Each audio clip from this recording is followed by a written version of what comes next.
Across the scorched savannah, every meal is a gamble. One misstep, and you pay with your life.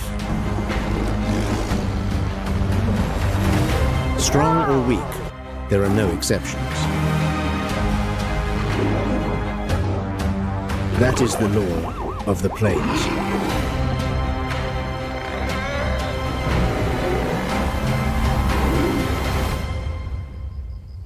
On the East African savannah, as the first light of dawn touches the cracked and blistered earth, the air begins to shimmer, heat waves rippling above the horizon like the surface of a restless sea.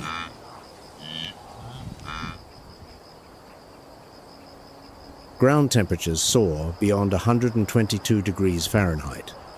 Every creature on this land must now make a choice, to move or to conserve.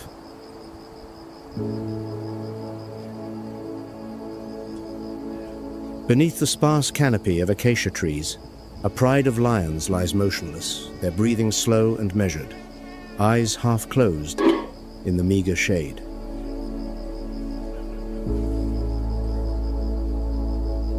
Lions spend nearly 20 hours each day at rest, not out of indolence, but out of strategy.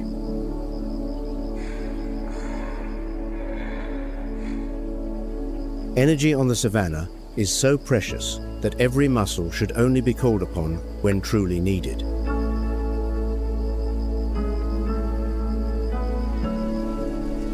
The largest male, his dark mane thick and tangled, an old scar tracing a line from shoulder to flank, lies apart at the edge of the pride. His amber eyes open slowly, sweep the horizon, and close again.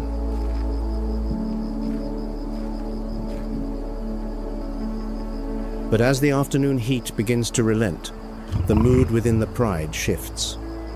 The females lift their heads, ears swiveling, nostrils testing the air. A hunting instinct, refined over millions of years, is stirring.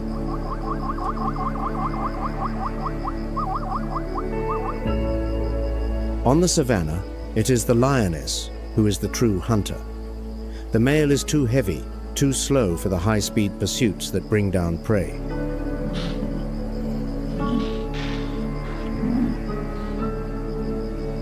His role is to defend the territory and to claim the spoils.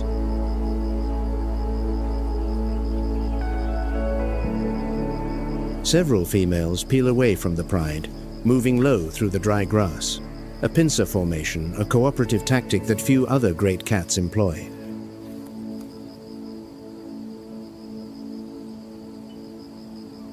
Ahead, a herd of zebra grazes near a shallow waterhole.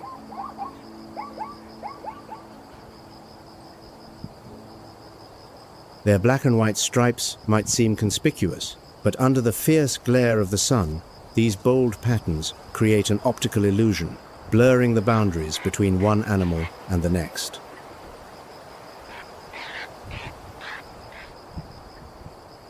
The air is almost perfectly still.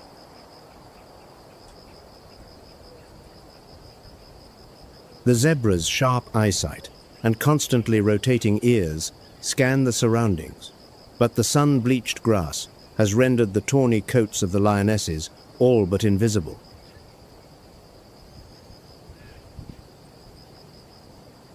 The distance closes, 100 feet, 65.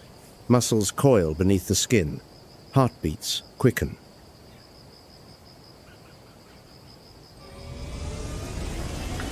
The lead lioness explodes from the tall grass. The zebra scatter in blind panic.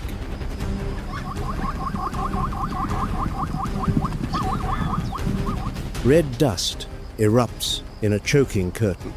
Hundreds of black and white stripes weaving and crossing as the herd flees, momentarily confounding the hunters.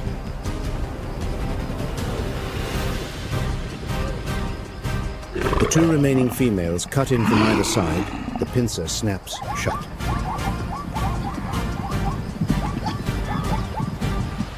One zebra, a fraction too slow, falls within range.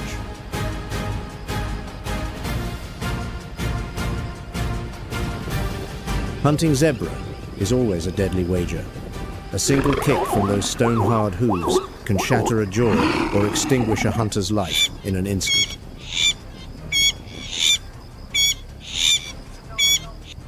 The lioness deftly evades the kick, hurls her full weight onto the quarry's hip, and brings it crashing to the ground with a single, decisive strike.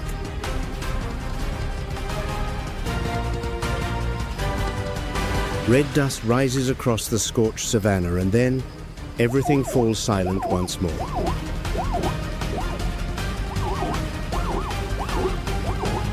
The dark-maned male emerges from behind.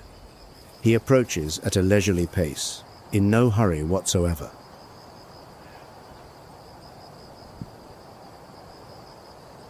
The females who completed the kill withdraw, yielding their place.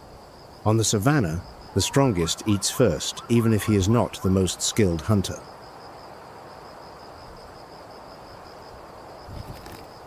But even the dominant cannot control one thing: water. The waterhole, near where the zebra once grazed, has been bone dry for weeks.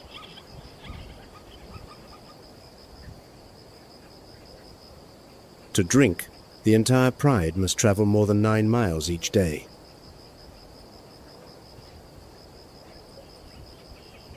When the temperature drops sufficiently, the pride moves in silence toward the last river still holding water. One by one, they lower their heads and lap at the murky surface.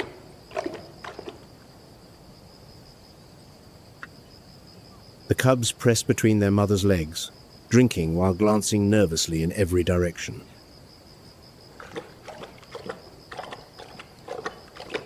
On the savannah, even the creature at the very top of the food chain must bow before one thing: water.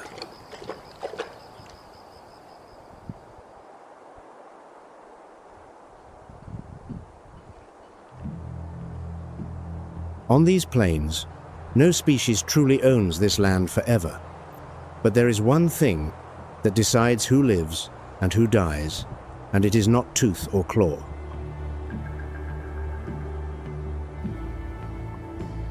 Thousands of miles away, the Luangwa Valley is about to prove that more clearly than anywhere else on Earth.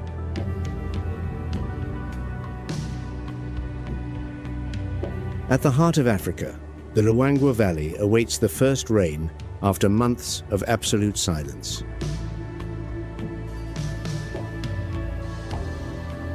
After months of drought, the rains have finally come to the Luangwa Valley, and when the sun rises the following morning, the scene that greets it is utterly transformed.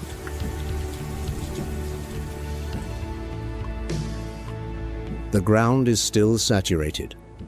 Water pools fill every crack, every small depression turning the parched floodplain into a mirror reflecting the sky above. More than 20 hours of unbroken rainfall have soaked deep into the fractured earth. Now, under the morning sun, the ground gleams with standing water, and the air carries that distinctive scent of damp soil, a fragrance this valley has not known in a very long time. The valley has changed beyond recognition. Hollows that were dusty and bare are now brimming with water. Green shoots begin to push up through the cracks in the earth.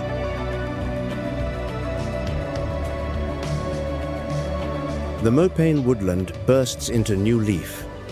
Seeds that have lain dormant in the soil for months now germinate in unison.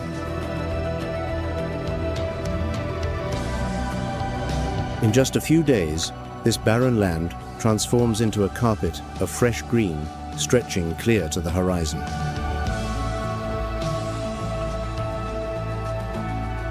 One day of rain, just one day, and it is enough to resurrect an entire valley.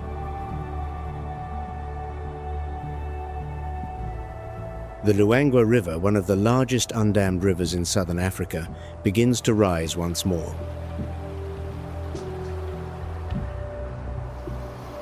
Along its 478 miles, the current carries silt and life into every corner of the ecosystem.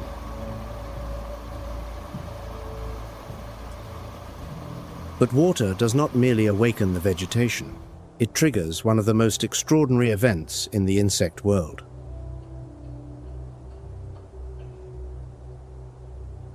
Within hours of that first downpour, thousands of winged termites erupt from the earth.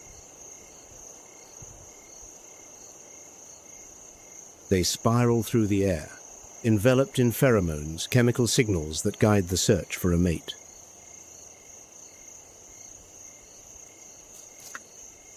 This is a rare opportunity for different colonies to exchange their genetic material, giving rise to new populations.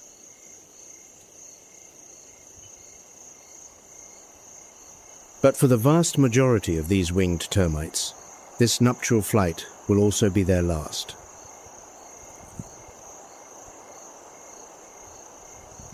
Most will not survive more than a few hours.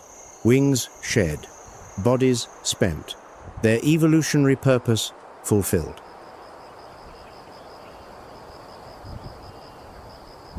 Termite carcasses blanket the surface of the newly formed pools. A vast protein banquet, laid out across the center of a valley, just waking from its slumber.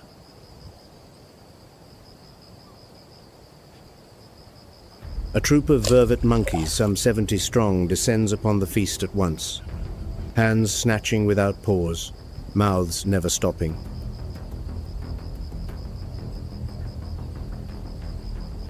One young mother eats faster than all the rest.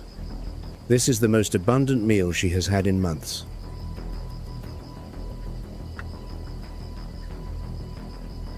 The protein from these termites will be converted into milk, the sole lifeline for the tiny infant clinging to her belly.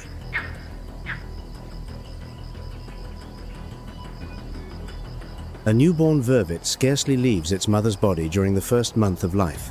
It grips with all 4 limbs, its face pressed into the fur of her chest, while she moves through the branches and across the ground to forage.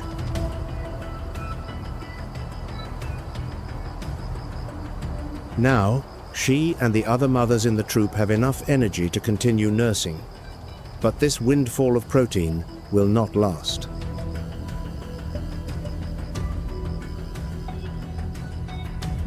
That milk will dwindle as the dry season descends and El Niño is on its way.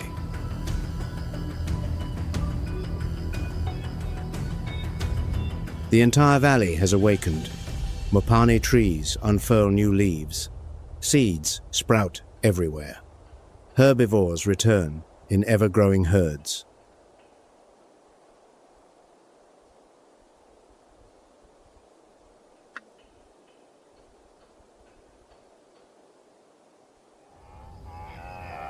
Ecological studies show that roughly 90% of wildebeest calves are born within the first 2 to 3 weeks of the rainy season.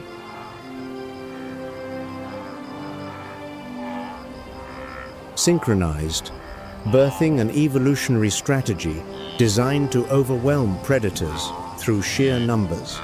The newborns must stand almost immediately.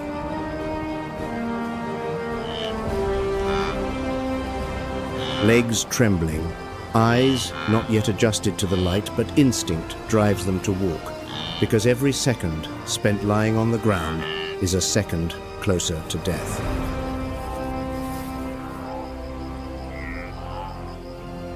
Life returns to the valley, but with it, so do the predators. Concealed in the newly sprouted grass, just tall enough to cover a body pressed flat to the earth, a lion waits, patient, utterly silent.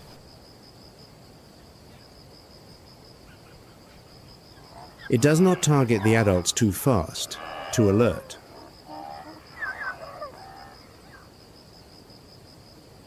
Instead, its gaze tracks the slowest calves, those that have just strayed from their mothers, those whose steps still falter on the wet grassland.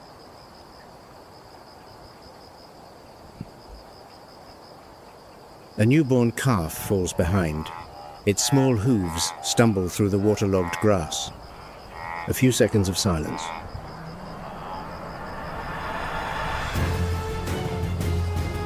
The lion launches. The entire wildebeest herd erupts in chaos. The thunder of hooves rolls across the plains. Terrified calves race after their mothers, but not all of them make it.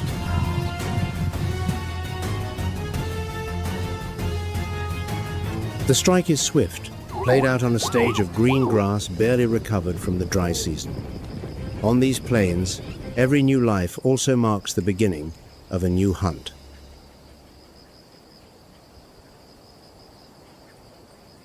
Every form of life begins to shift with the turning season. From worker bees returning to wildflowers, to tree frogs emerging from their beds of damp mud, the valley pulses with a new heartbeat.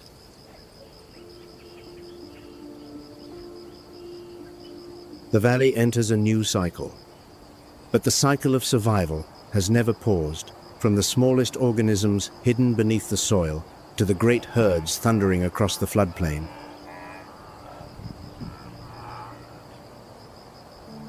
Yet on this land, no season lasts forever.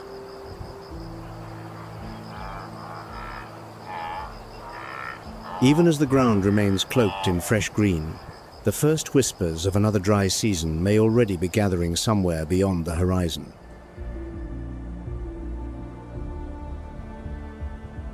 The Luangwa Valley stretches across eastern Zambia, part of the Great East African Rift System. South Luangwa National Park alone covers more than 3,400 square miles.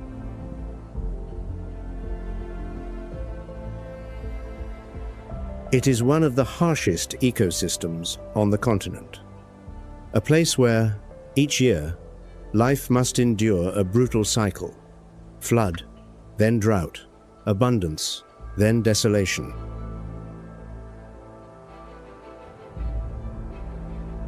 Ordinarily, the rains here begin in late October or November, but this year, El Niño has shattered every pattern.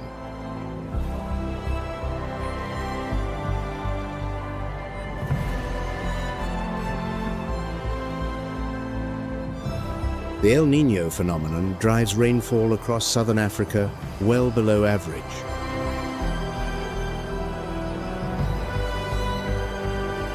Zambia declares a national disaster. The Luangwa River drops to its lowest level in 2 decades.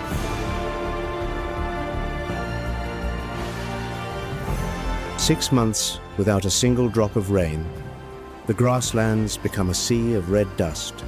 Trees stand leafless and skeletal under a pitiless sun.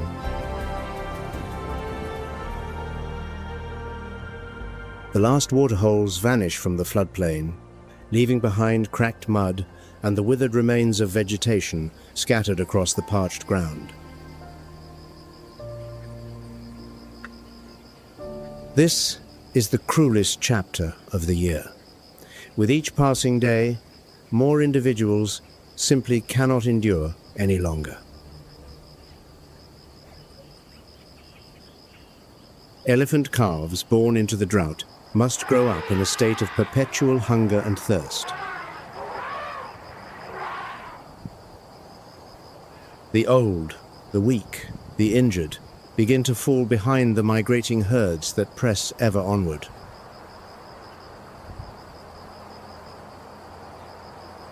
Before long, the hot wind and red dust will erase every trace of them from the sun-scorched plains.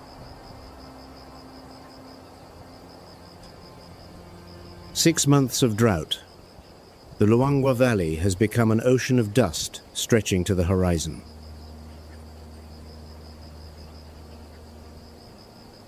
The grasslands burn under the sun.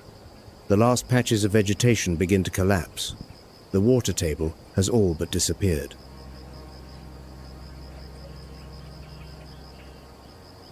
To survive, the elephant herd must travel more than 31 miles each day in search of food across a floodplain that is slowly turning to desert.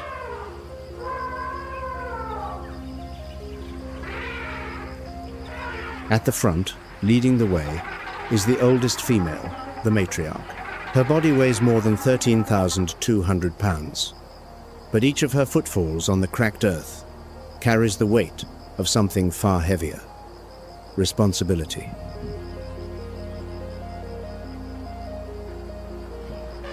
The matriarch's mental map records more than 100 different water sources accumulated through numerous extreme droughts across a long lifetime.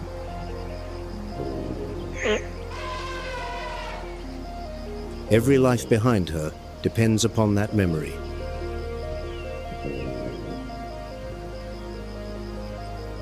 She has lived through many dry seasons, yet the memory of each remains as vivid as the day it was formed. Elephants possess extraordinary recall.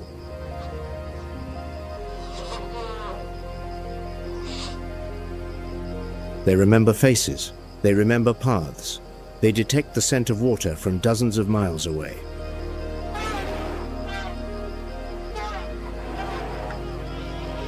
Elephants walk on their toes, a structure known as digitigrade locomotion.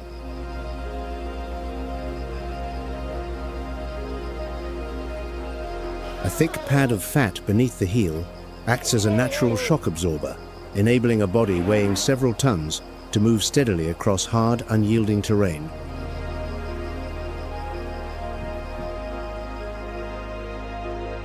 But that fat pad serves an even more remarkable purpose. Embedded within it are Pacinian corpuscles, microscopic vibration sensors capable of detecting signals transmitted through the ground.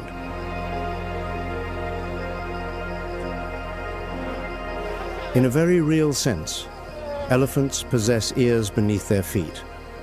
Vibrations travel through the earth, up through the bones of the leg, into the shoulder, and onto the inner ear, a pathway of bone conduction that allows them to sense thunder from more than 19 miles away.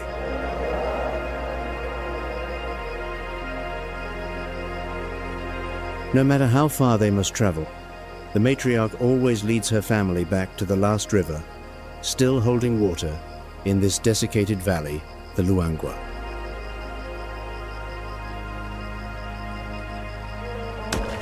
One by one, the elephants step down the riverbank in a state of utter exhaustion. A trunk nearly 6.5 feet long draws up more than 2.5 gallons of water at a time, then delivers it to the mouth.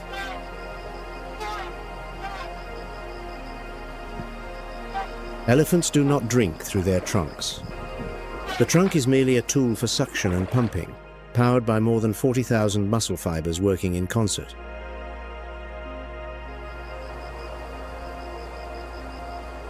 In the searing heat, this modest measure of water seems to be the only solace the herd can still find.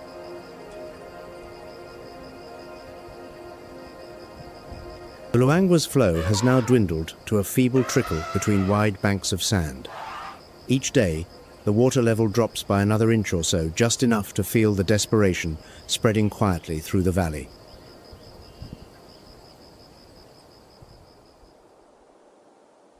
High overhead, the first clouds appear. The air grows heavier, as though the rains are near.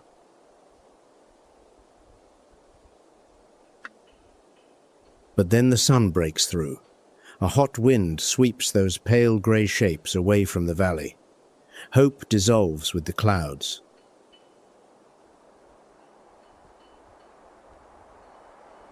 And so it goes. Day after day, the matriarch leads her family along the same familiar route, from the shrinking river to the last thin patches of grass and back again.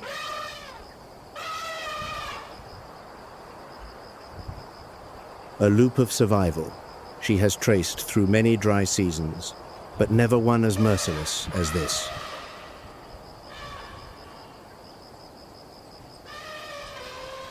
Each time the elephants return to the river, the water level is lower than before. The mud wallows, where buffalo once bathed, are now nothing more than white cracks baking in the sun.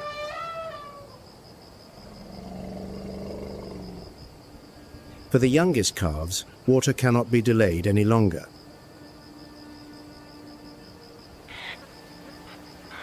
They remain entirely dependent on their mother's milk, but after months without adequate food or water, the mothers can no longer produce enough nutrient-rich milk to sustain their young through this extreme drought.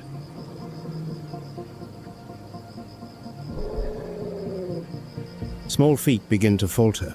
The calf's eyes reflect utter exhaustion. But still, it follows the shadow of its mother, the largest, the safest presence it has ever known.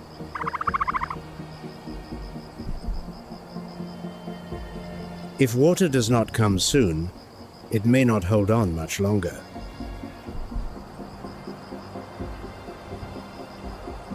When the temperature reaches its zenith, the herd performs a familiar ritual.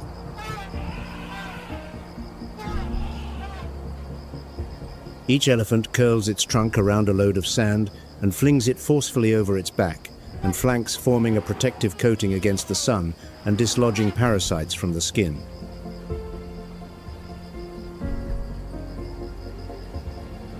Amid the dust-choked savannah, the sight of elephants bathing in sand resembles great grey phantoms drifting slowly through mist, except this is not mist, it is red dust.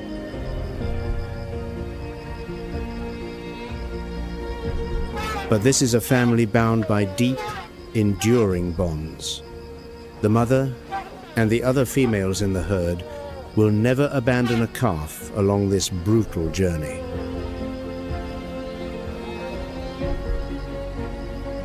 They slow their pace, they wait, they reach out with their trunks to touch the young one gently. A quiet reassurance, spoken without words.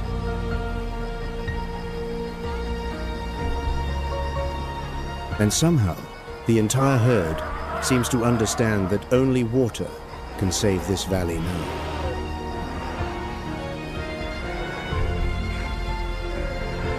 While the elephants search for water, another battle is erupting in the middle of the dwindling river.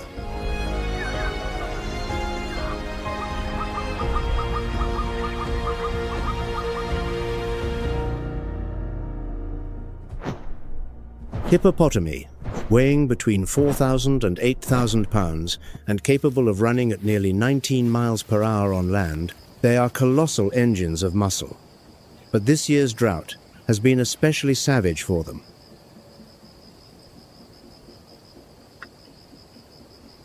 Forced into ever-shrinking pools, tension ripples along the river. The males display their strength without ceasing, jaws thrown wide, tusks bared, intimidating any rival that dares come too close.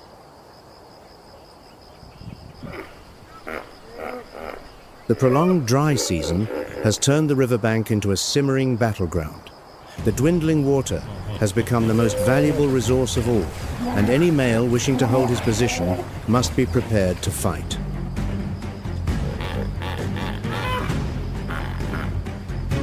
At last, the pressure that has been building for weeks finally erupts.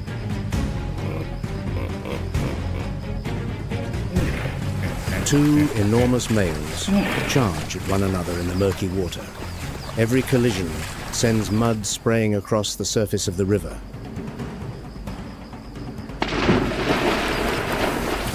Bellowing roars echo along banks that continue to recede. Jaws gape open, revealing tusks that can crush bone.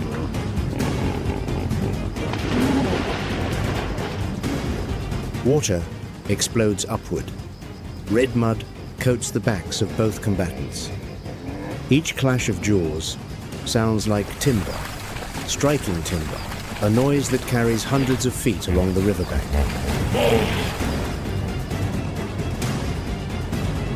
Around them, the other hippos stand perfectly still, eyes wide, but they do not intervene.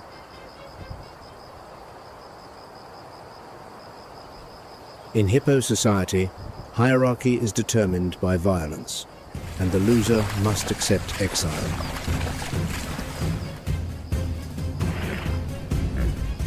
The battle leaves devastating consequences. The older hippo is severely wounded in the leg. Instinct still drives him to search for food, but his exhausted body can no longer carry him across the endless, scorching grassland. That immense frame once ruled this unforgiving land. Now, only a spent and weakening shadow remains a living scar upon the savannah, a silent testament to the cruelty of time.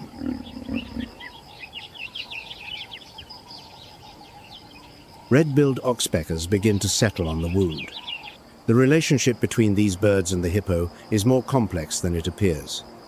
They feed on ticks and parasites, which is beneficial.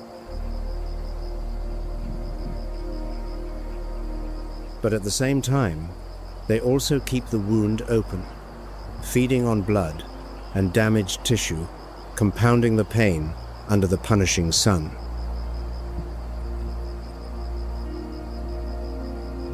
Mutualism or parasitism. The line between the two is so thin that even science has yet to settle the debate.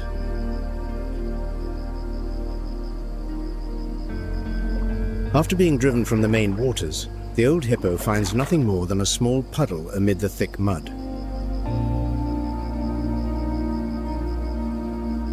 The water reaches only halfway up his belly, just enough to keep his skin moist in the sun. His eyes close, nostrils huffing labored breaths across the surface of the mud. It is an image that anyone who witnesses it understands at once the ending has already been written.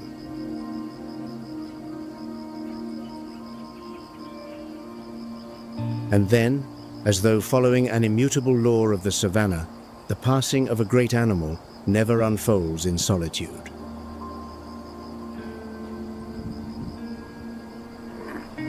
The disappearance of the old hippo shifts the atmosphere along the dry riverbank.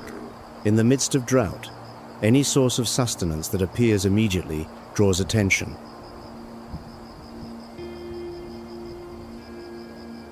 From the shade of the riverbank, a lion steps out slowly. Each heavy footfall prints itself into red dust, still holding the heat of the afternoon.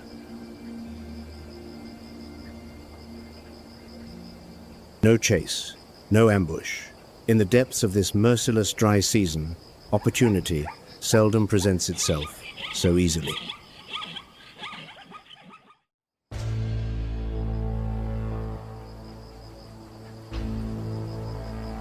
Above, the silhouettes of vultures begin to appear. They wheel in wide, unhurried circles over the dry mud before descending gradually along the riverbank. For the scavengers, the dry season is always the busiest time of year.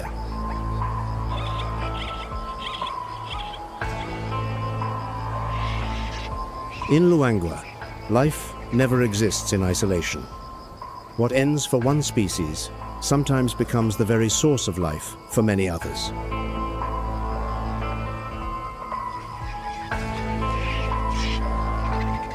It is precisely this brutal cycle that has kept this ecosystem running for thousands of years.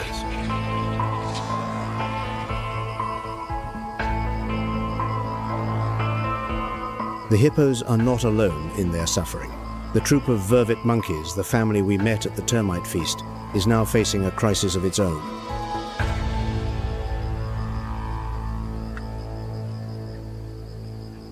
The dry season has stretched far beyond its normal span. El Niño has obliterated every familiar schedule.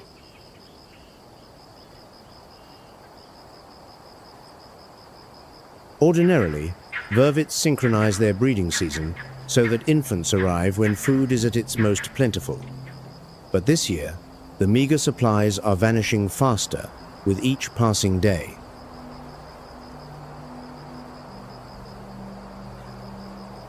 The newborns remain entirely dependent on their mother's milk. In the first week of life, clinging to the mother's body, scarcely letting go for a moment.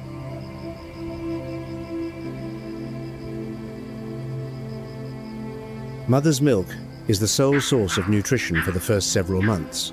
But to produce it, a mother needs protein. The termite banquet is long gone. Protein has all but disappeared.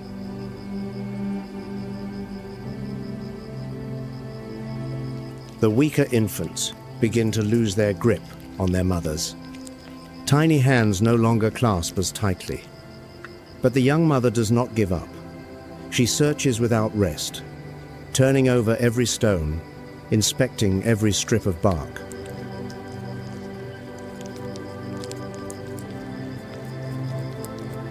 The entire troop, under the leadership of a dominant male, forages everywhere it can.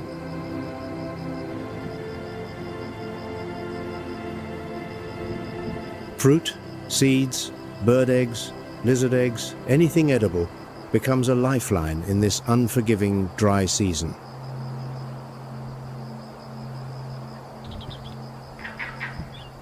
Vervet monkeys possess 4 entirely distinct alarm calls for 4 different predators: eagles, snakes, leopards, and baboons.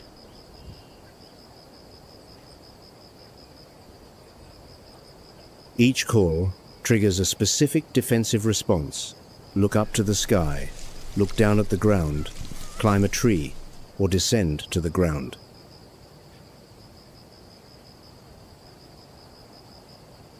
When an eagle appears, the entire troop looks skyward and ducks beneath the canopy. When a snake passes through, they leap upward and shriek the alarm.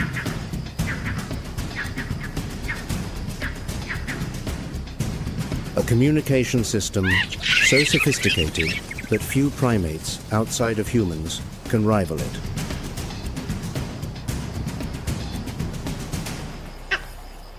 Females remain with the group for life. Males depart upon reaching maturity, joining other troops. This structure preserves genetic diversity across the population.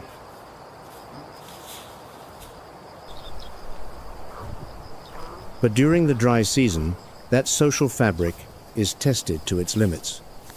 Scarce food drives internal competition to a fever pitch.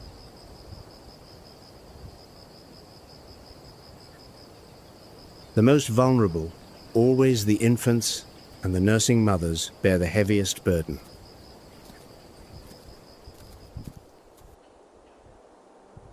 The rains should have arrived long ago, but El Niño has erased every familiar timetable.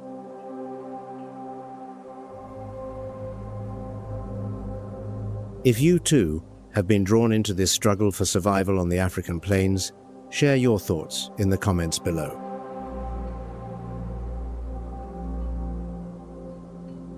Drought does not merely reshape life on the surface. Beneath the cracked earth, the tactics of predators are changing as well.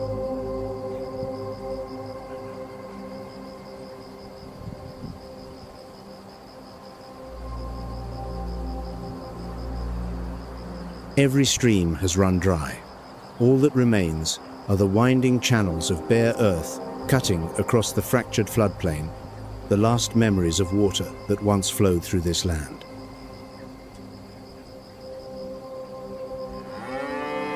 Herds of Cape buffalo converge on the Luangwa River, red dust coating their hides and curved horns. Great numbers gather around the final remaining pools.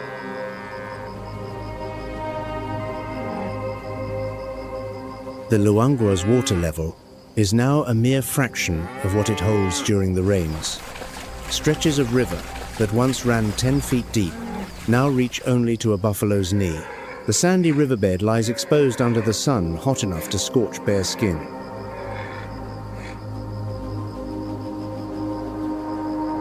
Crocodiles find themselves stranded in temporary pools, miles from the main river. When the water drains away entirely, they are forced to leave, trekking slowly on their bellies across the cracked floodplain in search of a path back to the main channel.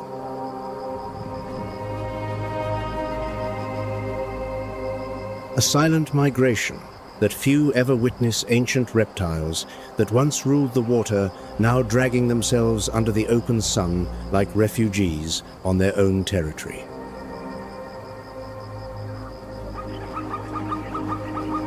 All life is being drawn toward one river, and those who arrive first will be waiting.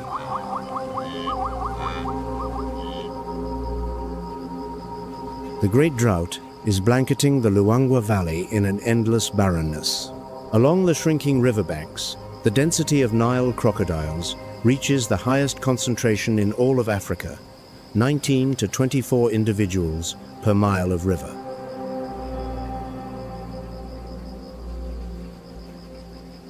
But crocodiles are not the only ones profiting from the drought. On land, another predator is turning this desolation into an advantage.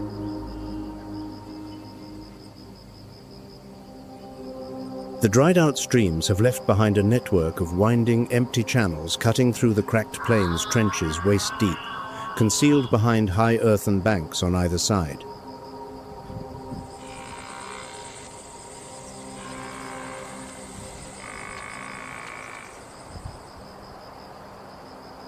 For most creatures, these are nothing more than relics of the wet season. But for one experienced leopard kamut, they are the perfect hunting corridors.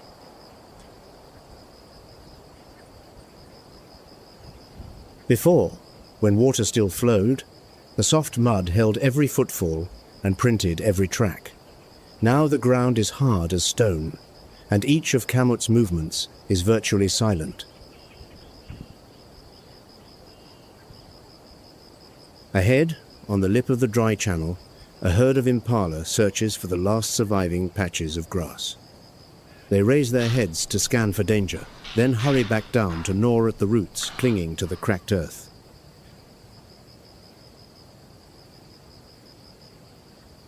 In the relentless heat, even vigilance slows with each exhausted breath.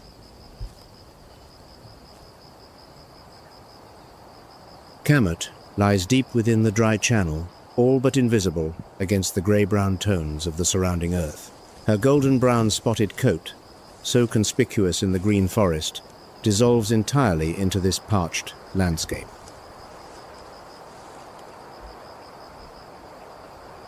Experience has taught kamut one thing above all.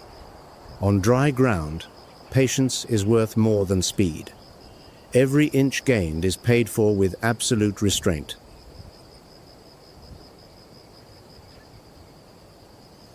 She moves so slowly that the dust beneath her paws barely stirs. Her belly pressed flat to the floor of the channel, eyes locked on the target above. The distance narrows, 65 feet, 50, 33.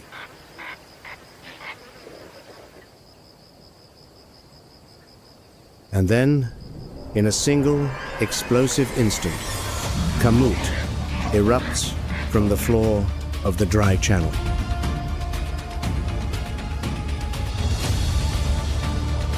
All her power is channeled into that first burst of velocity, coiled muscles releasing like a spring.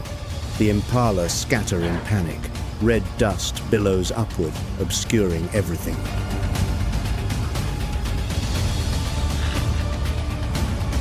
A few powerful bounds. The final distance closes. In a flash, kamut brings down her quarry, while red dust still hangs suspended in the air.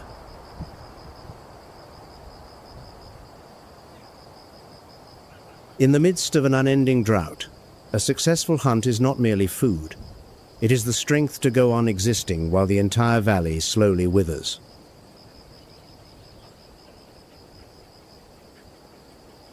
Kamut drags the carcass up into a low tree, the instinct of every leopard. On the ground, lions and hyenas can steal a kill, but in the branches, no one can touch her meal.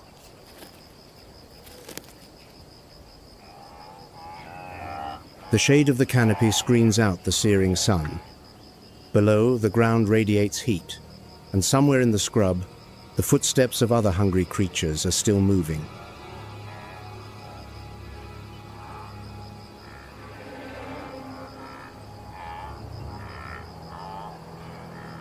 When the drought reaches its peak, the Luangwa River becomes a colossal magnet.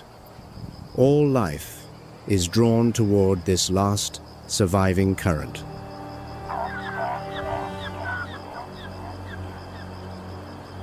Along every mile of river, Nile crocodiles hold their positions. The total population is estimated at 15,000 individuals across the entire waterway.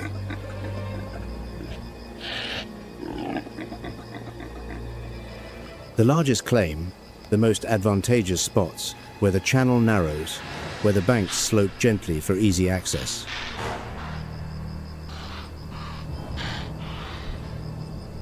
They tolerate the presence of others, because sooner or later, every thirsty creature must come here.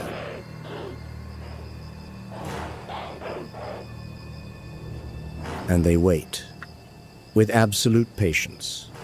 lying motionless beneath the murky surface, only their eyes and nostrils visible, two tiny points on a placid surface that prey seldom recognize until it is far too late.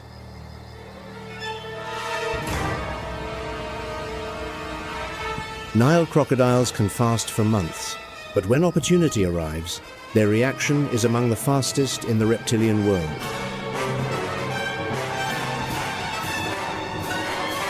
From total stillness to full force attack in a fraction of a second.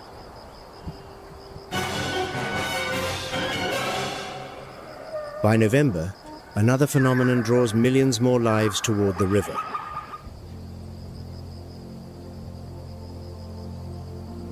The sky is all but blotted out by flocks of red-billed quelea. Each bird weighs less than an ounce, lighter than a single chicken egg.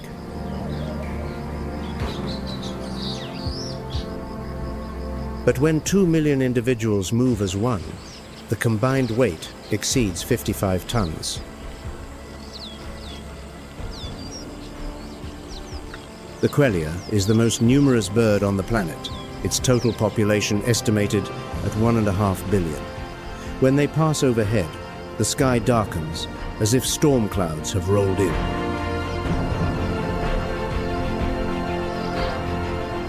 The flocks descend upon the riverbank to drink, forming dense grey-white ribbons along the water's edge.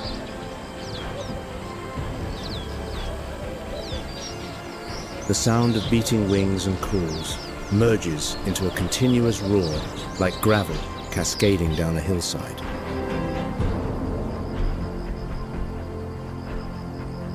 In the depths of the dry season, a food source this vast is almost impossible to ignore.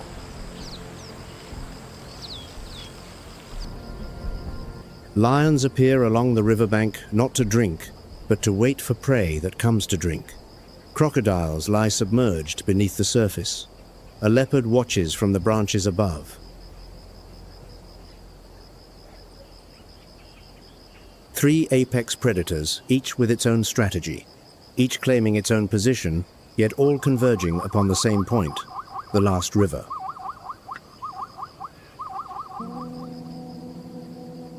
The river has become the focal point of the entire food chain. Water, the one thing every living creature needs, has transformed the Luangwa into an open-air arena of nature.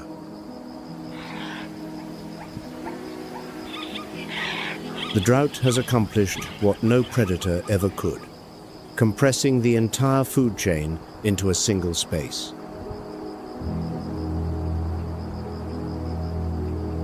The herbivores must come for water, the predators come for the herbivores, and the scavengers come for all of them.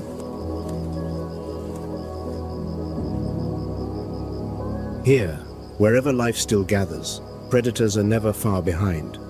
Each dry season etches another mark upon this land.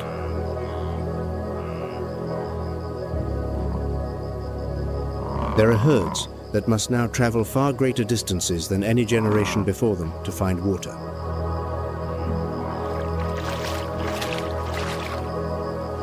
There are calves that have grown up surrounded by nothing but red dust and relentless heat, never knowing a single cool day.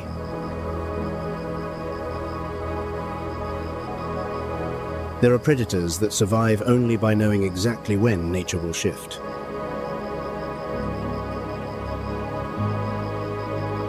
And there are animals that never return. Their footprints are filled in by red dust.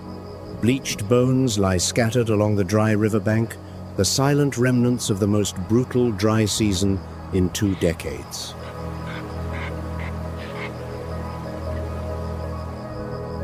But the drought also creates something no one anticipated, a forced intimacy.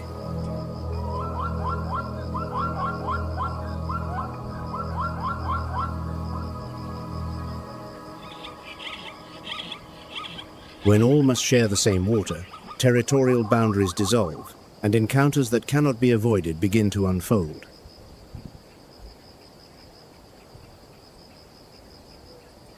But the memory of drought is not only carved into the earth, it is inscribed in the brain of the matriarch, the oldest female elephant. still leading her herd across the northern floodplain.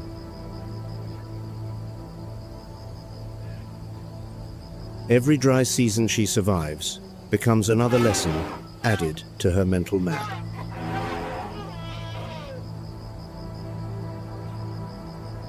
Which water source dries up first? Which route is safer? Which stretch of land still holds edible roots beneath the parched soil?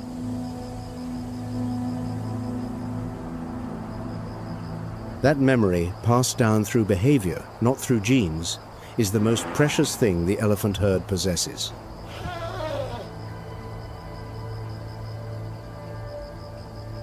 But even memory has its limits when a drought stretches beyond all precedent.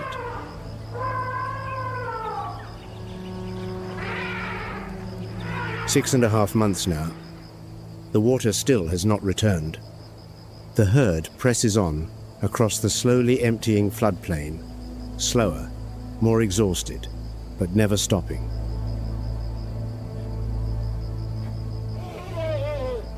The young calf walks alongside its mother.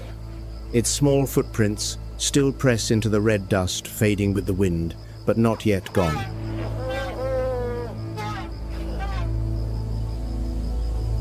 In the middle of the dust-covered plain, the matriarch stops.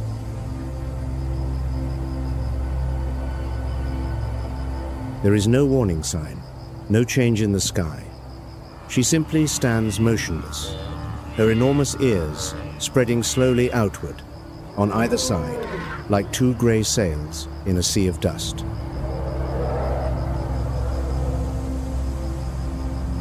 The entire herd halts behind her. Absolute silence, only the sound of hot wind threading through the dry grass.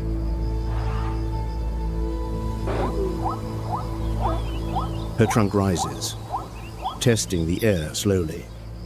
Not searching for water this time, it is something else. Something traveling through the ground beneath her feet.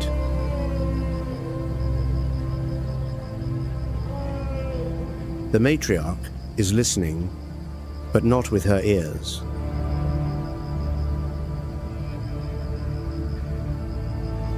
Her great feet press firmly against the hard, dry earth. Within the thick, fat pad beneath each heel, where thousands of Pacinian corpuscles reside, a signal is arriving.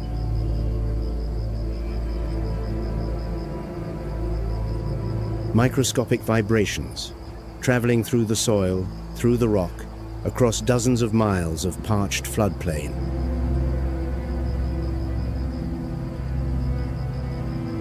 From somewhere far beyond the horizon, beyond what the naked eye can see, the first thunder of the coming rains is transmitting through the earth.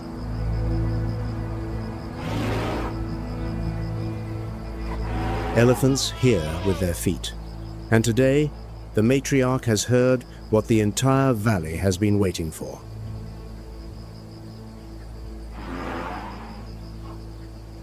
She turns her head, then begins to walk not toward the river, but toward the horizon from which the signal came.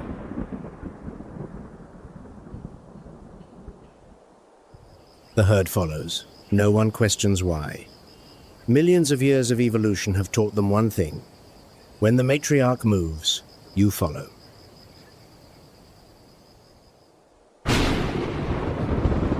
And then, the rains return. The Luangwa Valley awakens to an utterly different morning. The ground is soaked through.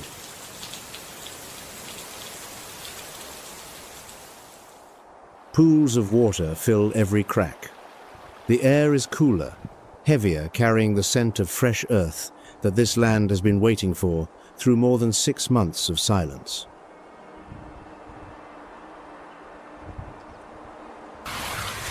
Along the riverbank, soft mud still holds the fresh tracks of dozens of species that came to drink at first light. For the first time in months, the ground no longer kicks up red dust beneath every footfall.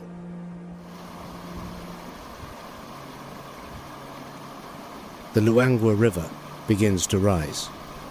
Silt-laden water spills into the dry channels, filling every mud wallow, every hollow in the earth.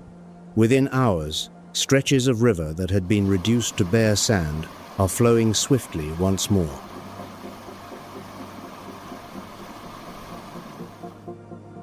The grassland responds almost immediately. Green shoots push up through the dry soil.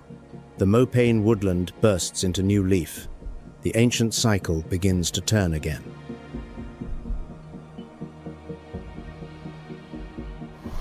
Life returns. The river flows once more. The valley is reborn again.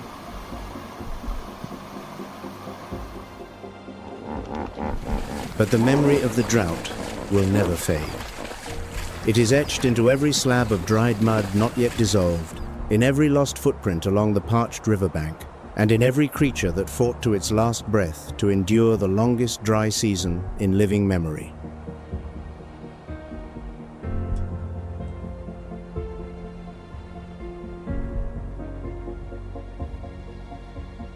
Across the plains of Zambia, the matriarch still leads her herd through dry season and wet her mental map, now holding one more drought, one more lesson.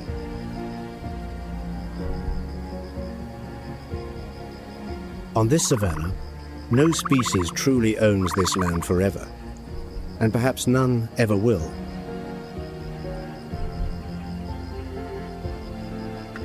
Only those that know how to adapt, when to move, when to fight, when to wait, will continue to survive beneath this unforgiving sun.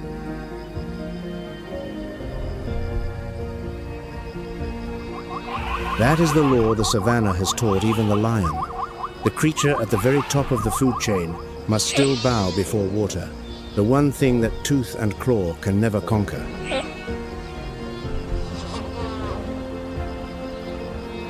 That is the law the Luangwa Valley has inscribed into the matriarch's memory. The water will recede, the water will return, and her duty is to keep the herd alive until it does.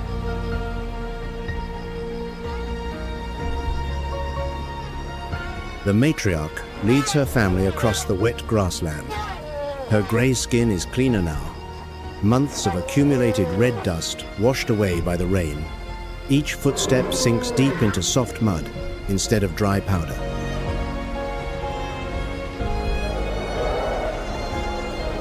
The young calf walks more steadily beside its mother. Its small footprints press into the wet earth clear, sharp, distinct, no longer swept away by the wind.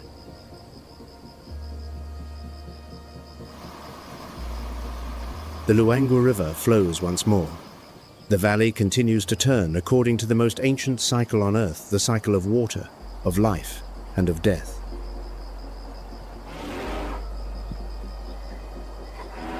And somewhere beyond the horizon, the next dry season has already quietly begun.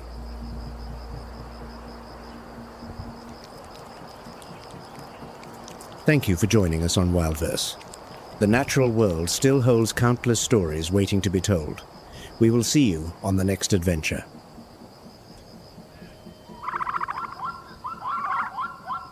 If stories like these inspire you to explore further, subscribe to WildVerse so you never miss a single journey ahead.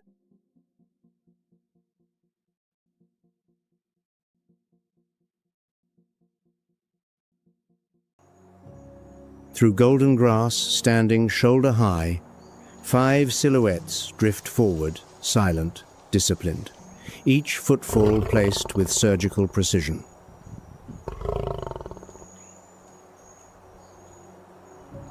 The lioness, weighing between 265 and 400 pounds, is not the fastest creature on the savannah, but she is, perhaps, its greatest strategist.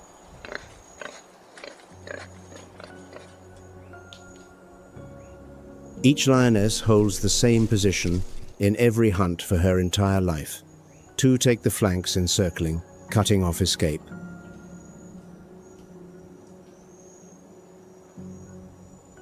Those in the center lie flat, waiting for prey to be funneled into the killing zone.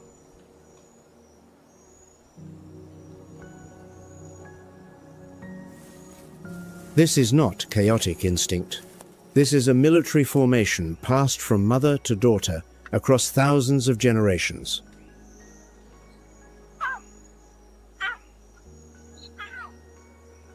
A lion pride is a matriarchal society, a bonded sisterhood of related females who remain together for life.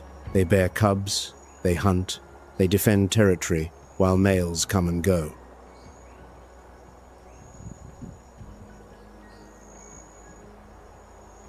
A coalition of males may hold a pride for a few years before being overthrown by younger, stronger rivals. The victors sometimes kill the cubs, so that the females come into season sooner.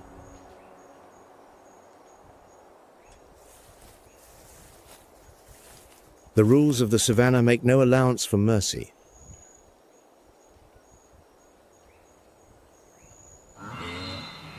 Ahead of them, a herd of wildebeest, thousands strong, each animal weighing between 365 and 640 pounds, moves like a living river across the plain.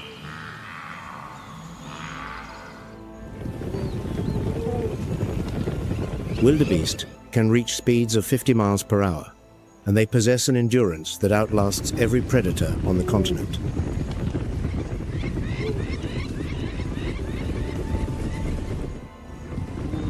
In the greatest overland migration on Earth, nearly 2 million individuals follow the rains and the green grass between Tanzania and Kenya.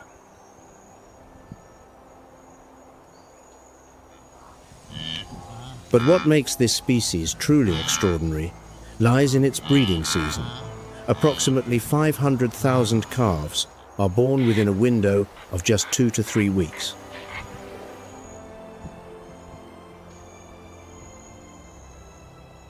Far too many for any predator to consume.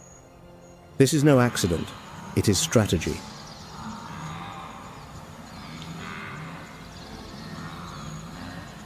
A newborn calf stands within 3 to 7 minutes. It runs alongside its mother within hours. On the savannah, there is simply no time for childhood.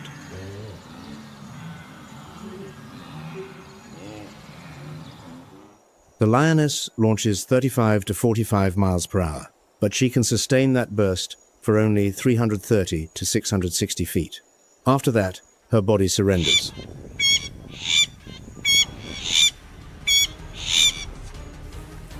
Success rate, a mere 15 to 30%. But in tall grass, that figure quadruples because the wildebeest cannot see death approaching.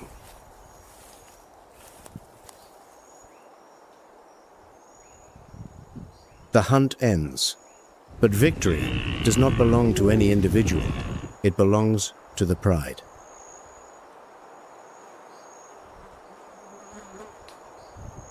The lioness shares the kill with her cubs, and with cubs that are not her own. Creche communal nurseries are the foundation upon which the pride endures.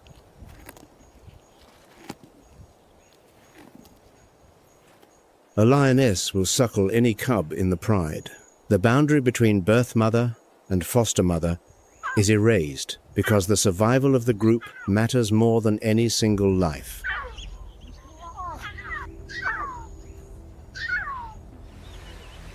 But on that very same savannah, another predator, solitary and far more silent, is waiting in the dappled shade beneath the trees.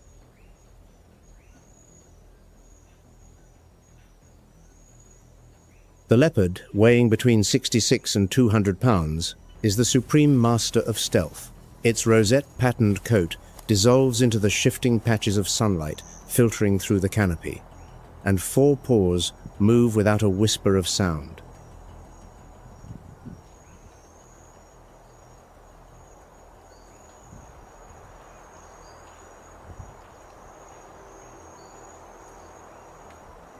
It does not chase. It ambushes, closing to within 10 to 33 feet before delivering a lethal strike, with short burst speeds reaching 37 miles per hour.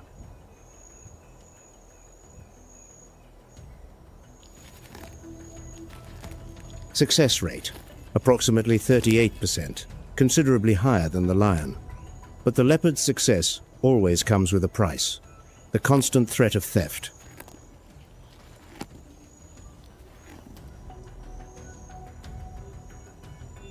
Lions steal. Hyenas steal. Any creature with superior strength can arrive and claim the meal that the leopard earned in blood.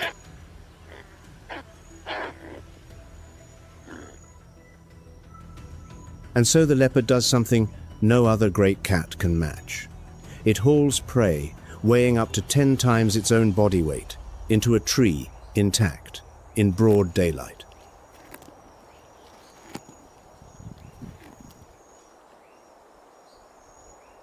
Tree caching, the behavior of hoisting kills into the branches, is no redundant instinct. It is the solitary hunter's answer to a world full of thieves.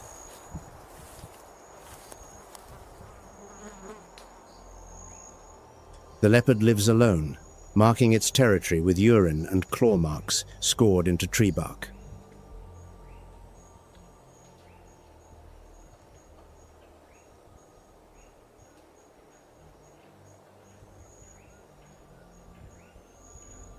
Males command vast ranges that overlap the territories of several females, yet they almost never encounter one another, except during the brief intensity of mating season.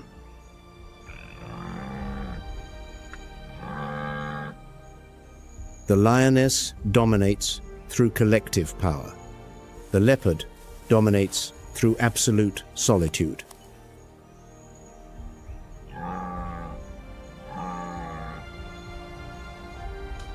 The same ecosystem, but strategies in complete opposition, the pack against the phantom, brute force against cunning.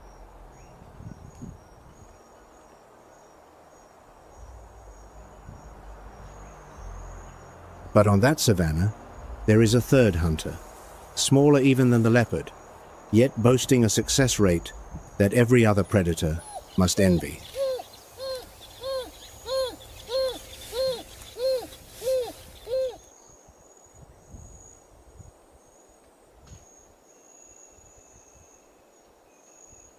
The African wild dog, weighing a modest 44 to 66 pounds, diminutive among giants, achieves a hunting success rate of 60 to 90%, the highest in all of Africa.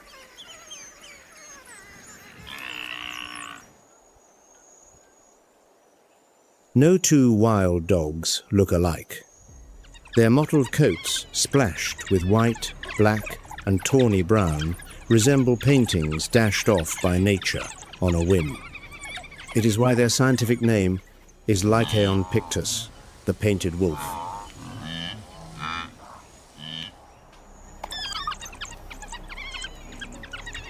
The pack operates as a family. The alpha pair breeds, and the entire pack, from 6 to 20 individuals, raises the pups together.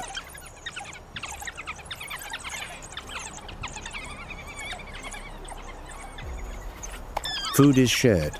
The weak are protected. Here, solidarity is not a choice, it is the condition of survival.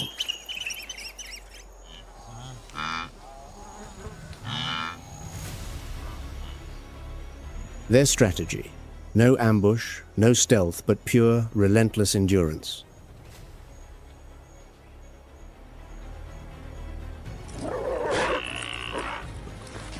Running at 37 to 43 miles per hour, they take turns leading the chase until the wildebeest is utterly spent.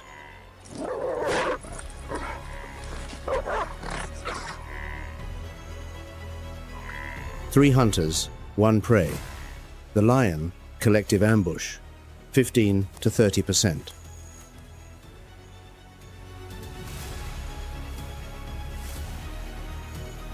The leopard, solitary stealth, 38%. The wild dog, relentless pursuit, 60 to 90%.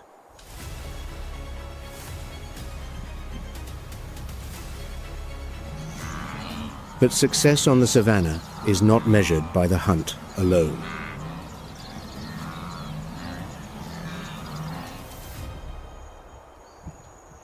Lions routinely steal kills from wild dogs, which is precisely why the leopard must cache its prey in the trees, and why wild dogs must eat as quickly as they possibly can.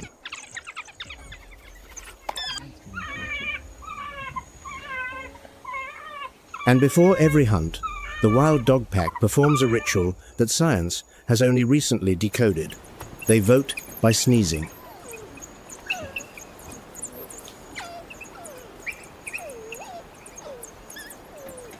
Research published in the Proceedings of the Royal Society confirmed it. Each sneeze is a ballot. Enough votes and the pack moves out.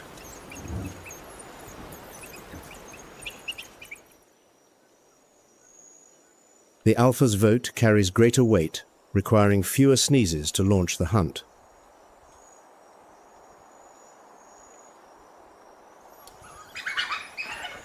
But the African wild dog faces a darkening future.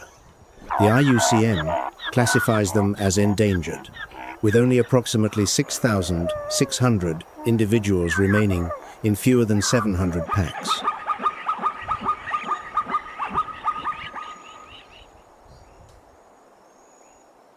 Yet the grand theatre of predator and prey does not end on the African grasslands.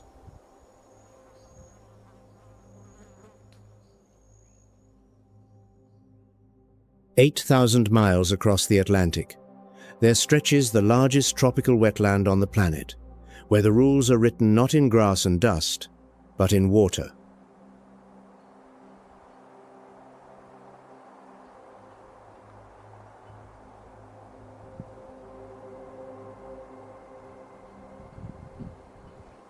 If the African savannah is the stage of speed, then the Pantanal is the kingdom of patience, where the stillest hunter wins.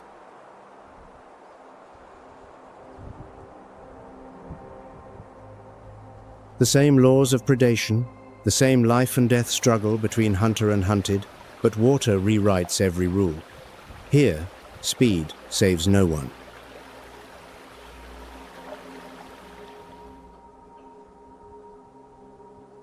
And the story here does not begin with a roar or the thunder of hooves, but with the rumble of the sky itself.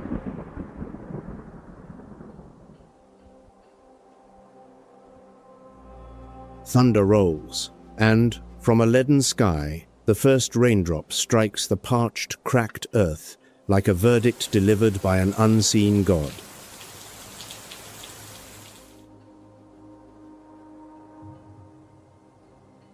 The water rises, slowly, but with a force that nothing can resist.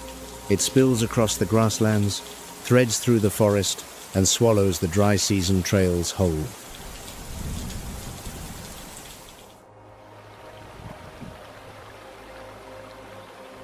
The Pantanal, sprawling across 54,000 to 75,000 square miles, through Brazil, Bolivia, and Paraguay, is awakening.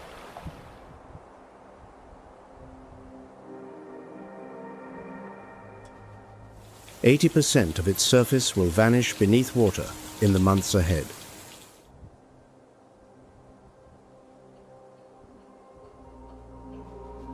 Fish leap and flash in the fresh currents. Flocks of white egrets return, crowding the branches of half-submerged trees. Grasses sprout beneath the transparent shallows.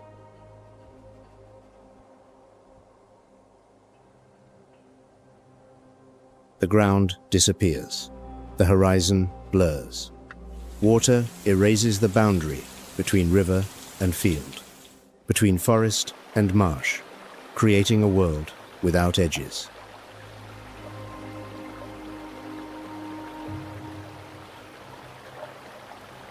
This is not a flood.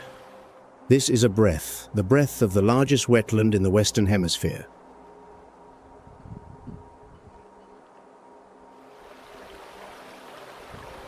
This is the land where water rewrites every rule. When the waters rise, the rulers of the deep ascend. When the waters recede, only the most patient survive.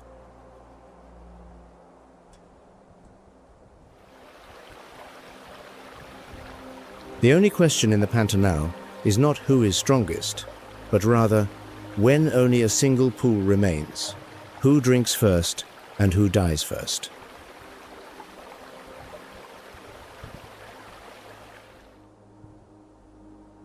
But in the Pantanal, the strongest do not always survive. And the answer to that riddle begins in the wet season, when the rising waters transform this land into an entirely different world.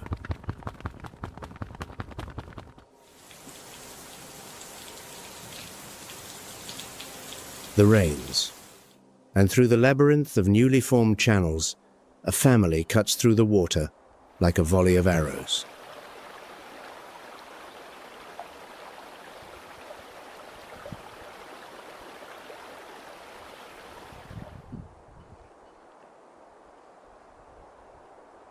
The giant otter, stretching 6 to 6.5 feet long, weighing 70 to 75 pounds, the largest otter species on Earth.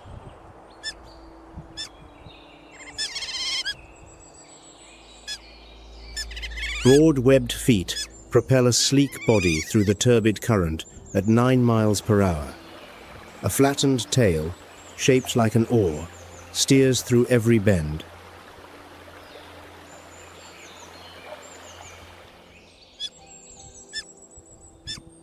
A dense, waterproof coat, a suit of soft armor, keeps the body warm in the cold currents.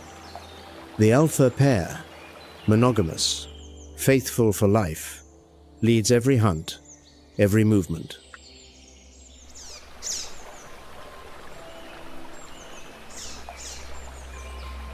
They live as families 3 to 8 members, sometimes swelling to 20 under the absolute authority of the alpha pair.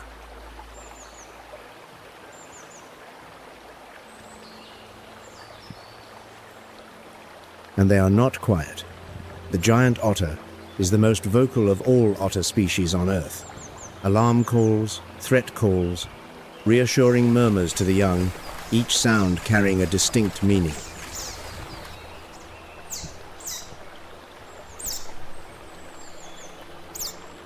When the family detects a school of fish in the murky water, the dominant individual signals. The entire family shifts into hunting formation, fanning out in a line, driving fish into the shallows.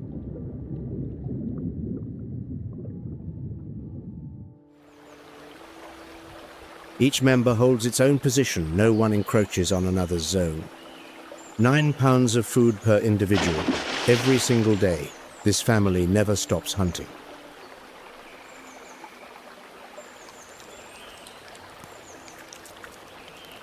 And their favorite prey, the piranha, is no easy meal.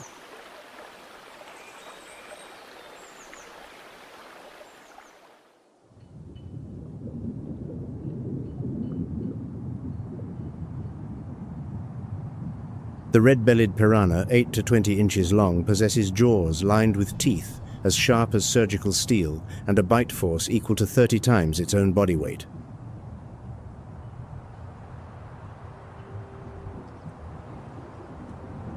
Its relative, the black piranha, holds the record for the most powerful bite relative to body size of any vertebrate on Earth, approximately 72-pound force.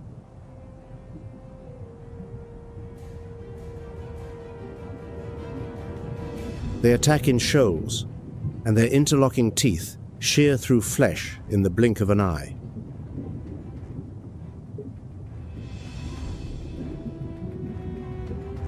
But against the giant otter with faster reflexes, a far larger body, and flawless family coordination, the piranha is merely lunch.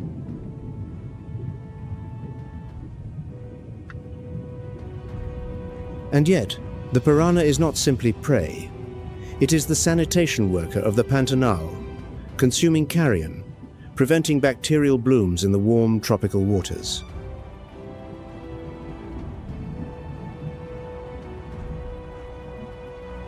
When organic matter surges during the wet season, that role becomes nothing short of vital.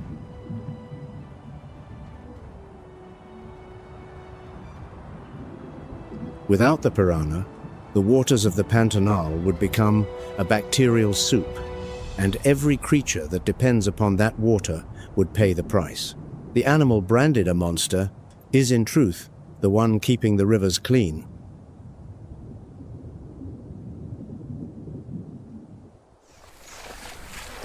But the greatest threat to the giant otter comes not from beneath the water, but from the creature that shares its rivers.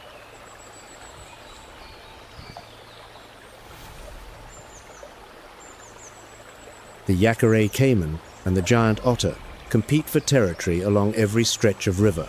Confrontations between them are not uncommon, and the outcome does not always favor the larger animal.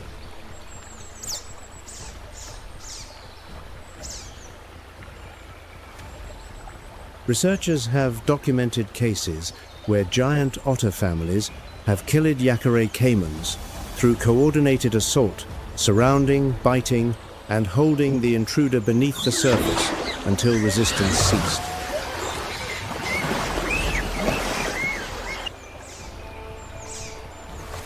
The giant otter family, the most tightly organized fighting unit among all aquatic carnivores. But this species is paying dearly for its own magnificence.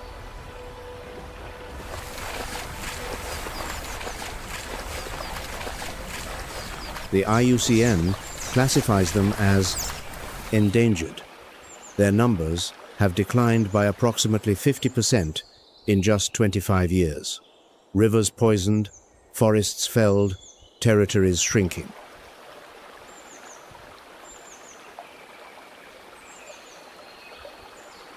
And above, where shafts of sunlight pierce the rainforest canopy, an entirely different world thrums with equal intensity.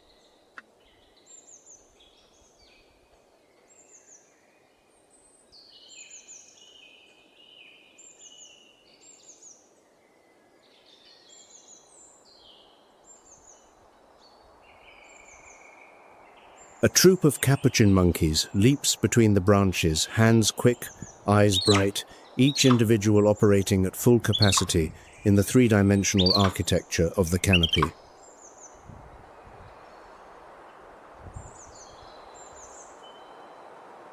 They pluck fruit, crack nuts, peel bark in search of insects. Ripe fruit tumbles to the river surface below, and instantly fish swarm to claim every morsel.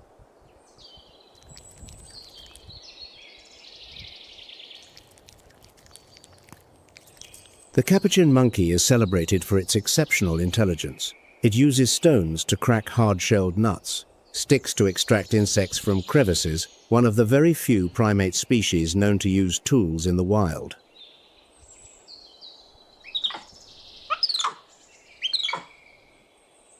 Their complex social structure comprises troops of 10 to 30 individuals, each occupying a fixed position within a strict dominance hierarchy.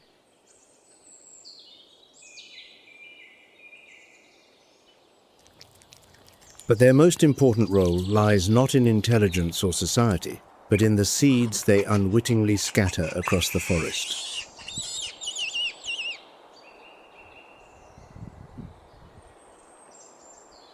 Every fruit they eat, every seed they drop, sows the beginning of a new tree, and those trees will sustain the next generation.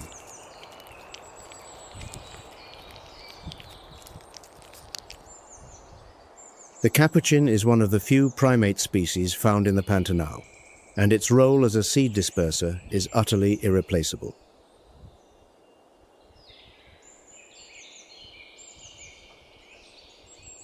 The trees that grow from seeds dispersed by capuchins will bear fruit, and that fruit sustains the hyacinth macaw, the largest parrot species on Earth.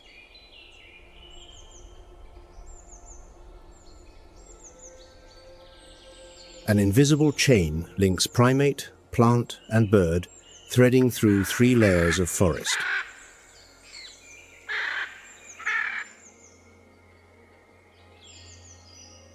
But from below, looking upward, it is not only sunlight filtering through the canopy. On the highest branches, a dark shape sits motionless, watching patient, precise, and lethal.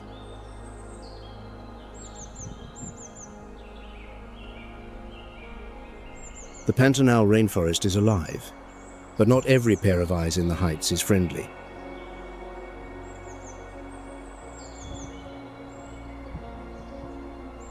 The wet season brings abundance, but abundance also draws the most ruthless of predators.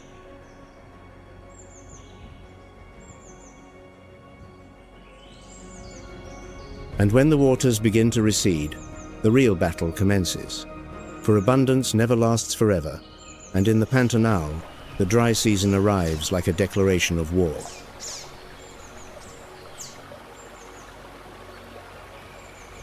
The water retreats, slowly, silently, but with an inevitability that nothing can halt. The swollen rivers of the wet season contract into narrow channels. The flooded grasslands gradually reveal cracked, parched mud.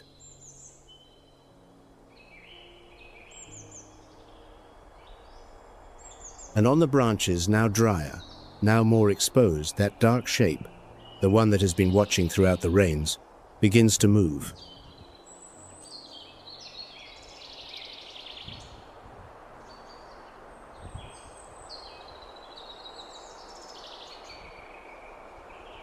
The harpy eagle wingspan stretching 5 feet 9 inches to 7 feet 4 inches, talons 5 inches long, the equal of a North American grizzly bear's claws.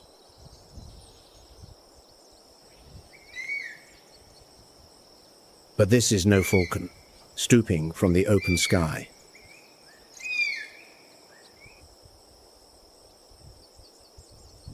The harpy is an ambush killer within the canopy, with short, broad wings designed to maneuver between branches, reaching speeds of 50 miles per hour in confined spaces.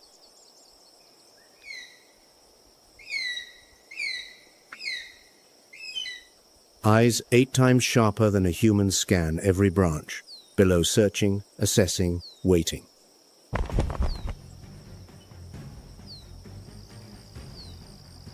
The harpy does not hunt in open sky.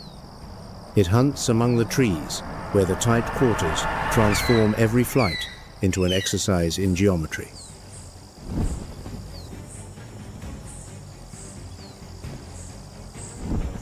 Its wings are shorter than those of any eagle of comparable size, a design perfected for threading between branches.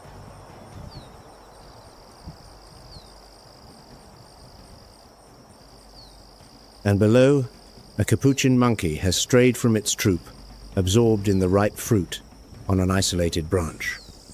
A moment of inattention. Just one moment.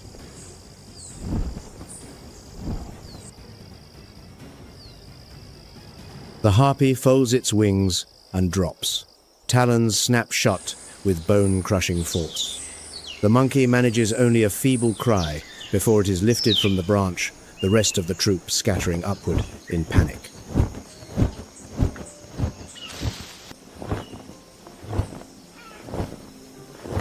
The eagle carries its prize back to the nest, where 2 chicks are waiting. The harpy, the watcher from the highest branches since the rains began, has finally struck. IUCN status: vulnerable.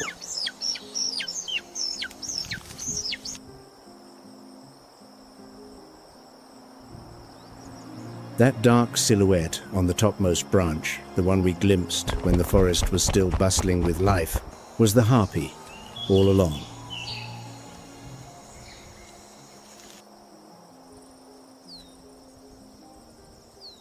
The story of the receding waters does not unfold only in the canopy. Below, where the boundary between water and land grows ever more uncertain, another predator waits.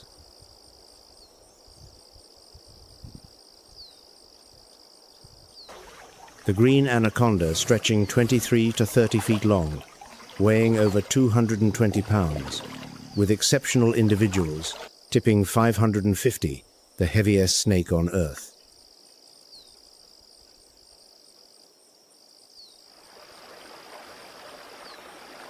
In 2024, scientists described an entirely new species, Unectes akayima, the northern green anaconda, genetically distinct, yet virtually identical in appearance.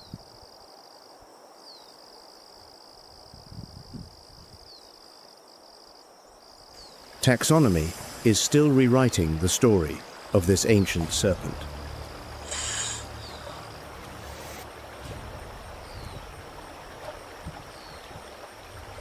Its camouflage is flawless. Olive green skin melting into mud and submerged vegetation. Only a pair of small eyes breaks the surface, watching, silent, for hours on end.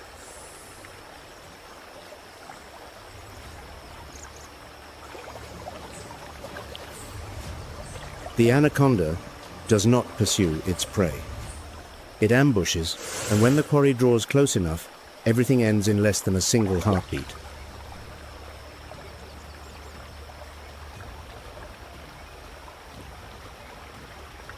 A capybara descends to the water's edge to drink.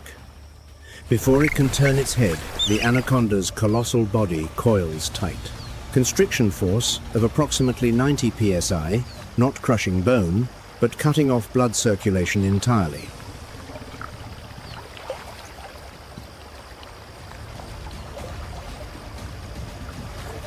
The prey's heart ceases within minutes, and after the meal, the anaconda may not feed again for weeks, even months.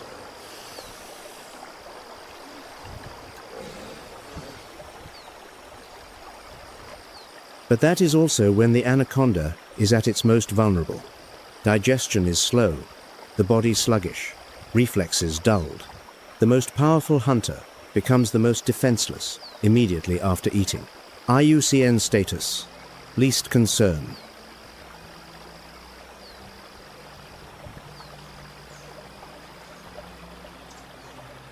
The dry season tightens its grip on the Pantanal. Temperatures climb roughly 3 degrees Fahrenheit higher than 40 years ago. Rivers shrink to puddles, grasslands turn to cracked mud deserts.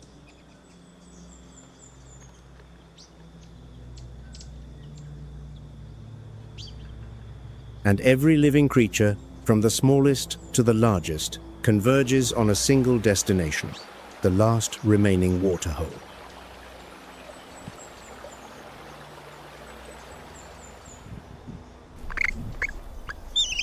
The capybara, 3 feet 3 inches to 4 feet 3 inches long, weighing 110 to 130 pounds, the largest rodent on Earth, appears in herds.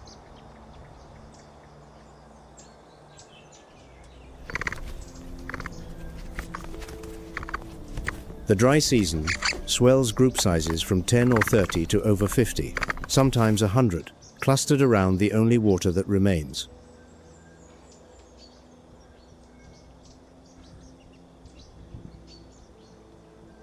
The capybara's weapon is not fang or claw, it is solidarity. The dominant male leads. Enforcing a strict hierarchy, subordinate males are pushed to the edges of the herd, where danger is greatest.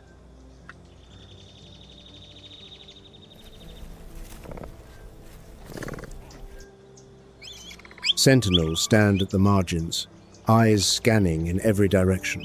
A single alarm bark, and the entire herd plunges into the water, swimming powerfully with webbed feet, capable of remaining submerged for 5 minutes at a stretch.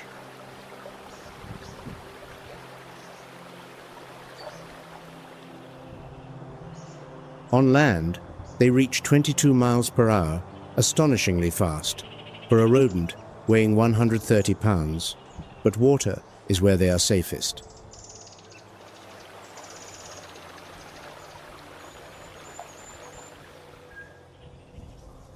Their digestive system is an evolutionary marvel, coprophagy. The re-ingestion of feces allows them to extract every possible nutrient from dry, impoverished grasses. Nothing is wasted, not a single calorie.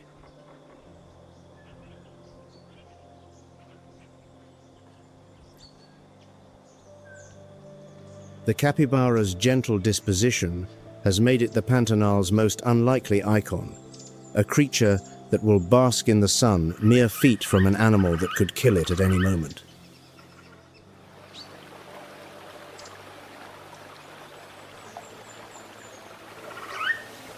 For right beside the capybara herd, motionless as a rotting log, lies the Yacaré caiman, approximately 10 million of them, the highest density of any crocodilian species anywhere on Earth.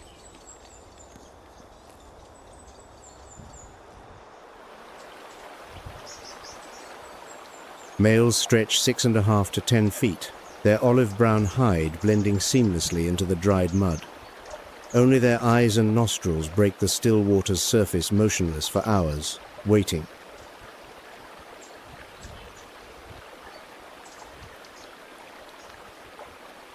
When receding waters trap fish in the shallows, the caiman strikes with blinding speed.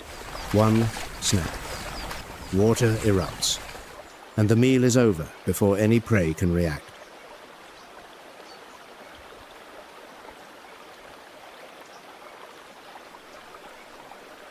But between the capybara herds and the Yaqaray caimans, there exists the most peculiar of paradoxes. They lie right beside one another, basking in the sun, coexisting in a peace so fragile it seems impossible.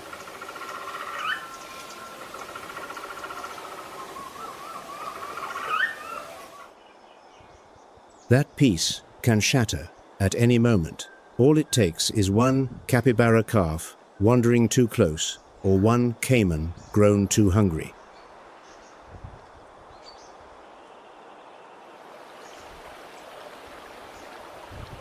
And as the water dwindles, the Yaqaray caiman faces not only hunger and thirst, but its own kind. The dry season transforms every remaining waterhole into a battleground.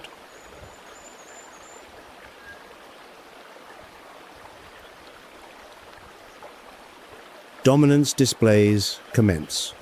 Heads reared high, tails slamming into the mud, deep growls vibrating across the water's surface. Armored scales hard as plater tails strike powerful enough to repel even the largest predator.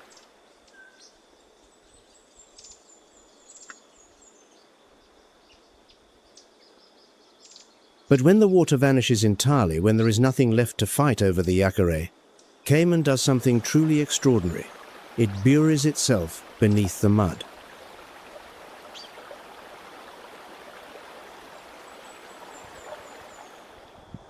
Heart rate drops to just a few beats per minute. The body enters a state of lethargy, very nearly hibernation. Thousands of caimans lie entombed beneath the dried mud, invisible, soundless, but alive.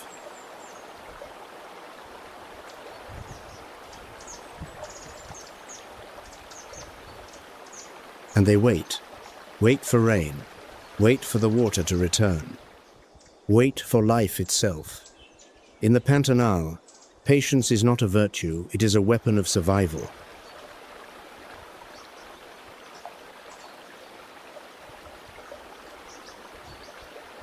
If you too have been drawn into the Pantanal's struggle for survival, share your thoughts with WildVerse in the comments below.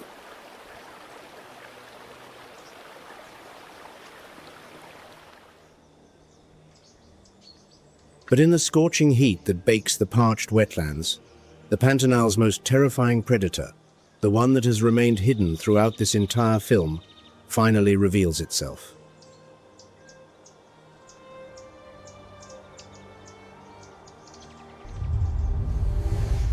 With jaws that can punch through skull, nothing, absolutely nothing, survives its grip intact.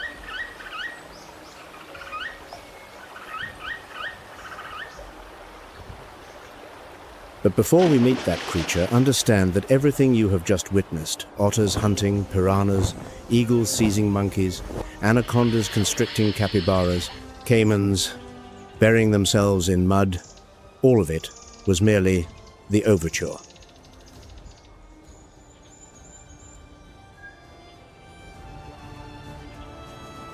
Because in the Pantanal, when the water retreats to its very last drop, only one species stands at the summit, and that species does not know the meaning of fear.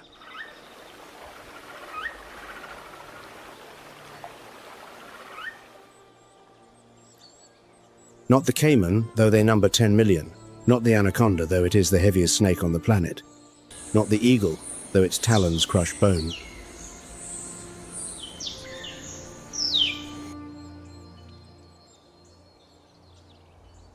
The jaguar.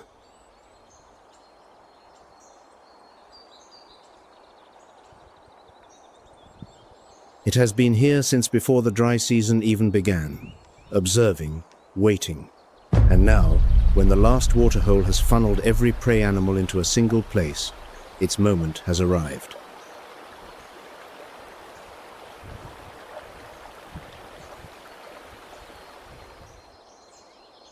The Pantanal jaguar, 200 to over 265 pounds, the largest of any jaguar population on the entire globe.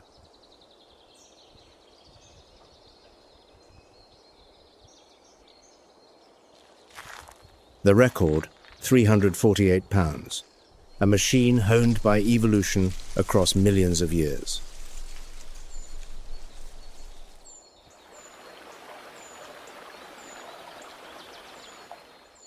20 to 25% of all the jaguars on Earth live in the Pantanal. This is not merely home, this is the last stronghold.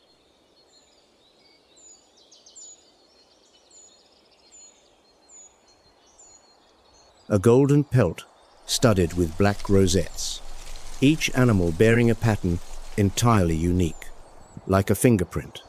Against the dry season grass, that coat renders it a phantom.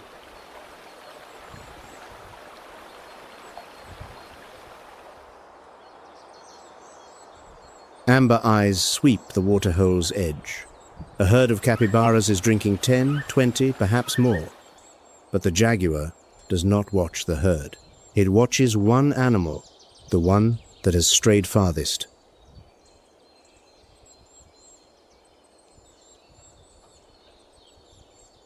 Patience, no hurry. That is the jaguar's strategy, entirely different from the African lioness. The lioness needs the pride to orchestrate an ambush. The jaguar needs only itself and time.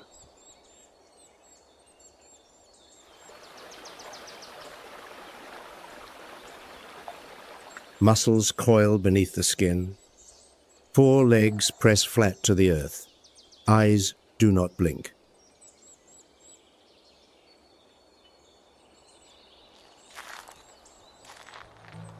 And then the jaguar launches, sprinting at up to 50 miles per hour in the first few strides. Claws extending 2 to 2.5 inches dig into the ground.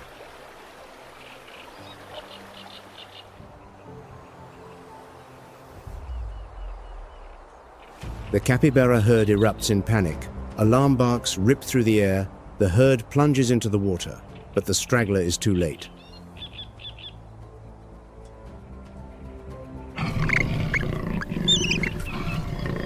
The jaguar leaps, jaws close.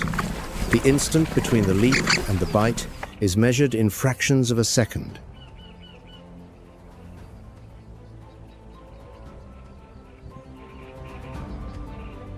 There is no prolonged chase like the African wild dog, no encircling formation like the lioness, only one single strike, either perfect or not at all.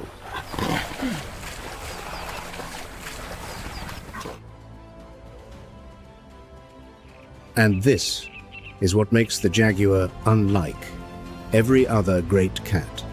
A bite force of approximately 1,500 psi, the most powerful in the entire family Felidae.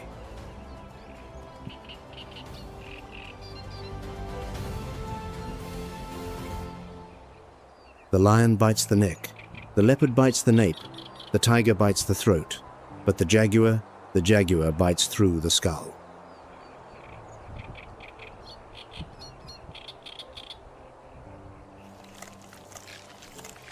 The skull-crushing technique, unique among all cats, drives 2 canine teeth directly through the prey's cranium. Swift, decisive, there is no second chance.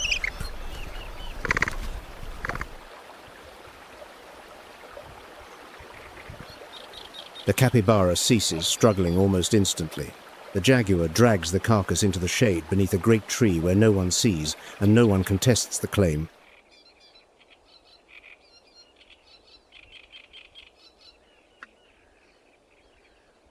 Unlike the leopard, which must haul its kill into a tree to prevent theft, the jaguar needs no such refuge.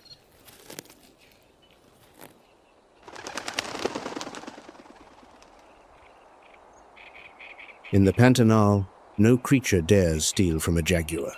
There are no lions here, no hyenas, only smaller animals waiting for scraps.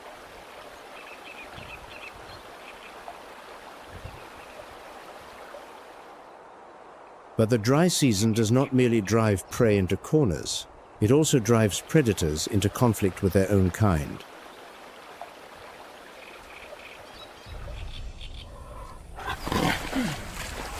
The scent of blood from the kill drifts through the hot air, and a younger jaguar, roughly 154 pounds, not yet large enough to establish its own territory, enters the veteran's domain.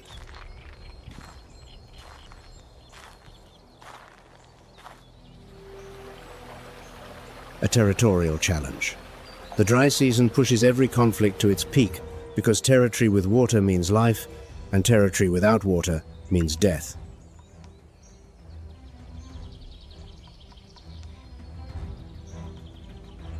Two jaguars face one another. Deep growls reverberate across the cracked mud. Claws extend. Teeth flash white.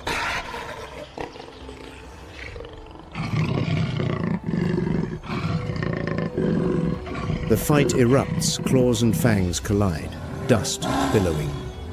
Not a prolonged chase, but a short, brutal, and decisive contest of strength.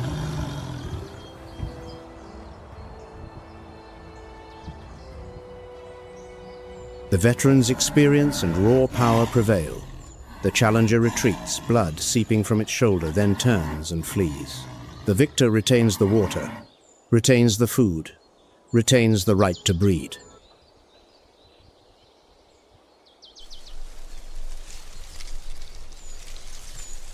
The jaguar fights alone, always alone. In the searing midday heat, as waves of warmth shimmer above the mud, the jaguar moves toward the riverbank.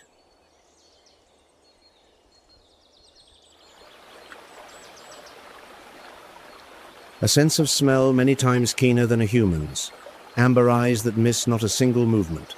The Pantanal jaguar hunts at every hour of the day, a predator that does not know rest.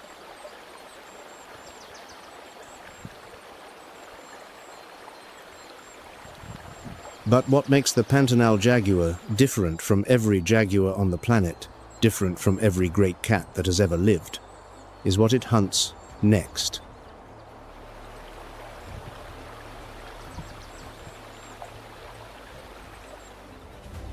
The riverbank. Water crystal clear under the afternoon sun. And in the shallows, a Yacaré caiman's eyes break the surface motionless, confident in its supremacy over the river.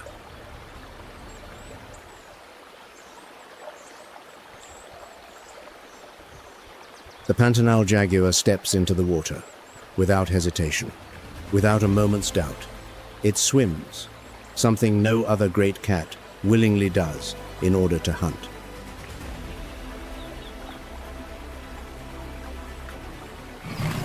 And when it draws close enough, the skull-crushing bite punches through the caiman's skull.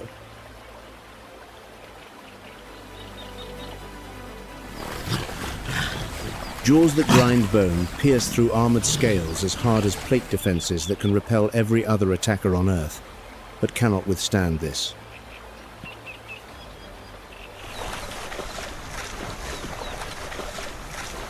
The jaguar hauls the caiman onto the bankwater, erupting in white spray. The caiman's body still convulses, its tail thrashing, but the jaguar's jaws do not release. 1,500 psi, locked on like a steel vice.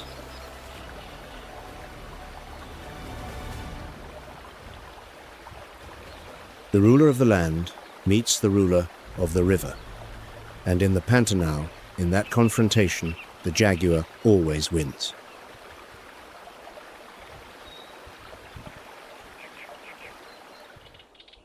No other great cat on Earth routinely hunts aquatic reptiles in the water.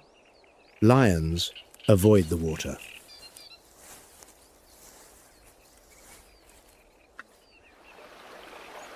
Tigers swim, but do not hunt crocodilians. Leopards climb trees to hide. Only the Pantanal jaguar, and only the Pantanal jaguar, turns the river itself into a killing floor.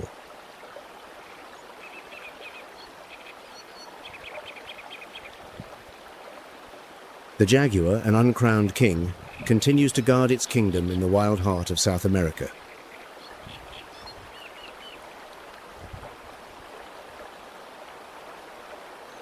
In indigenous cultures, the jaguar is the soul of this land, protector, judge, and keeper of the balance between water and forest.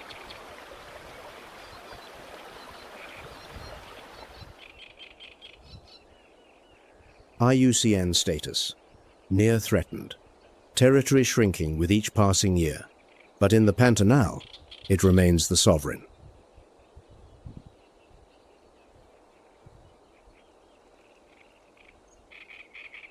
And as the dry season stretches on, as the last waterhole drains away, the jaguar does not leave.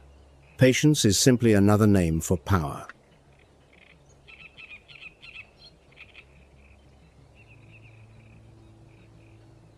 Just when it seems the dry season will incinerate everything, when the mud cracks so deep it reaches the bones of the earth, when even the final waterhole teeters on the edge of oblivion, thunder echoes from the horizon.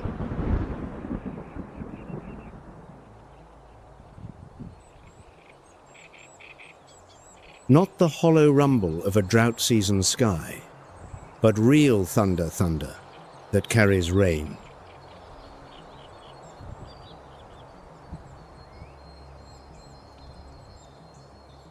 It rolls like a verdict.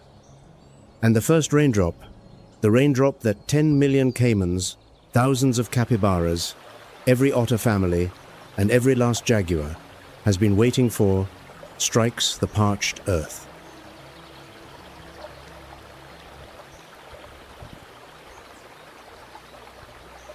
The water returns, once more, slowly, but with a force that nothing can resist.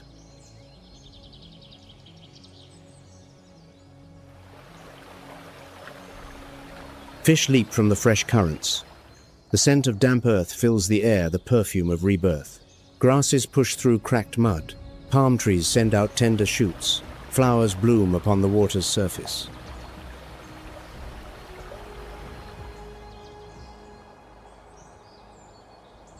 Capybaras leave the confines of the crowded waterhole, swimming joyfully into the newly flooded grassland space to breathe at last.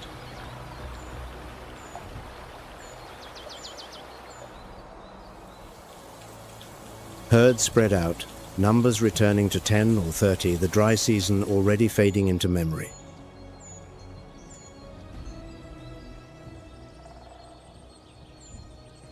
The anaconda emerges from its shroud of mud, its sleek body gliding into the fresh currents, ready for the next cycle of the hunt.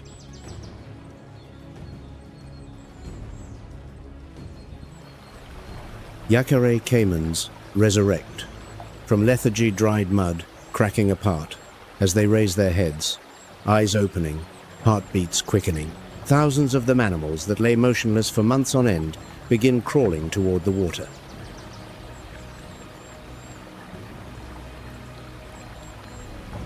Giant otters frolic in the swollen rivers, their calls echoing through the channels. The wet season is their season of plenty, and the family begins its coordinated hunting cycle once more.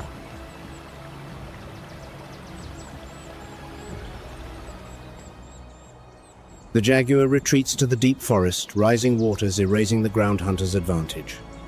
But no matter, the rains bring new prey, and the cycle begins again.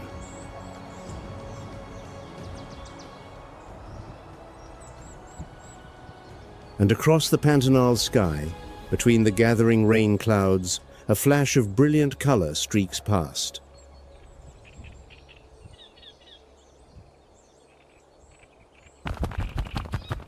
The red and green macaw, roughly 37 inches long, with a wingspan stretching to 4 feet, one of the largest and most resplendent parrots in the genus Ara.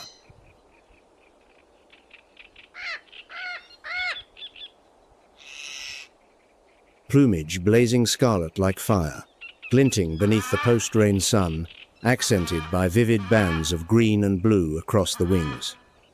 The bare white skin around each eye is traced with tiny lines of crimson feathers, arranged in rows, as unique as nature's own fingerprint.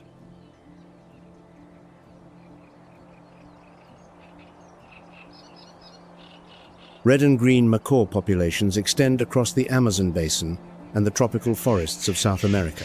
Though widely distributed, they remain living jewels, confronting the relentless retreat of old-growth forest.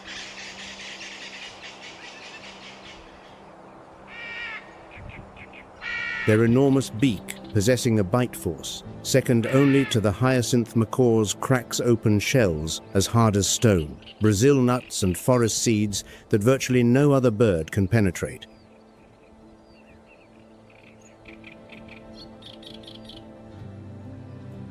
The crushing power of the macaw's beak is a biomechanical marvel, a precision steel vice sharpened by evolution itself.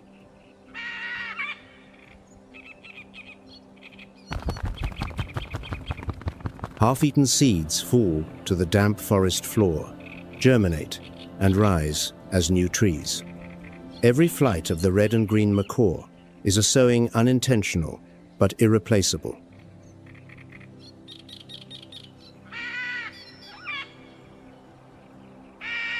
Without these great flocks, the Amazon's vegetation would lose its most dedicated gardeners. Without the ancient canopy trees, the red and green macaw would lose both its food and its lofty nesting hollows.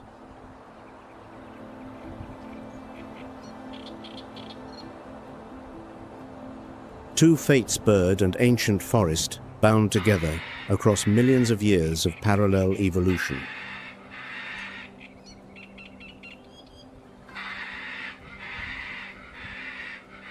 Typically flying in pairs or in dazzling flocks, their hoarse calls rip through the forest stillness. Red and green macaws mate for life, and they return year after year to the same towering tree hollow each breeding season.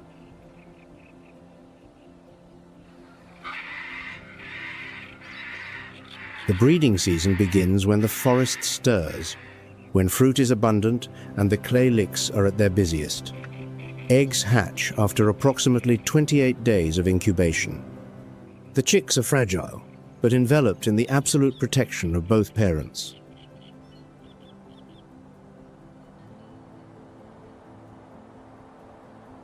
Carrying the seeds of life on every wing beat, the red and green macaw does not merely depend upon the ancient forest, it actively plants it.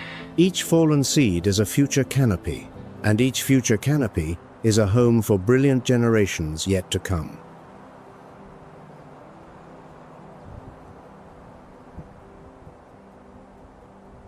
And remember, the seeds that capuchin monkeys scattered grew into trees that bore the very fruit this parrot now eats. That cycle, primate, plant, bird, is the hidden bloodstream of the Pantanal.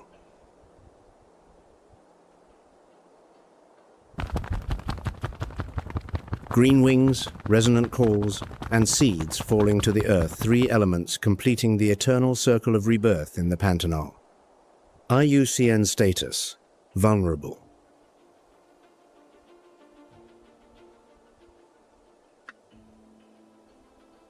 The Pantanal land of giants, the largest cat in the Americas, the largest rodent on Earth, the largest reptilian aggregation on the planet, the largest otter among all otter species, all of them in a single ecosystem.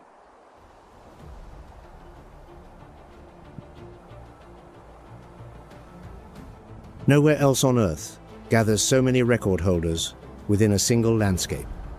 The Pantanal is a living museum of creatures that shatter the limits of size.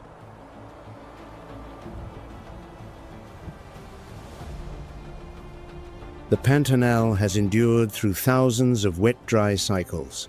It will not surrender easily.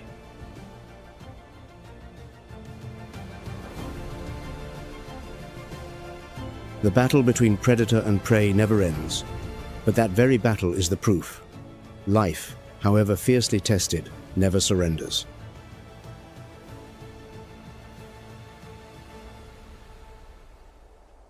Thank you for joining WildVerse. The natural world still holds countless stories waiting to be told.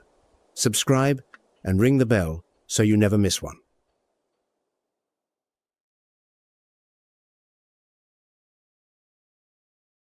Death strikes with savage, indiscriminate force, long before the claws of any predator can reach.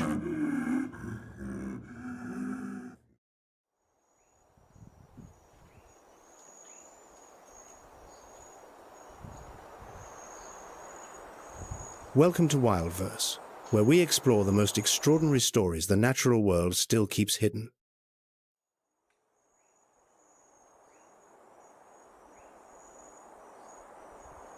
Early sunlight spills across the African savannah like liquid copper, gilding every blade of knee-high grass and stretching the long shadows of acacia canopies over cracked earth.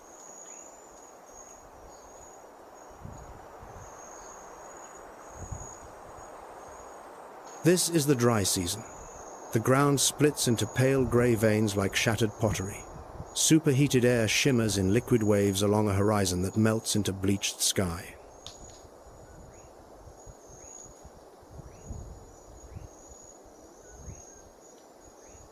Amid that vast grassland, a towering silhouette moves, with unhurried grace rising above everything around it.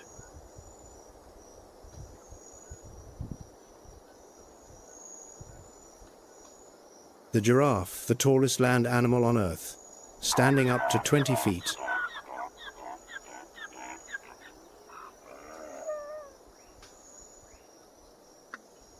A mature bull weighs over 4,200 pounds, looming like a living watchtower across the sun-drenched plains, its dappled coat unique to every individual as a fingerprint.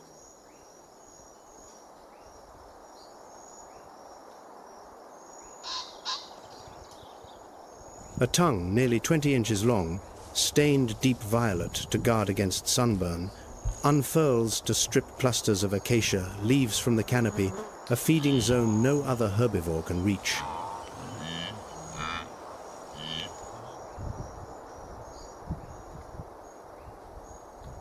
Each day, a giraffe consumes up to 66 pounds of foliage, spending 16 to 20 hours doing nothing but eating.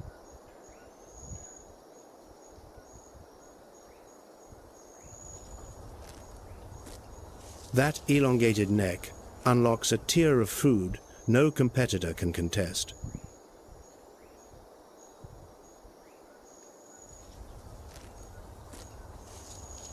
The giraffe's neck contains 7 vertebrae, the same number as a human, yet each stretches over 10 inches, forming a structure exceeding 6 feet in total length.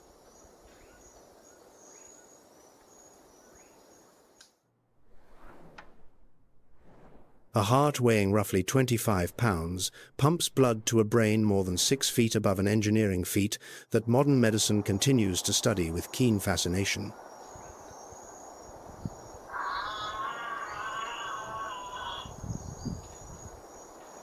A specialized system of valves within the neck's blood vessels prevents blood from pooling when the animal bends to drink, a mechanism evolution spent millions of years refining.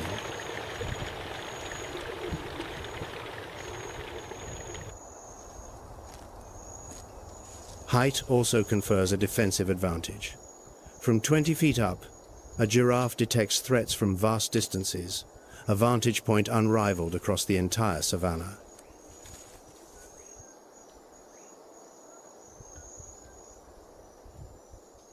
When cornered, they deliver kicks powerful enough to kill a lion, shattering a skull or snapping ribs in a single devastating strike.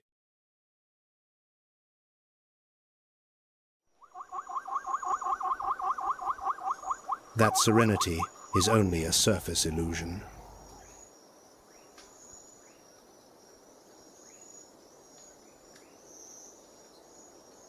Not far away, concealed in the thin shade of low scrub, 3 lionesses watch.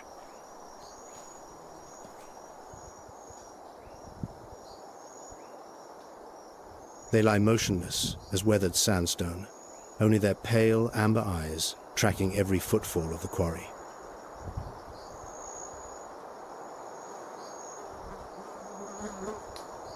Lions are the only predators on the savannah bold enough to attack an adult giraffe. Others, leopards, hyenas, target only the young and the vulnerable.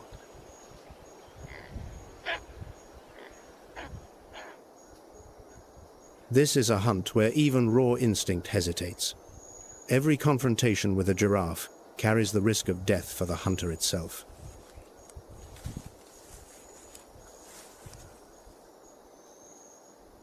The giraffe herd grows uneasy.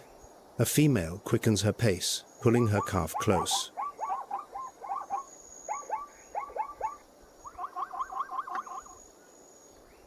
A newborn stands roughly 6 feet tall and weighs up to 220 pounds, still small against a lion's claws.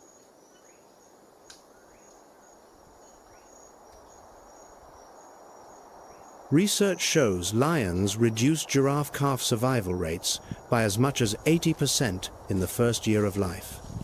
Only about half survive their initial 12 months.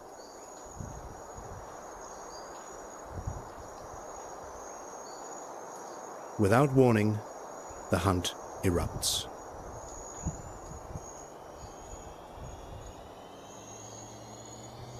The lead lioness surges forward like a sprung trap while the other two fan out wide, cutting off every avenue of retreat, a flanking maneuver honed across thousands of generations.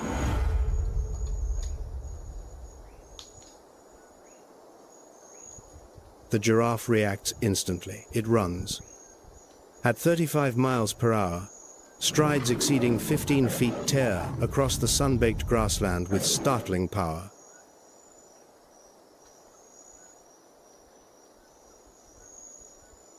Lions reach 37 miles per hour, marginally faster, yet they sustain that speed for only the first 300 feet. Beyond that distance, the chase is already lost.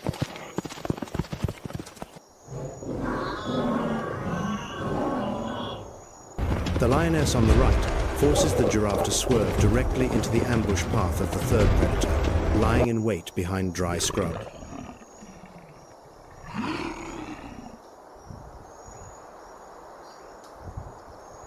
A leap.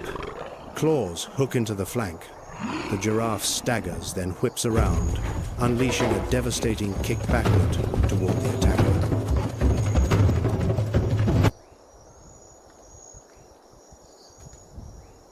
The kick barely misses. The lioness releases, rolls across the dirt in a cloud of ochre dust, then charges again without hesitation.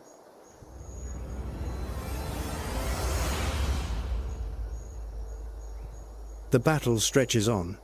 The giraffe holds its ground, strength draining. One lioness clamps onto the neck. A second drags at a hind leg with locked jaws.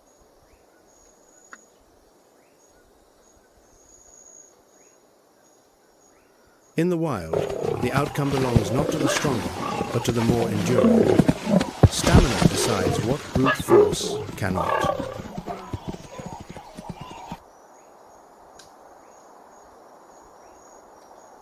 The giraffe lunges forward in one final desperate burst. Both lionesses lose their grip and tumble away. The prey escapes into open ground.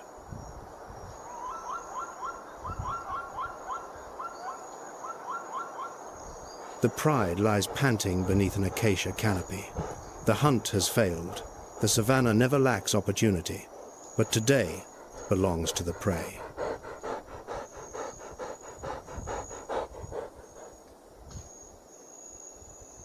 The giraffe walks on, its elongated shadow stretching long across the scorching ground. Fresh claw marks scored along its flank, silent proof that it has survived one more day.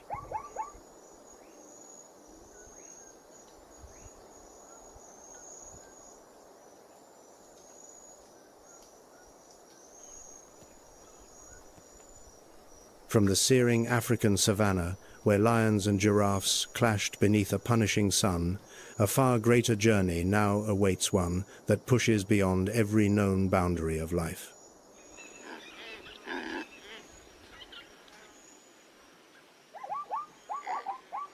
If the savannah tests its creatures with heat and brute force, the place ahead tests them with something invisible and far more insidious: the air itself.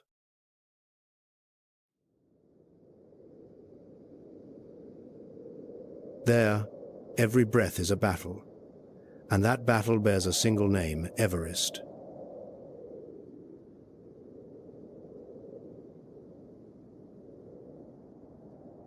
Winter, 26,000 feet above sea level. Temperatures plunging to minus 76 degrees Fahrenheit, cold enough to freeze exposed flesh in seconds. Winds exceeding 124 miles per hour tear across bare rock.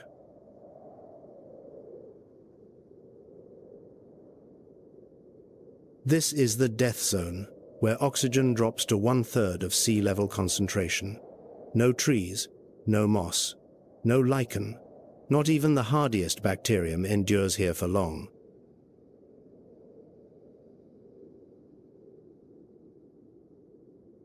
Snow blankets the peak down to the lower flanks in an unbroken shroud of white, transforming the entire mountain into a frozen monument. At the harshest point of the year, Everest resembles a dead planet.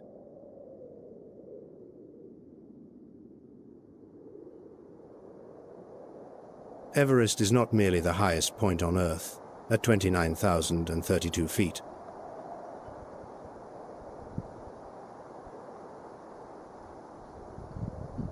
It is a vertical world. Every 1,000 feet descended reveals a different kingdom with its own laws.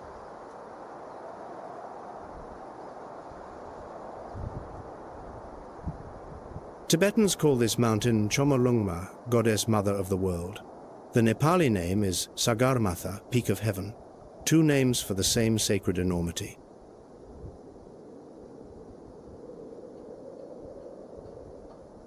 The Himalayas formed 50 million years ago when the Indian tectonic plate collided with the Eurasian landmass, thrusting ancient ocean floor into the roof of the world.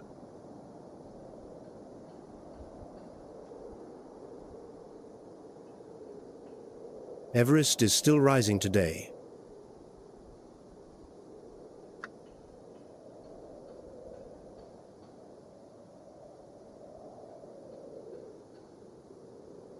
In the grip of a winter blizzard, at the edge of the death zone near 27,000 feet, a small, dark shape glides across the slate-grey sky.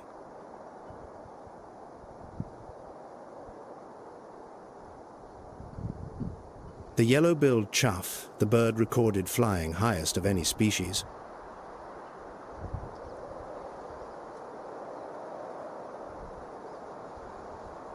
Weighing under half a pound, lighter than a bar of soap, clad in glossy jet-black plumage with a vivid yellow beak, they soar on updrafts that would crush any other creature.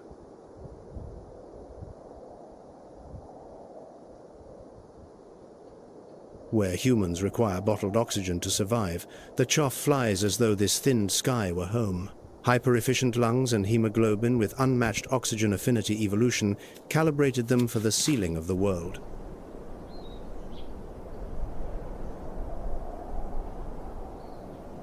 Their presence poses a central question. If life persists at 26,000 feet in the dead of winter, then at lower elevations where rock gives way to grass and snow yields to forest, what awaits?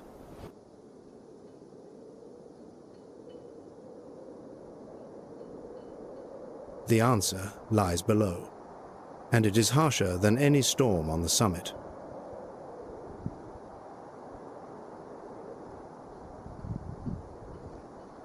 At the top of the world, life does not dwell at the highest point.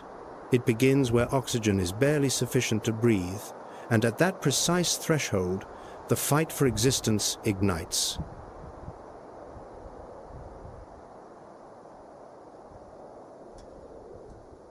Winter will pass, snow will melt, and when spring touches the Himalayas, across the band between 13,000 and 18,000 feet, the most formidable predators on the planet will stir from their cold vigil.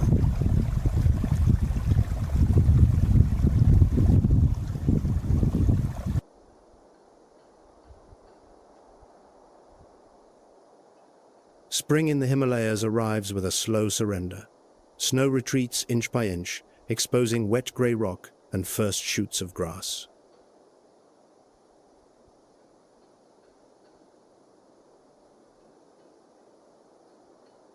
Daylight grows longer, angling through stone outcrops to cast a labyrinth of light and shadow.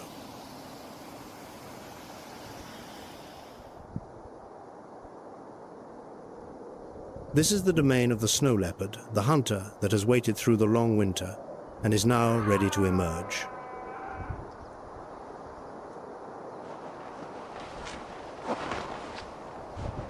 They are called the ghosts of the mountains.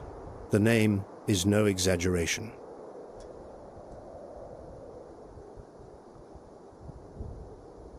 Smoke-grey fur dappled with black rosettes merges into rock and snow until the animal is nearly invisible.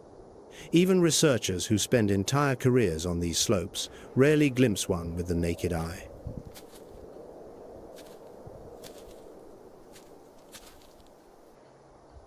Weighing between 60 and 121 pounds, the snow leopard is considerably smaller than its lowland relatives.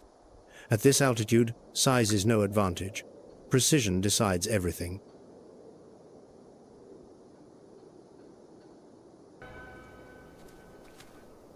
Forepaws, unusually broad, sheathed in dense fur like natural snowshoes, allow movement across wet spring snowpack without sinking through the crust.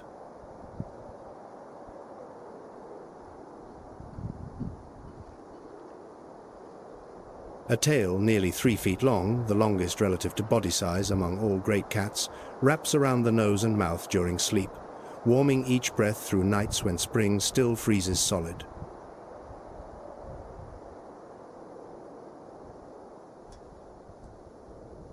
In attack, that tail becomes a counterbalance for horizontal leaps, spanning up to 50 feet among the longest bounds in the entire cat family. An explosion of calculated muscle.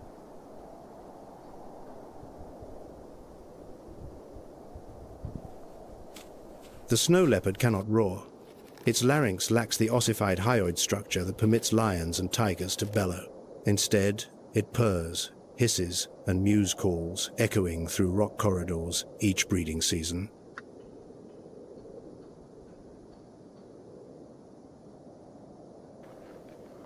A single male controls a territory spanning up to 77 square miles. Across that immense range, it lives in absolute solitude, encountering its own kind only during a brief mating window.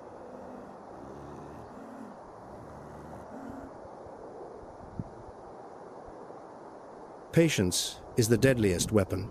A snow leopard lies motionless for hours on a rock ledge, blue-gray eyes scanning the stone basin below, waiting for prey to step within ambush range.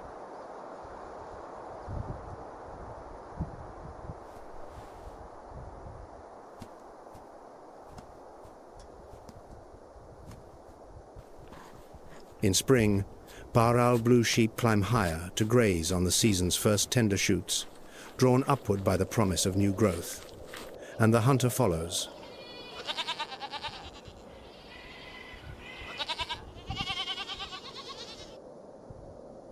Prey grazes several hundred yards away, utterly unaware that death lies directly above, watching with the stillness of stone.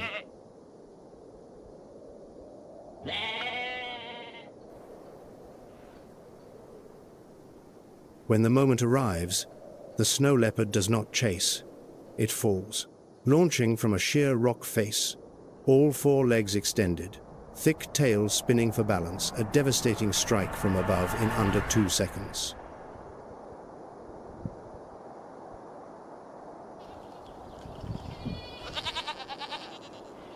Gravity becomes an ally. Speed comes from altitude, not muscle.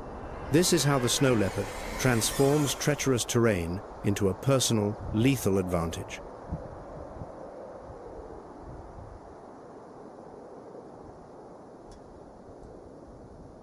Even the most flawless ambush fails more often than it succeeds.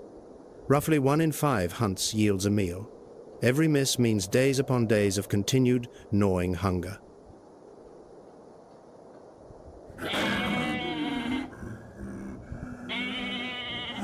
A successful kill must sustain the leopard for an entire week it returns, to feed on the carcass repeatedly, caching it beneath rocks or melting snow to keep scavengers at bay.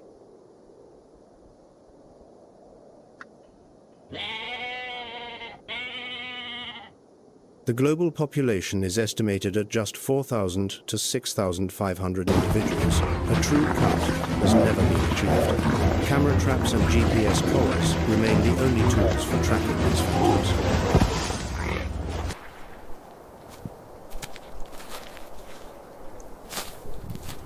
IUCN lists them as vulnerable. For a species that defies even census, that assessment may be more optimistic than reality warrants.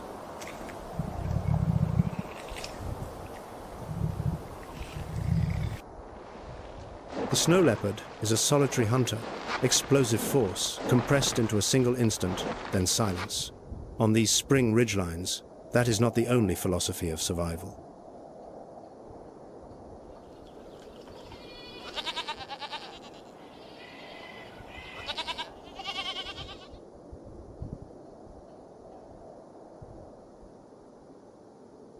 Along the same elevation band, under spring sun flooding an exposed plateau, a different sound reverberates through the stone valleys, a long, deep howl, rolling off dozens of peaks and carrying for miles. The Himalayan wolf.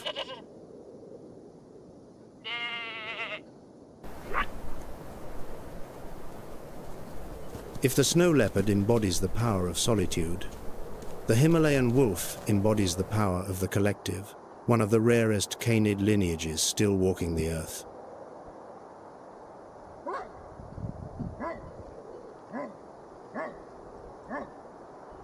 They travel in packs of 3 to 8, coordinating through eye contact, body posture, and howls. Each member holds a distinct role: the pathfinder, the flanker, the one that delivers the killing blow.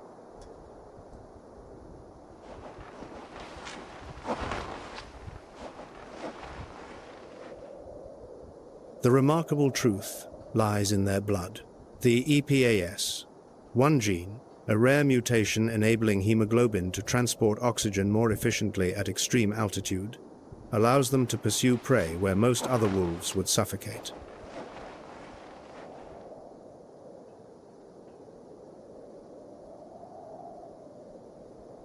Weighing between 66 and 121 pounds, wrapped in fur as dense as wool, they endure Himalayan winters with a resilience that few species on Earth can match.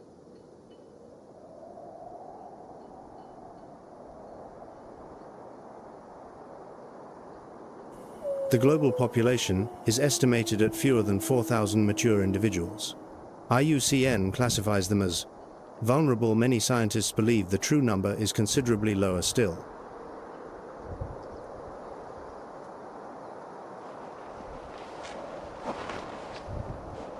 The drama lies here. The Himalayan wolf hunts the same prey as the snow leopard barao.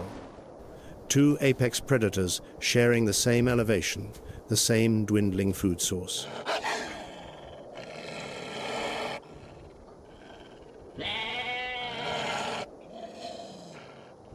The snow leopard, a lone ambush predator, striking in a lightning instant.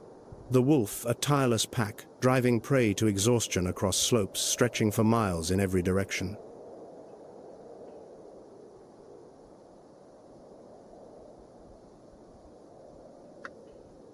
Two opposing philosophies, coexisting on a single stage.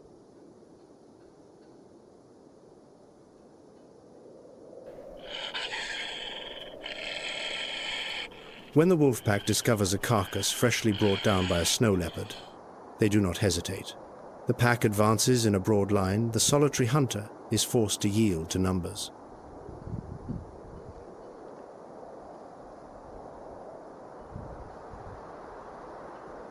This is the law on the roof of the world. Individual effort brings down the prey.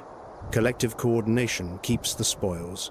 Neither strategy invalidates the other.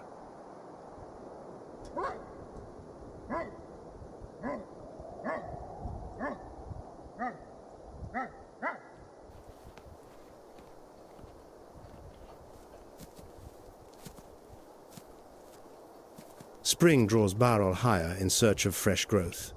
Both snow leopard and wolf follow two rivals that share no quarter, pursuing the same herd across the same crumbling ridgelines.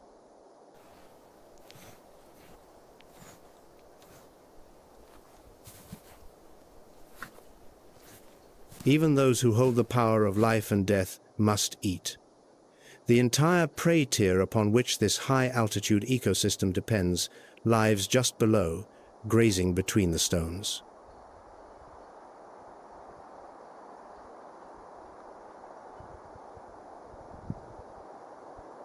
If the prey tier collapses, the predator tier collapses with it. The Everest ecosystem falls silent, tier by tier, from summit to tree line.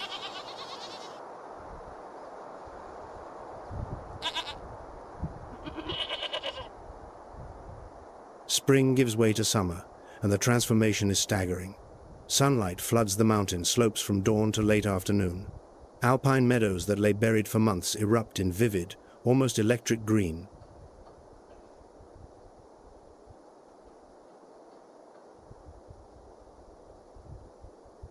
Between 10,000 and 16,000 feet, where grasses crowd between shattered rock, The prey tear enters its most abundant season. Baral, the blue sheep, are the primary prey for both snow leopard and wolf.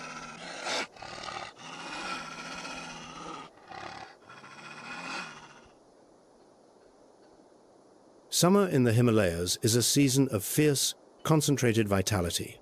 Intense golden light strikes steep rock faces where herds of baral graze on dense young grass between dew-soaked granite boulders.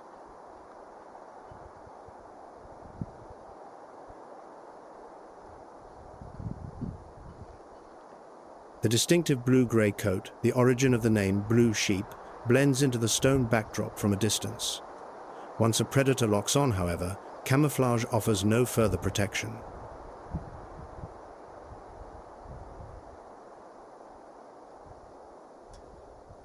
The true weapon lies in 4 legs. Hooves, with hard outer rims and soft, rubber-like inner pads, form natural crampons, gripping rock surfaces even when slick with summer rain.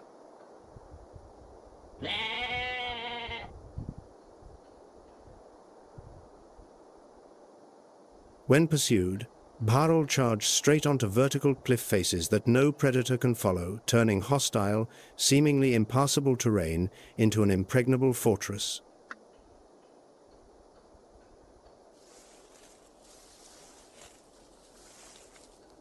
In summer, mature rams clash with curved horns to establish hierarchy, the impact reverberating through valleys like cracking stone.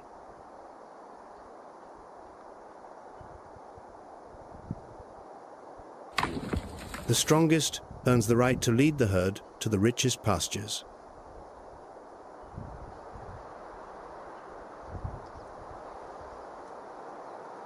Herds range from 10 to 50 individuals, and sheer numbers serve as a living shield. More eyes scanning the slopes means predators find it far harder to approach undetected.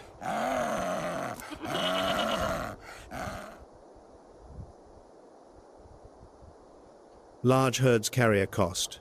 They need more grass, must spread farther apart, and the moment they scatter is precisely the moment they become most vulnerable to a coordinated attack.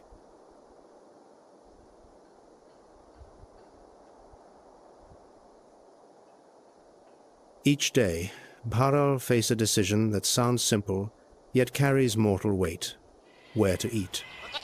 Near the cliff edge, grass is sparse. Far from the edge, there is no escape route when the ghost appears above.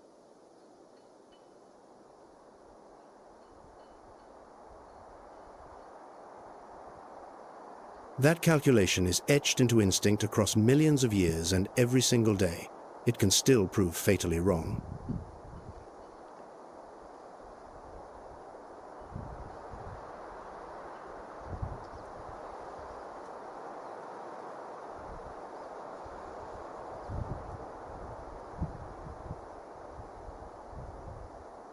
From the steep rock faces of the baral herds, looking down to the broad lands below, enormous dark shapes graze unhurriedly on lush summer grass. Wild yak, the largest native animal of the Tibetan plateau.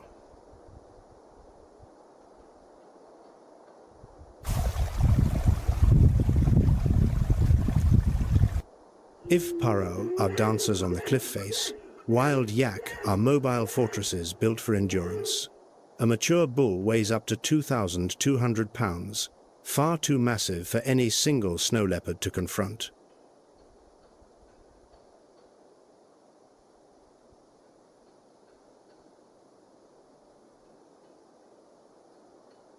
A double-layered coat, a fine, dense undercoat, beneath long outer guard hairs that nearly brush the ground, enables them to endure minus 40 degrees Fahrenheit without so much as a shiver.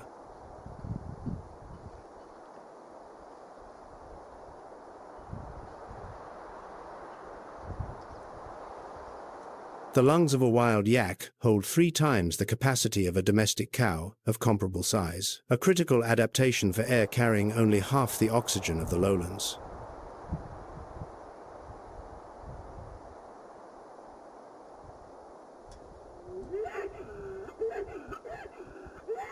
The name yak originates from the Tibetan language, initially referring only to the male. For the Sherpa, Yak transcend livestock, they are allies, transport, and a living lifeline.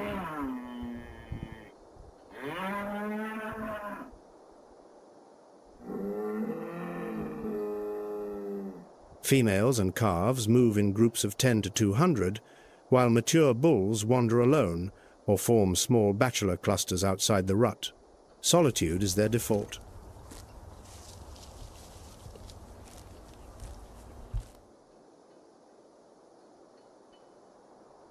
Summer is the season of abundance. Alpine grass grows thick, calves gain weight rapidly, and herds spread across the widest pastures of the year.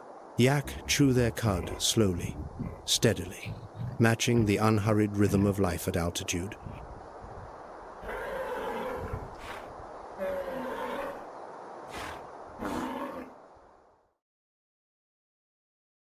A four-chambered stomach allows them to digest coarse grasses that few other ruminants can process, a decisive advantage when winter returns and only dried stalks remain beneath the snow.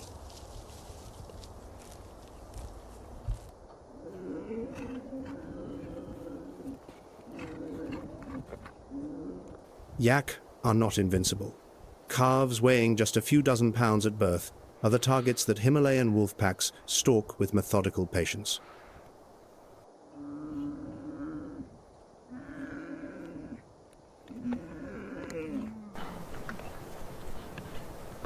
When wolves close in, adult yak form a defensive line, forged through millennia of evolution, a wall of horns. Calves pressed into the center, adults face outward, curved horns aimed at the enemy.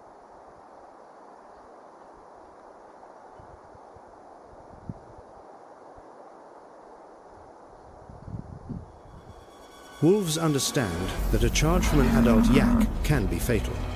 Yet they also understand that persistence creates openings, a calf drifting from the herd, an exhausted cow faltering.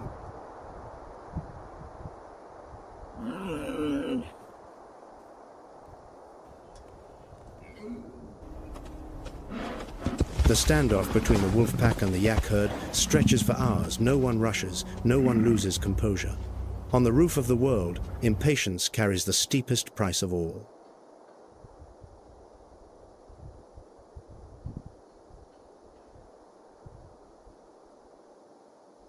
Wild yak number only 10,000 to 15,000 individuals. IUCN classifies them as vulnerable. The greatest threat is not wolves, but hybridization with domestic yak and persistent poaching.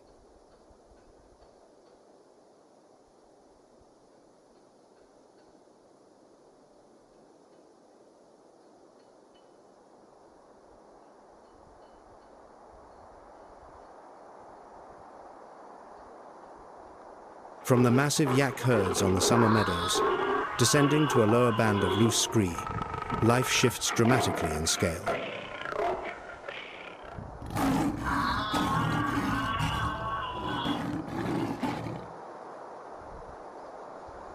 Among moss-covered crevices glowing green, the smallest creature in the Everest food chain is busier than ever.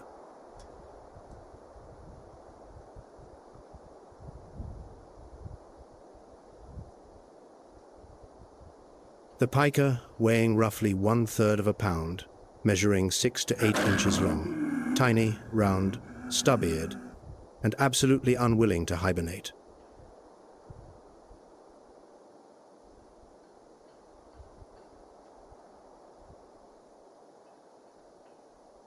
While most small mammals at high altitude escape winter through prolonged dormancy, the pika remains active year-round, an audacious evolutionary gamble that few species dare to take.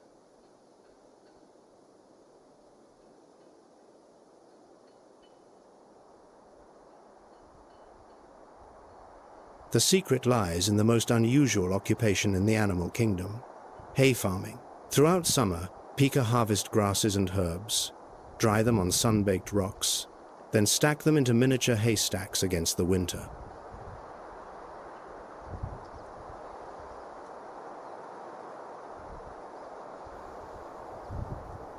Summer is the golden window. Every foray outside, every fistful of grass carried home repeated hundreds of times each day. Winter does not wait. and the pika understands that better than any creature on the mountain.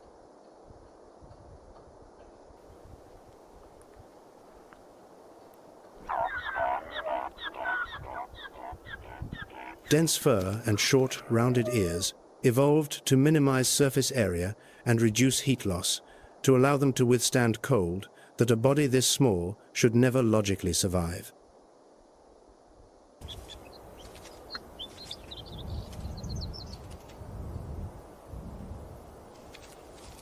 Pika belong to the order Lagomorpha, relatives of rabbits. Yet their lives could not be more different. Rabbits sprint to outrun predators. Pika vanish into rock crevices in a flash and resume work.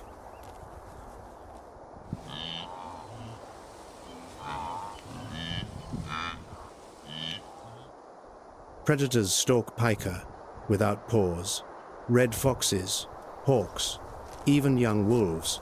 Yet pika serve as a hidden keystone of the ecosystem. Hay piles feed other species indirectly through winter, and burrowing aerates the soil.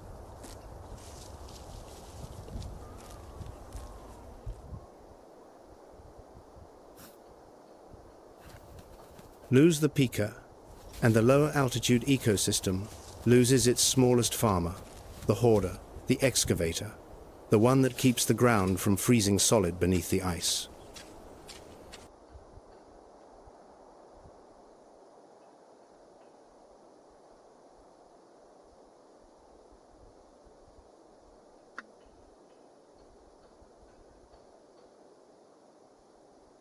Which Everest creature astonishes you the most?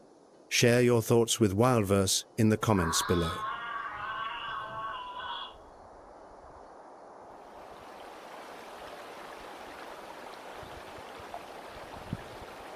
The struggle across the tiers of rock and snow is not the whole story. Lower still, the mountainside turns green as mosses and lichens cling to ancient trunks. Summer eases gradually into autumn.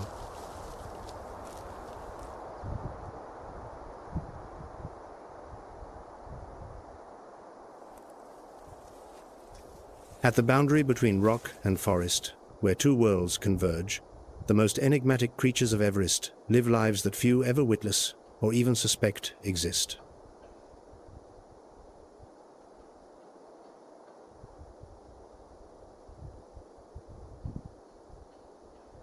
Below 10,000 feet, the landscape transforms entirely.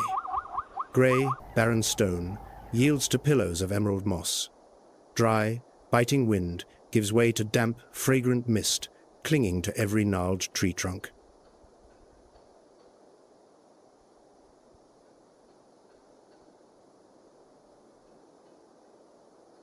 Autumn in the Himalayas. Rhododendron leaves turn crimson. Bamboo glows gold under pale sunlight, and the forest blazes with fierce color before winter descends.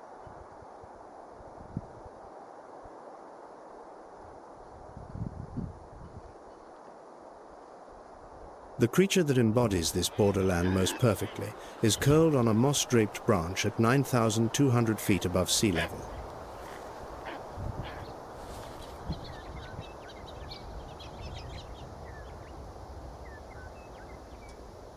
The red panda, weighing under 14 pounds, round, dark eyes, russet fur that dissolves into the very autumn leaves, drifting around it like a living ember.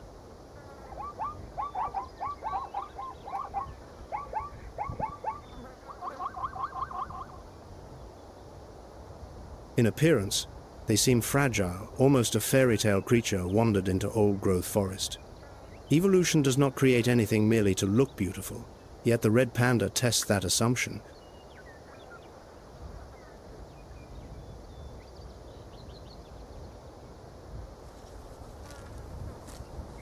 They belong to the order Carnivora, yet 95% of their diet is bamboo. A carnivore living on plants, a paradox that taxonomists have debated for over a century without resolution.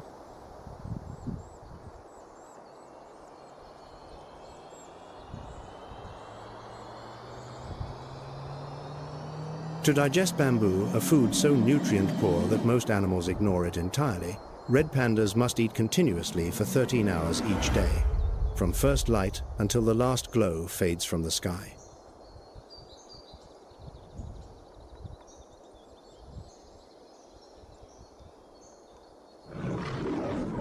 To grip slender bamboo stems, they possess a pseudo-thumb, an extended wrist bone, forming a sixth digit, identical to the giant panda.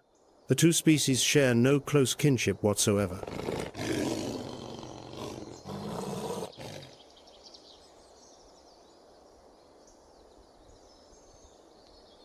The same problem, grasping bamboo, produced the same solution in two independent evolutionary lineages. Science calls this convergent evolution evidence that nature follows logic, not caprice.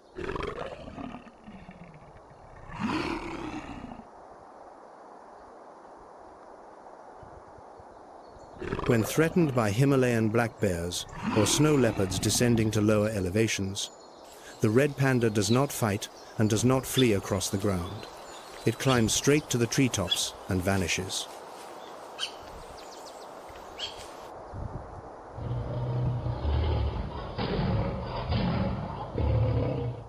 On Everest, some rely on brute force, some rely on unity, some rely on speed across cliff faces. The red panda chooses a fourth path, becoming invisible among the canopy.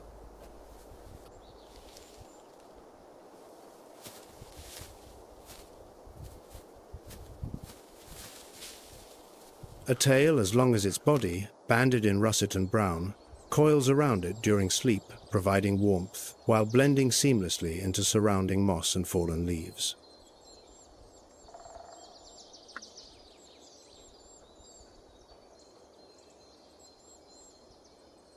When the first cold fronts of winter sweep through the autumn canopy, they curl into a ball of fur on a high branch, dropping their metabolic rate to the barest minimum, not hibernation, but something close to pause.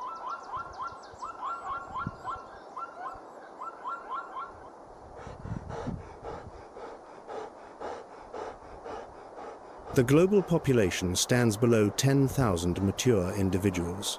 IUCN classifies them as endangered, a higher threat level than the snow leopard itself.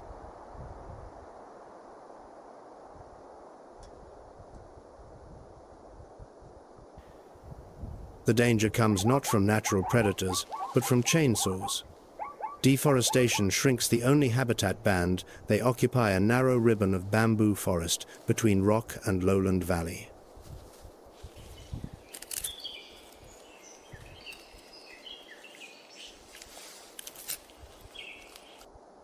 When the forest disappears, the red panda has nowhere left to hide.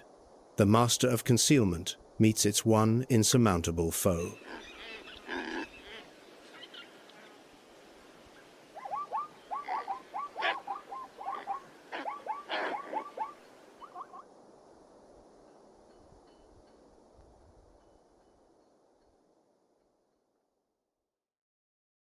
Amid that loss, the Himalayan forest tier preserves something the rock and snow above can never offer: color in its most extravagant, unapologetic form.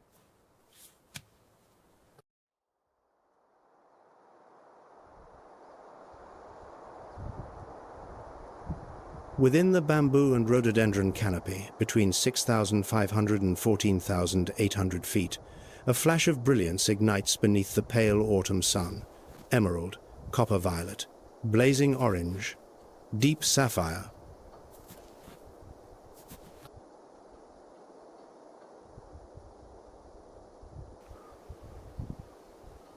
The Himalayan monal, the national bird of Nepal. One glimpse is enough to understand why the nation at the foot of Everest chose this creature as its emblem.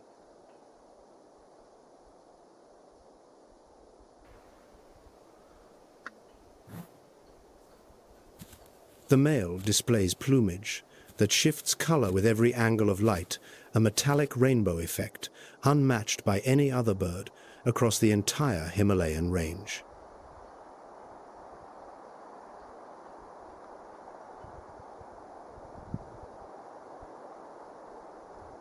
Each feather contains no single pigment. Instead, it refracts light through microscopic surface structures, producing a spectrum that changes with the viewer's perspective.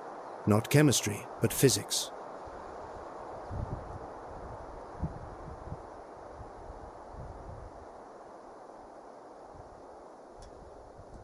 The female wears muted, pale, grey-brown, flawless camouflage, while incubating eggs on the forest floor. Evolution grants radiance to those that must attract, discretion to those that must protect.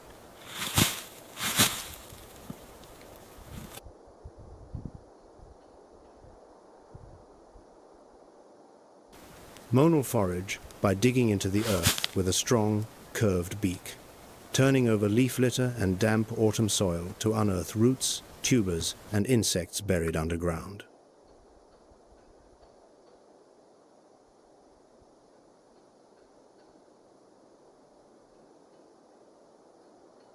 That digging does more than sustain them. It disperses seeds, exposes insects for other species, and loosens forest soil.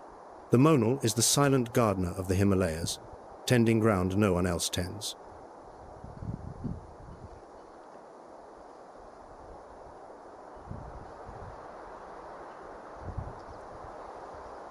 Amid all the conflict in the tiers above, snow leopards stalking, wolves pursuing, barrel clinging to walls, pika hoarding provisions, the monal appears as a moment of stillness and unanticipated beauty.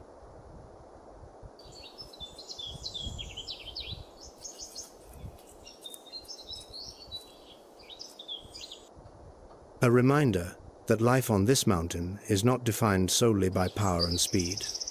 Sometimes it manifests in color, vivid, unapologetic, and answering to nothing but the angle of the light.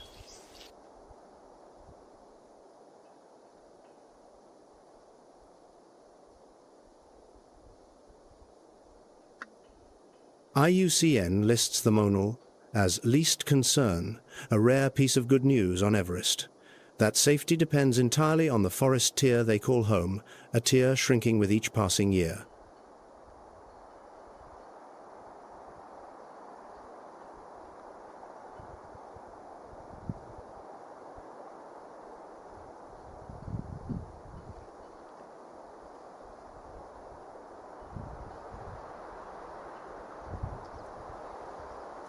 From the winter death zone where nothing persists, the journey has descended through the spring predator tier, the summer prey tier, to the fading autumn at the forest's edge.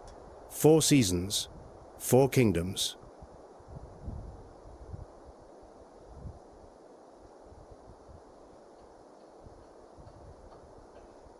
Each tier is a chapter in the same story, a food chain linking the 1/3 pound pika to the 2,200 pound yak, connecting iridescent plumage to the 50-foot leap of a ghost.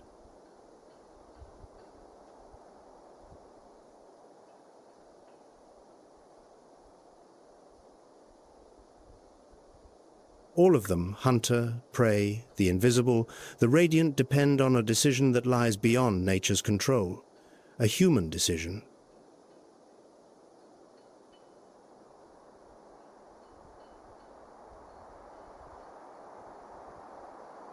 At the foot of Everest, those humans have lived beside this mountain for thousands of years before the first foreign explorer ever arrived on its slopes.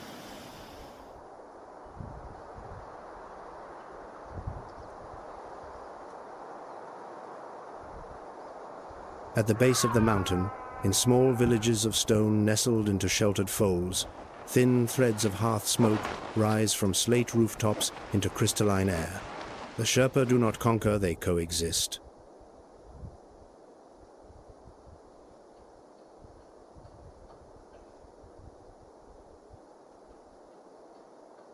In Sherpa, blood lies a secret that science did not decode until 2014. The EPAS, one gene inherited from Denisovans roughly 40,000 years ago, carried forward through millennia.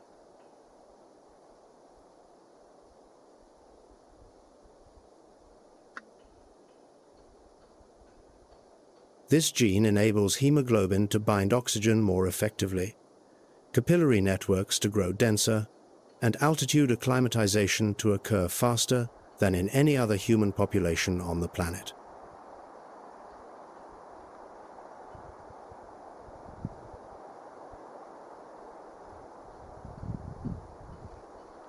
The same EPAS, one gene carried by the Himalayan wolf. 2 vastly different species. The same mountain, the same molecular solution Everest keeps only those that adapt. regardless of legs.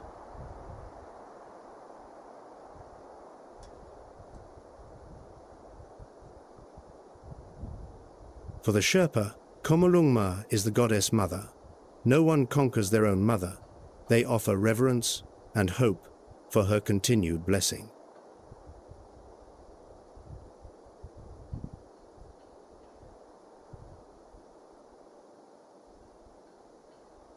Before each climbing season, the puja ceremony takes place at base camp prayers, burning incense, and 5-colored prayer flags: blue for sky, white for air, red for fire, green for water, yellow for earth.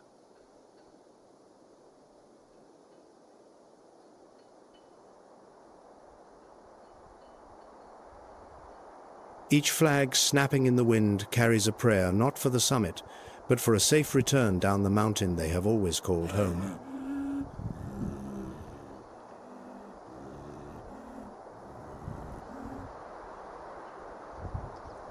Yak, the same animal encountered on the summer meadows here, assumes a different role entirely.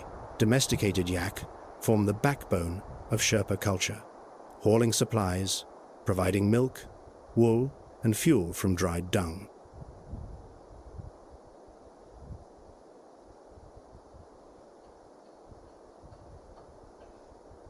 The bond between Sherpa and yak is not domestication in the sense of domination. It is symbiosis, two lives persisting together on a mountain that no one else chooses to inhabit.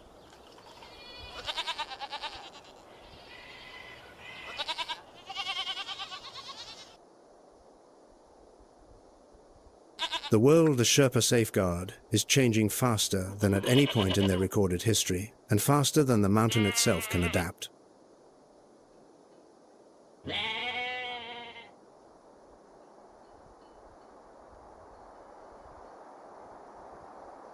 At the highest tiers, snow leopards are poached for pelts and bones. Black markets pay thousands for a single skin. 4,000 to 6,500 individuals each year. The count diminishes.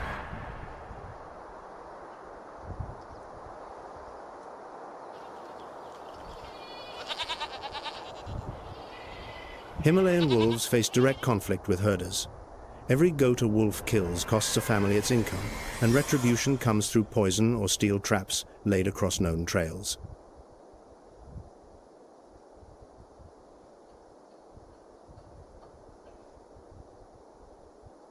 Wild yak. 10,000 to 15,000 individuals are losing genetic integrity through hybridization with domestic stock.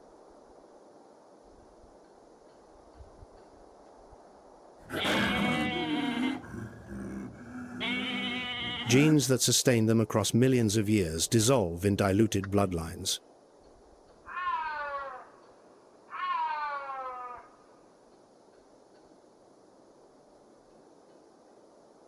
Red pandas lose forest. Fewer than 10,000 individuals, every acre of bamboo felled strips, another family of its only shelter and food supply.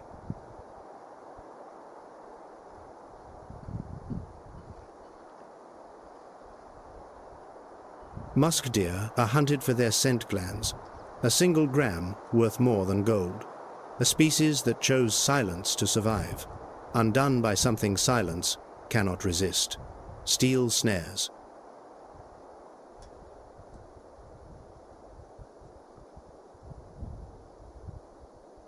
Bearded vultures, the scavengers connecting every tier die from poisoned bait set for wolves. Death ripples through the food chain, from the hunter to the final carrion feeder.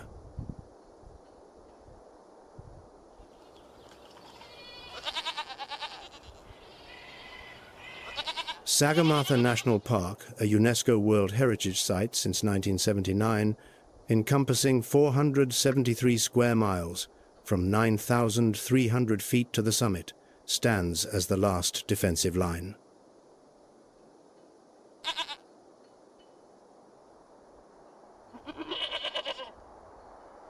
That line holds only as firmly as the will of those who guard it. On Everest, the guardians are the Sherpa, and they are watching their world transform.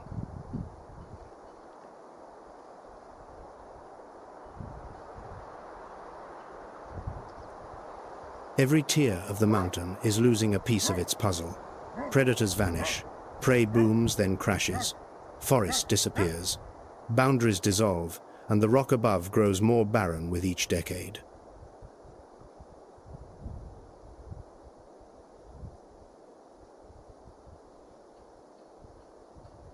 Everest is not a solitary mountain. It is a vertical ecosystem. Pull one piece away, and the whole structure trembles from summit to base.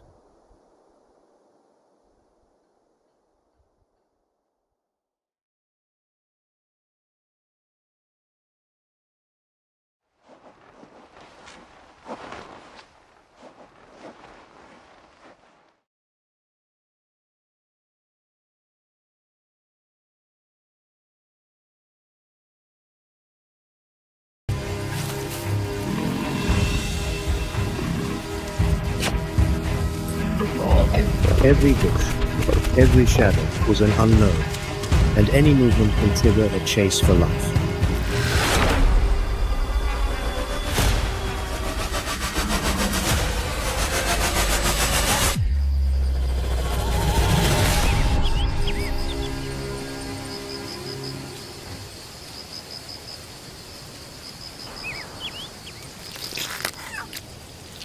Here, survival is a game with no second chances, where only cunning and timing gain the upper hand.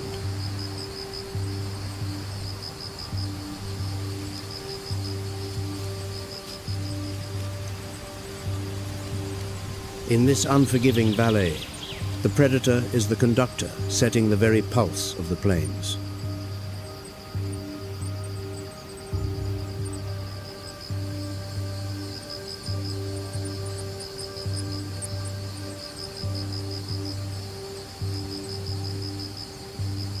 A new day begins, and in the heart of the savannah, the silence is broken by a confident stride.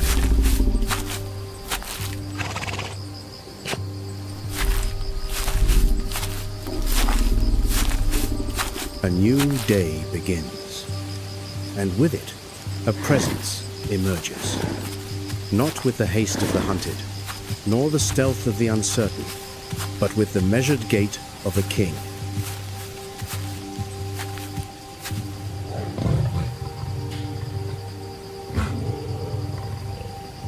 All 485 pounds of muscle and majesty, he is the embodiment of the savannah, a living icon of power that needs no introduction.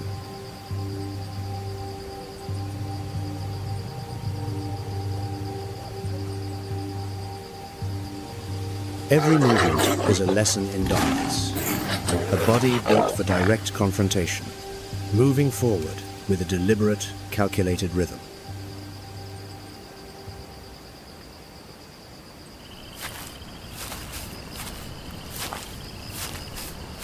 But strength is not his only asset.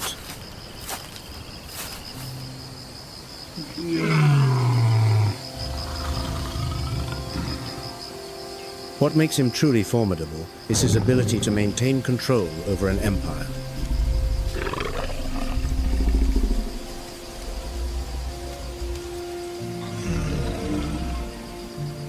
His roar can carry for 5 miles, a resonant warning to any who dare draw near.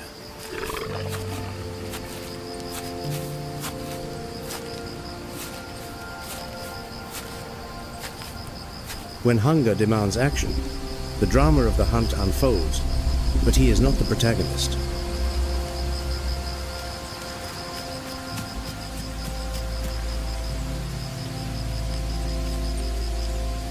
The lionesses, smaller and more agile, are the true architects of the attack.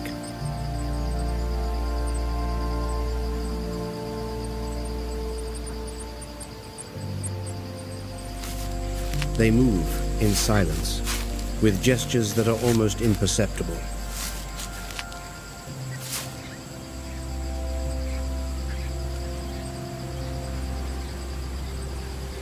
Each knows her role, one at the front, another on the flank, and a third to block the escape.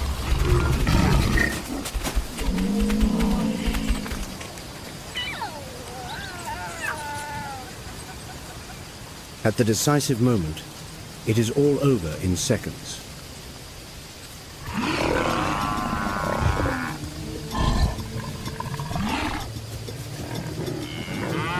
A pounce, a rustle in the grass, and the fatal bite to the throat ends any attempt at escape.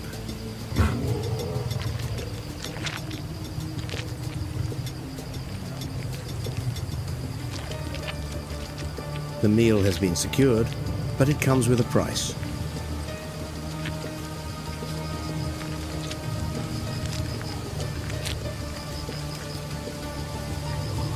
The males, despite not participating in the hunt, have priority in sharing the spoils.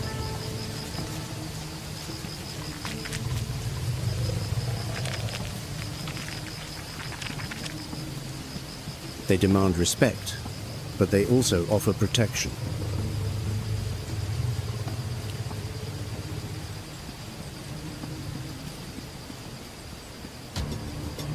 Battles are fought not just for territory, but for lineage.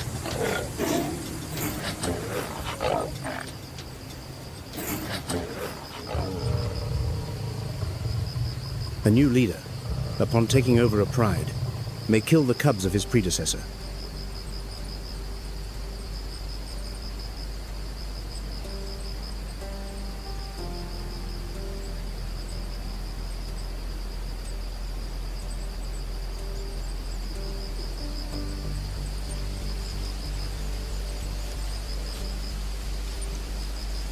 A pride's territory can exceed 96 square miles, marked not only by roars, but also by scent and constant patrols.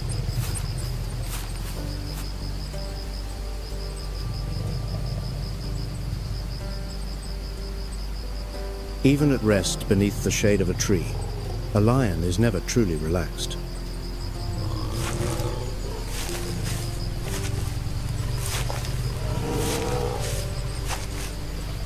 He observes, he calculates, and he decides.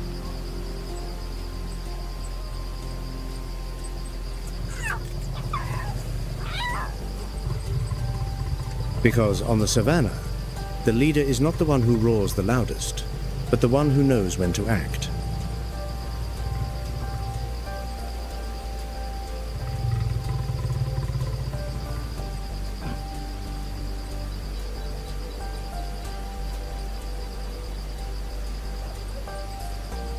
But power on the savannah wears many faces. As the sun burns down, forcing the great prides into slumber, another, more secretive form of dominance rises.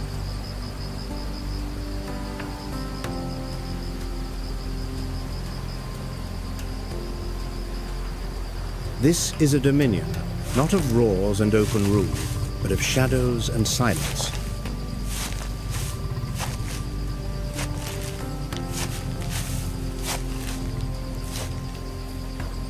The leopard moves alone, and it is a choice.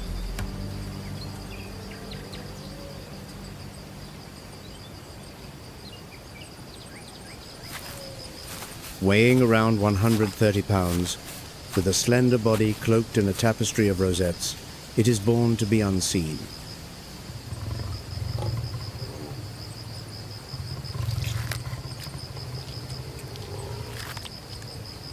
The savannah does not notice him, and that is exactly how he wants it.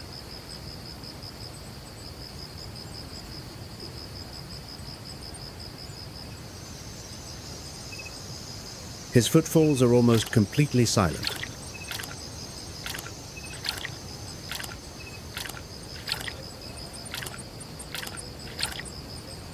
He can spend hours observing a clearing, gauging the wind, assessing every movement.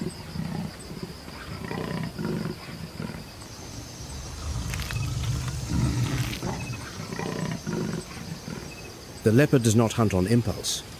He waits for the perfect moment.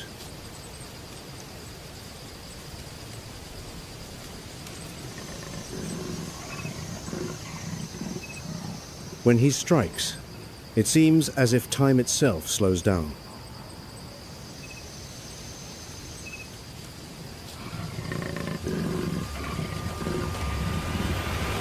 The leap is precise, the impact certain, and a single bite to the nape of the neck ends it all before a sound can be made.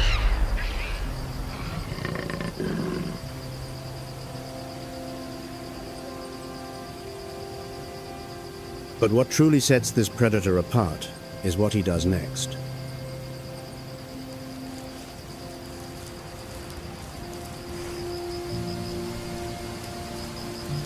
He hauls the carcass, often larger than himself, high into the branches of a tree.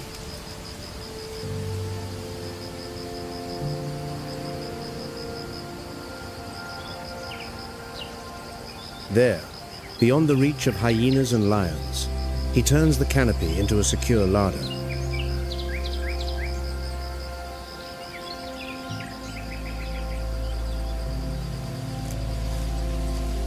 This behavior is not mere instinct, it is calculation.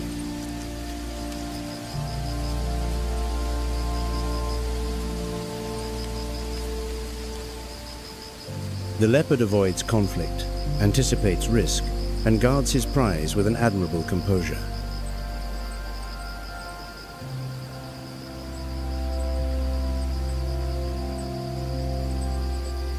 At night, he is transformed.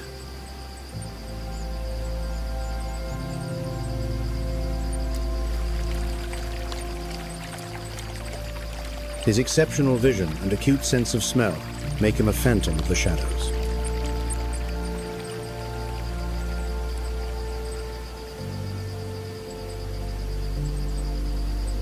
He hunts in absolute silence, using the darkness as his ally.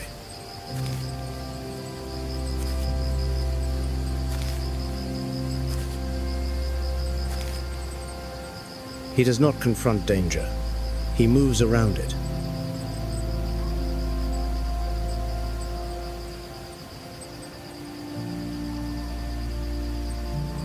A body built for agility, senses that act as a constant radar, and a mind ever alert, make him one of the most dangerous predators.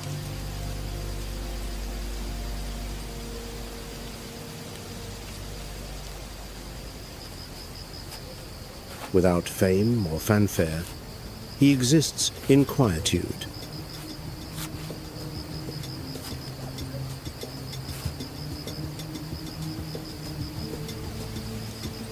An enemy cannot attack what it cannot see.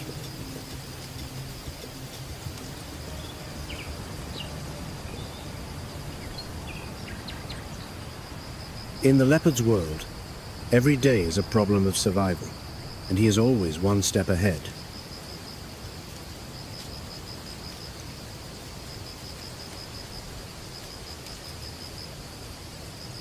Even in sleep, his ears listen, his eyes half closed beneath the leaves, ready to vanish in an instant.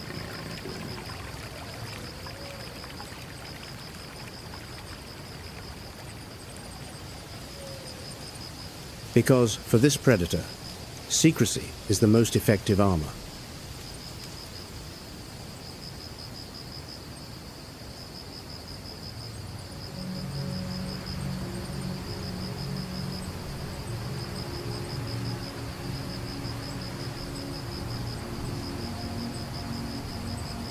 As dusk settles, a strange sound breaks the silence.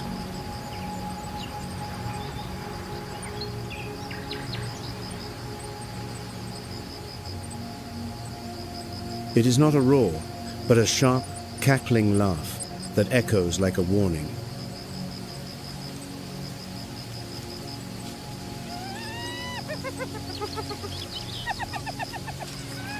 The spotted hyenas are coming.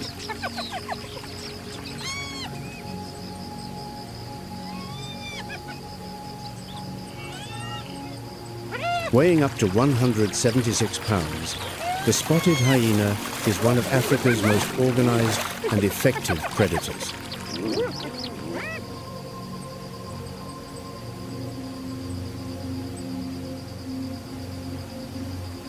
Their strength lies not in the solitary strike, but in the calculated chaos of the clan.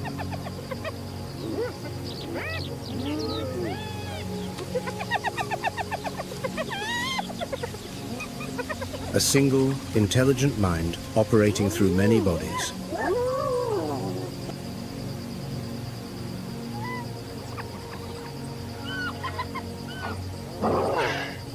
do not plan an attack. They are the attack, a fluid wave of opportunity, probing, constantly searching for a single crack in the prey's will.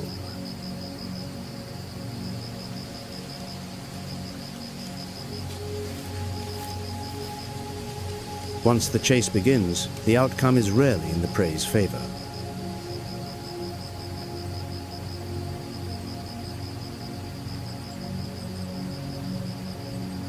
They do not need to be faster. They need to be more persistent.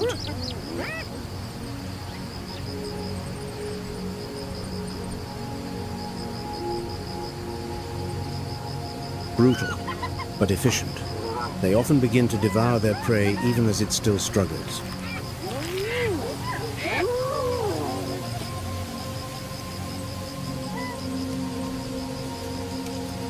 The shorter the time between the catch and the consumption, the lower the risk of losing the meal to a rival.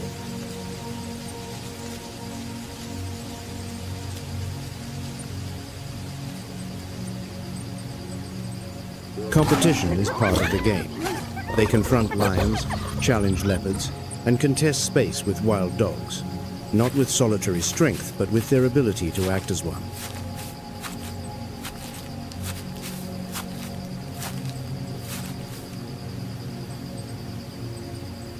Their jaws are devastating.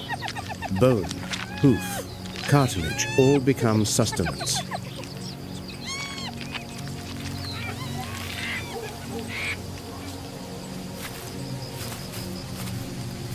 Very little is left behind. They are masters of opportunity, knowing how to turn chaos to their advantage.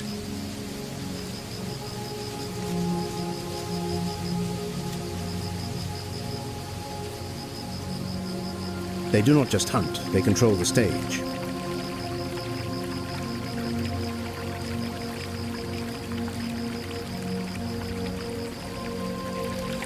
Where they pass, silence gives way to a calculated pandemonium.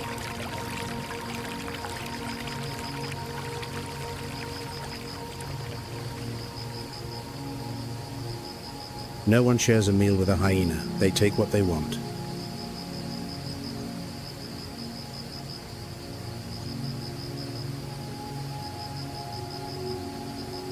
In the game of survival, they are not the pawns. They are the players who move the board.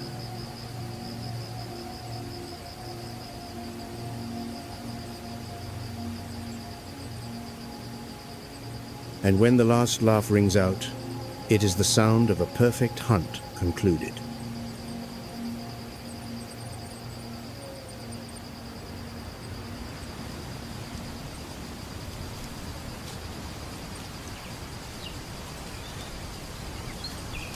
On the horizon, a group of animals appears, breaking the mold of all other predators.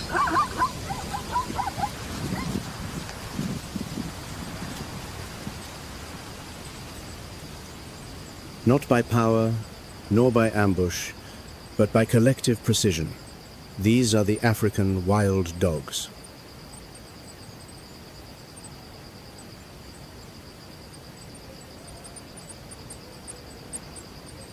Weighing around 66 pounds, with long legs and large, rounded ears, these hunters may not impress at first glance.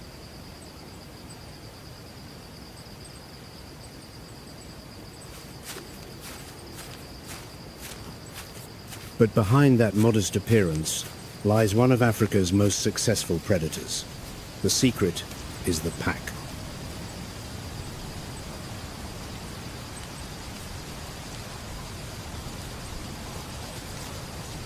Each pack operates as a single living organism, where every member knows its role.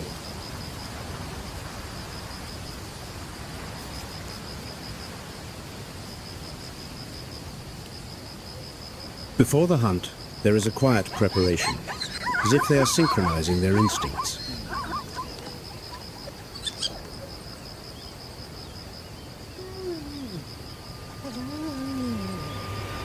They communicate on the run, adjusting positions, encircling the prey, and taking turns to lead the charge.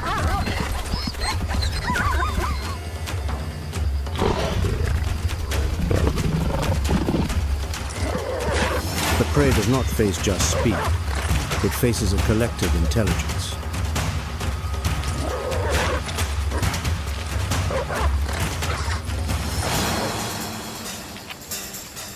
Their defining characteristic is stamina.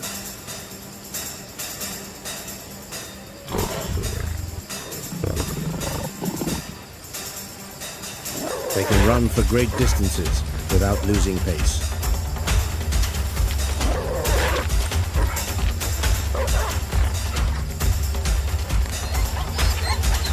When they make a catch, they act with brutal speed, eating quickly to minimize the risk of having their prize stolen.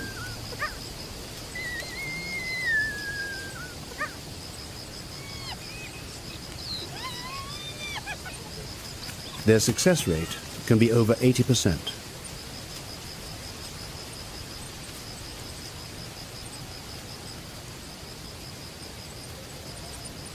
A figure achievable only through discipline, communication, and careful selection of their quarry.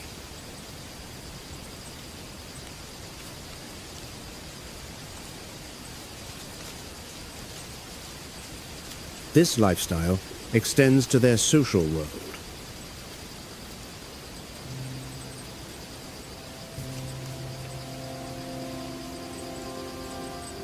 There is a dominant pair, but all participate in raising the young and caring for the injured.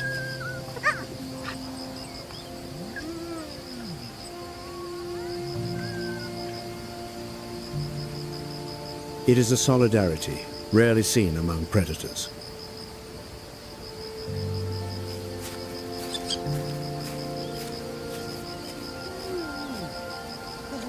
They do not need overwhelming strength, they win with strategy.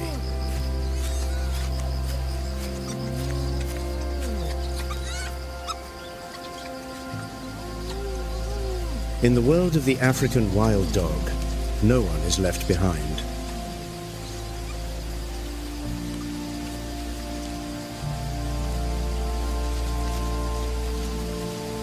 Survival is not an individual effort, but a victory for the pack.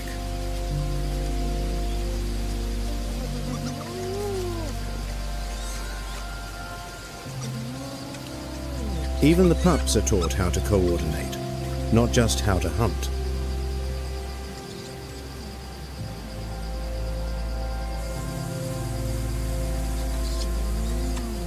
Every day is a test of endurance, cohesion, and loyalty.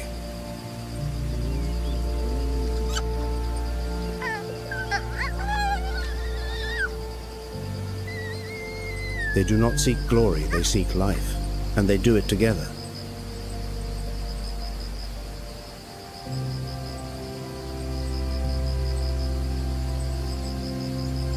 In this land of fierce competition, they are a reminder that cooperation is also a weapon.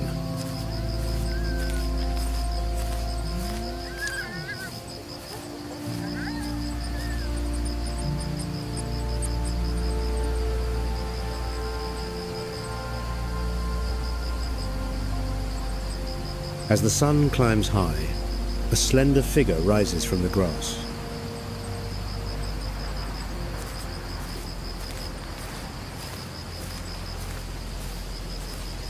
The cheetah does not roar. It does not impose with size.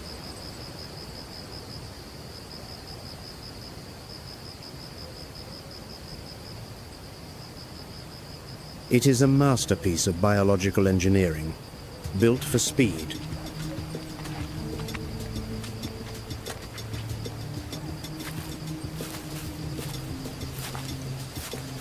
Weighing just over 150 pounds, it can appear fragile.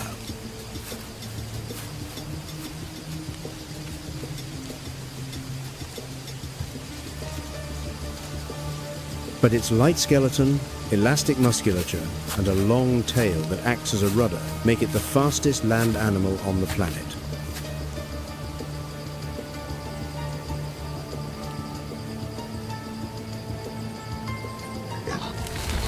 In under 4 seconds, it can reach 60 miles per hour.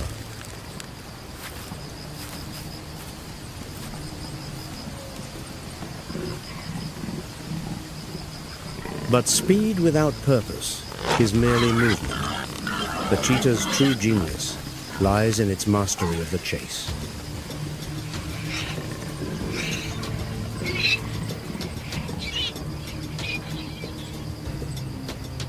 Its spine, a marvel of elastic engineering, allows it to pivot on a blade of grass, to glide through the air, turning the prey's frantic escape into a perfectly orchestrated dance of pursuit.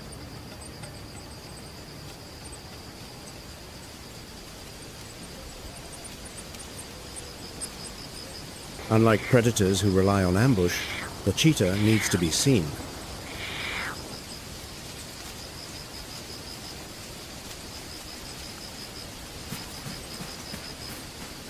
It does not attack at whim, but chooses with precision.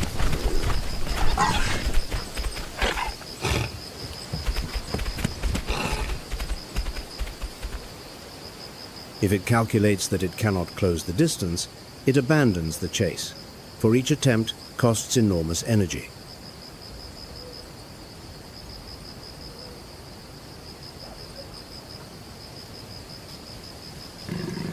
Its body is not made for repeated conflict. After a chase, it needs time to recover.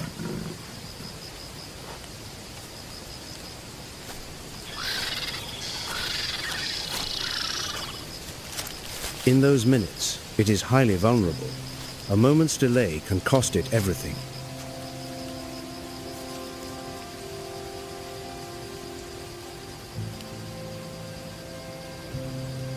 It therefore chooses to hunt by day, avoiding the peak hours of lions and hyenas.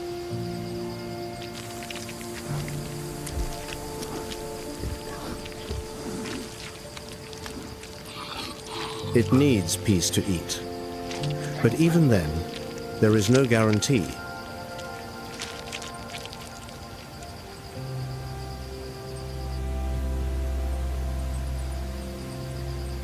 It knows it cannot defend its meal.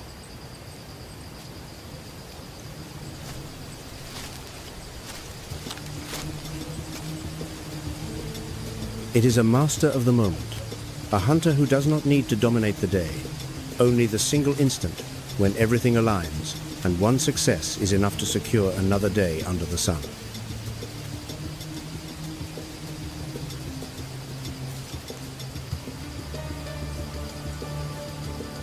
It wins not by force, but by the perfection of its timing.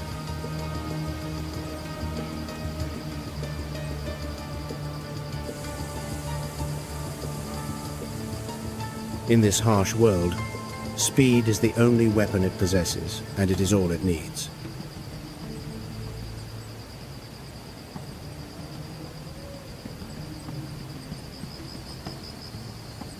Every hunt is a gamble, where the line between success and exhaustion is a matter of a few heartbeats.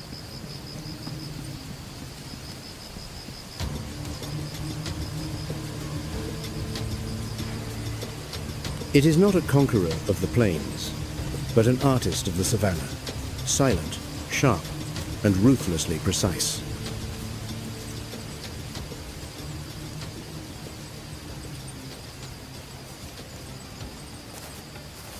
Because for the cheetah, a single flash of lightning is enough to trade for a day of survival in the land of giants.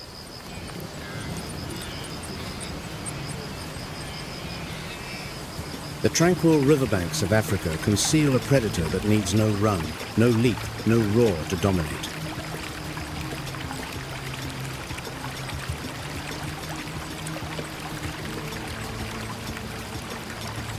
It simply waits, motionless and lethal, the Nile crocodile.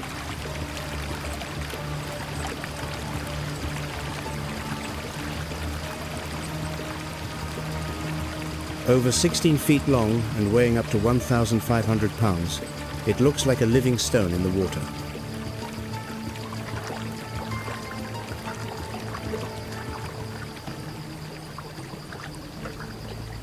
Only its eyes break the surface, while the rest of its body remains invisible.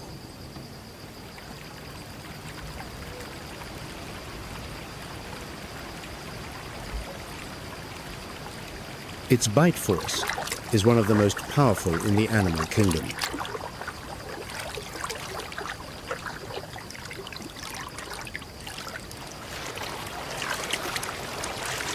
Once its jaws have closed, there is no escape.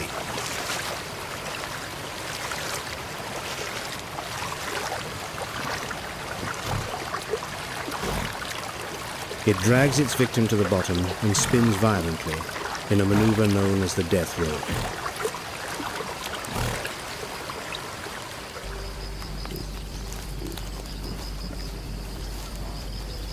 During the Great Migrations, when wildebeest and zebra attempt to cross the rivers, the crocodile becomes a silent executioner.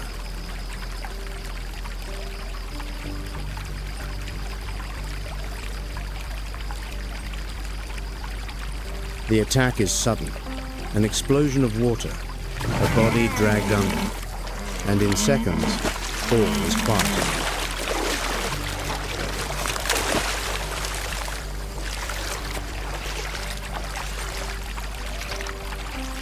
This predator is not limited to large herbivores.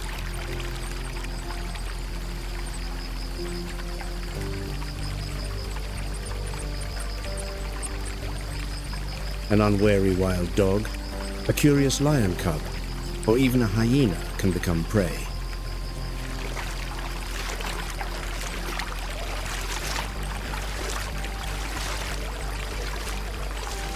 The seemingly placid river is its domain, and there it is king.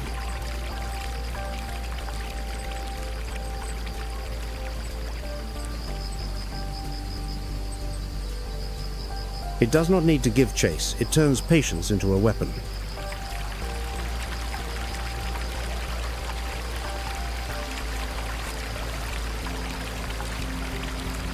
Every strike is the result of hours of immobility, weeks of observation without a single sign.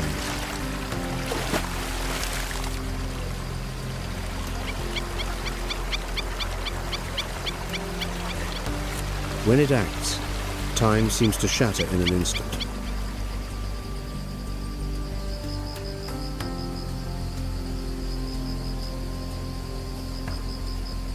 Beneath those ancient scales lies a predatory instinct that has survived for millions of years, never going out of style.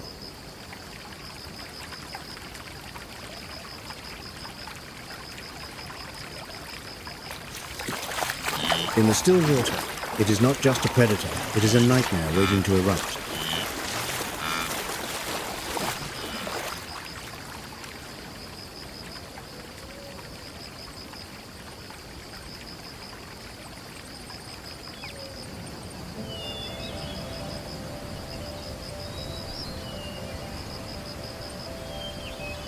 Amidst the vastness of the savannah, there is a hunter that the most hurried eyes often overlook.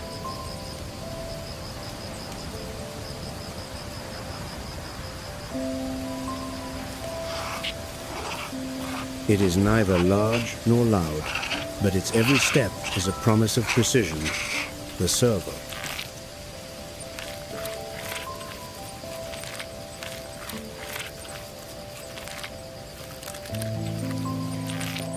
Standing just over 2 feet tall, it is a specialist in small-scale predation.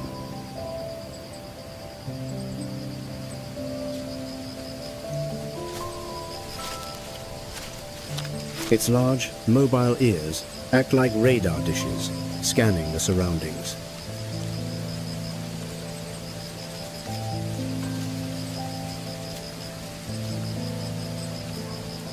Every sound is captured with high-definition clarity.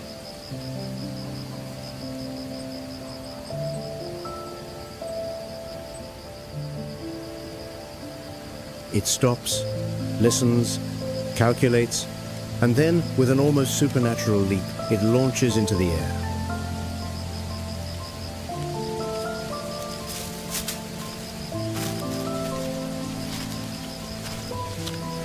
The serval can jump more than 6 feet high, a short, precise, and almost silent flight.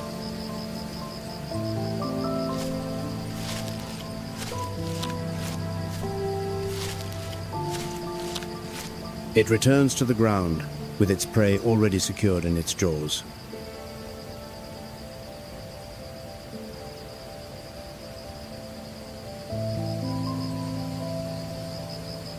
Its targets are small: rodents, lizards, birds, insects.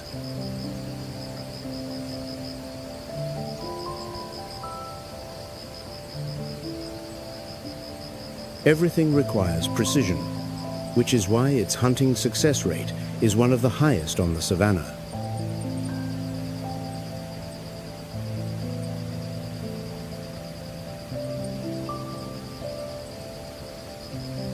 It lives in the gaps of the ecosystem, hunting where larger predators do not bother.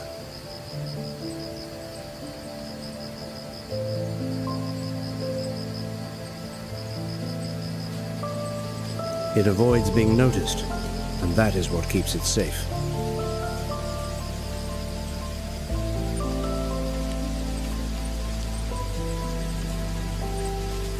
It is the embodiment of adaptation, a master of silent efficiency.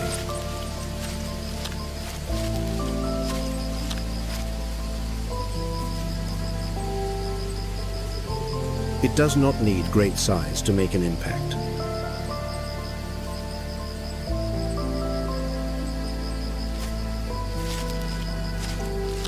Every movement is gentle, yet always with a clear purpose.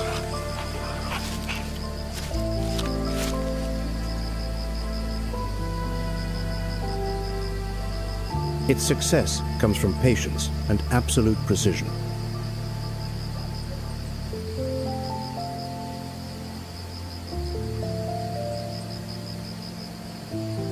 In the wild, efficiency is sometimes more important than power.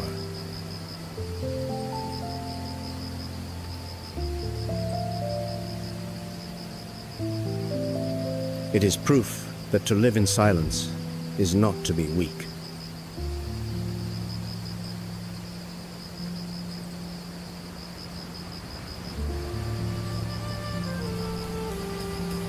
The African savannah is a territory where every heartbeat follows an ancient instinct.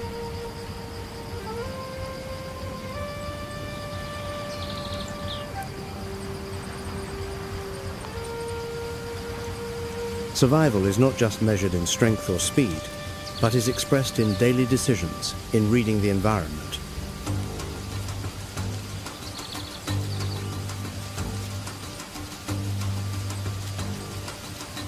Each predator we have seen shapes this landscape in its own way, forming a fragile balance where there is no room for weakness.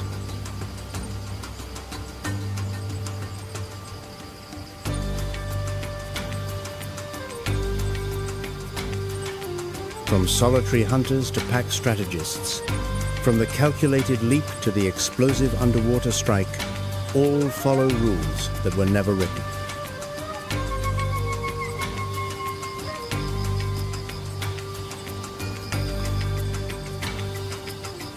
Because on the savannah, the top of the food chain is not a fixed position, it is a constant challenge.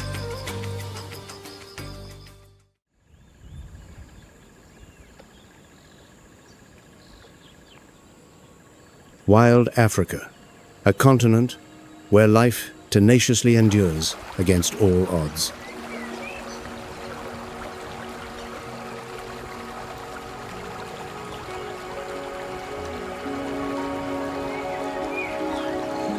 Landscapes can become a home for life in all its forms.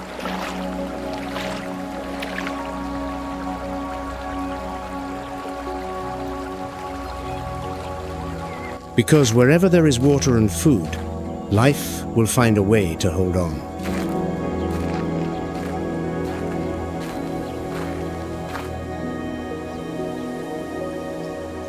At the continent's southern extreme, there exists a world of curious and unexpected wonders.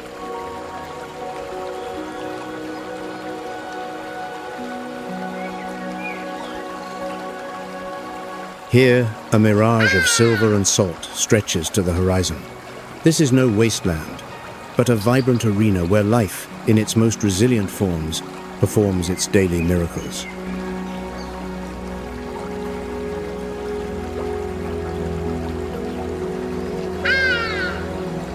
This is Vermont, a land where the impossible seems to unfold.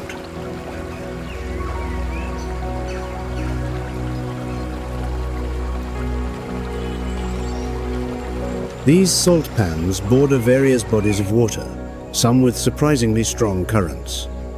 The entire salt pan area covers approximately 42 acres.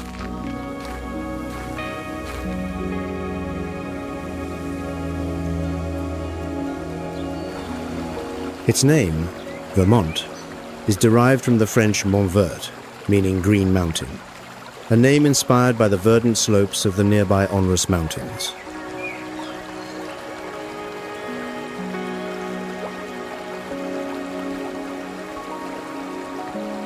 A trail, the Vermont Trail, now winds along the pan's edge, drawing nature lovers to witness its remarkable bird life.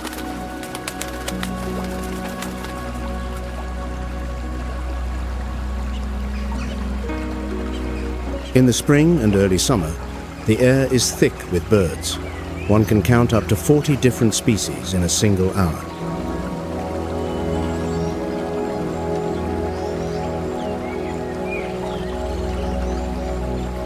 During the dry season, however, many will depart, migrating to other feeding grounds, some to the far-flung corners of the globe.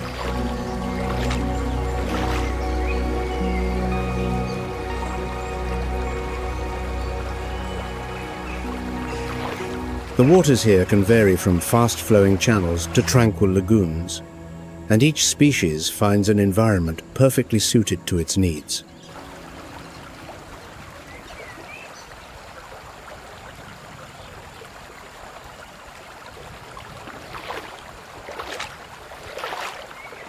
And here, amidst the shimmering haze, our first resident reveals itself, the red-knobbed coot, a creature for which perfection is a constant pursuit.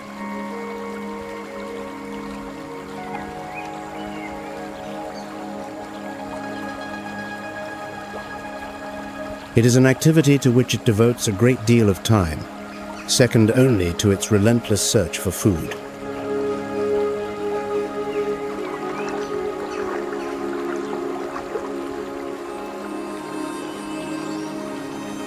Observing these birds at close quarters is no easy task. They are notably shy.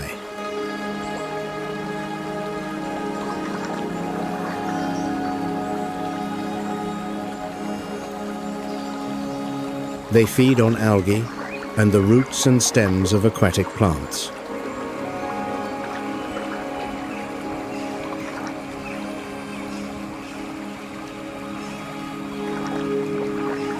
Given the chance, they will also consume small invertebrates, even diving deep to find them.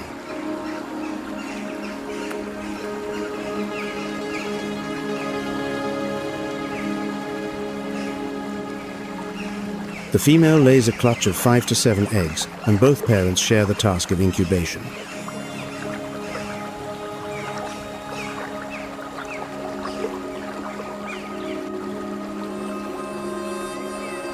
The chicks are quick to leave the nest after hatching and will remain with their parents for about a month.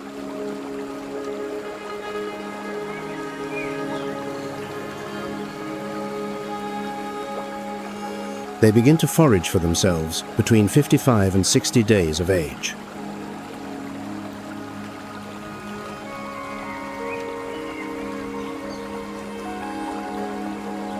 The 2 red knobs on their foreheads, which distinguish them from other coots, appear only during the breeding season.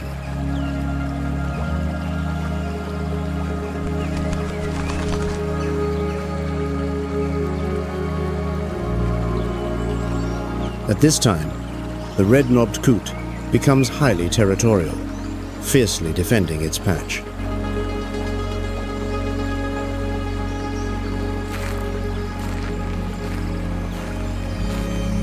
But life here is a delicate balance. For the Cape shoveler, every ripple on the water, every shadow from above, can signal the end. Survival is a moment-to-moment victory.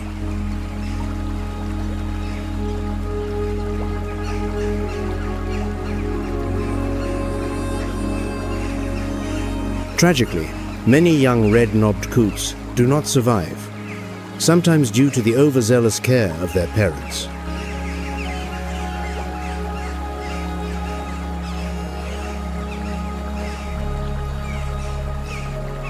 Male and female Cape shovelers can be easily distinguished by the male's characteristic yellow eyes.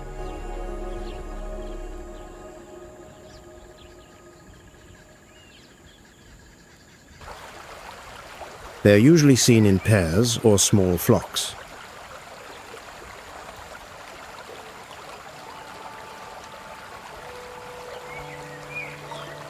These ducks are omnivores, their animal diet consisting mainly of mollusks and insects.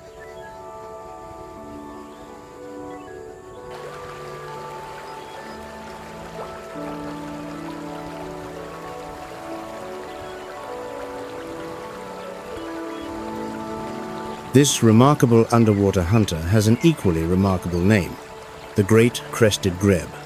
Its size is comparable to that of a common mallard.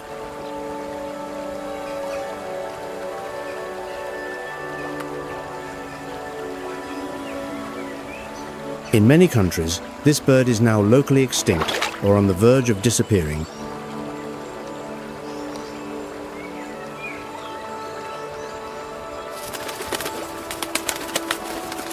The great crested grebe is an expert swimmer, but a reluctant flyer.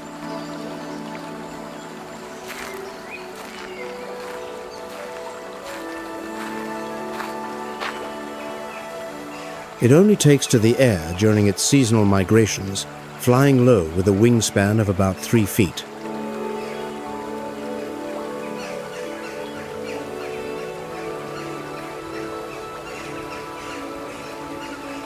The grebe's preferred food is fish.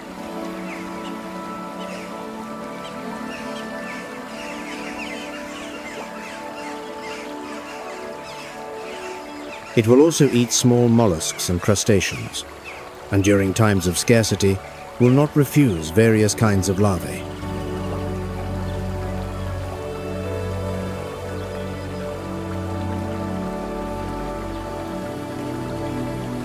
It can pursue its prey to depths of 13 to 20 feet and can hold its breath for several minutes.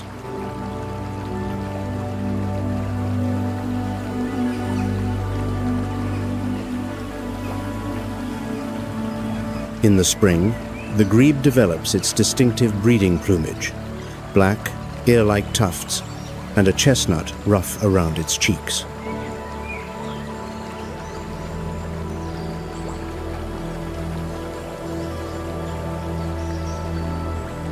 Remarkably, their chicks can swim and dive almost immediately after hatching. Here, there is room enough for all.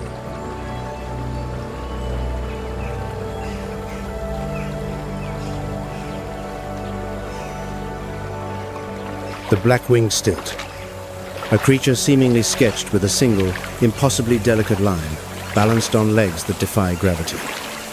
It is extremely vulnerable to environmental changes.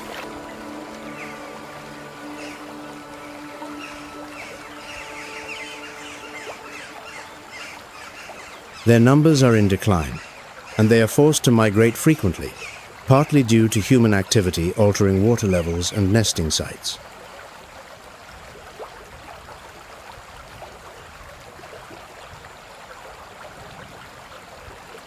A stilt's wingspan can reach 28 to 33 inches. Its slender, red legs account for about 60% of its total height.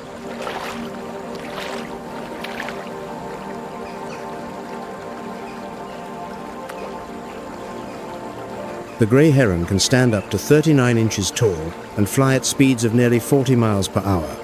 Although it may hunt alone, it lives in quite large colonies.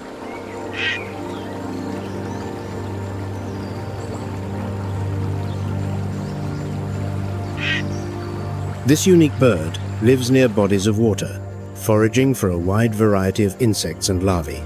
It is a migratory species, with different strategies for their journeys.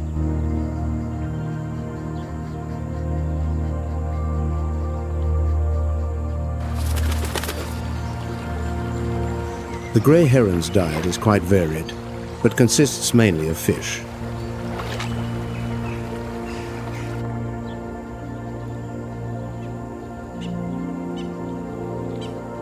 In addition, it will eat amphibians, mollusks, crustaceans, and even small rodents.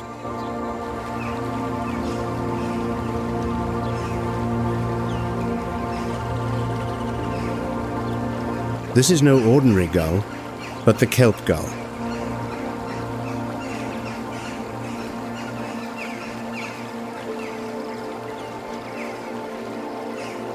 Although we see only one, this bird lives in small coastal colonies.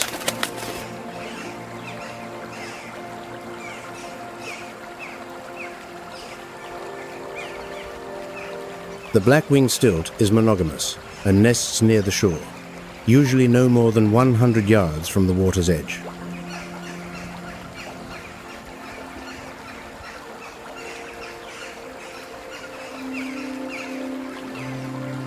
Each clutch contains 2 to 4 eggs, with both parents sharing incubation duties.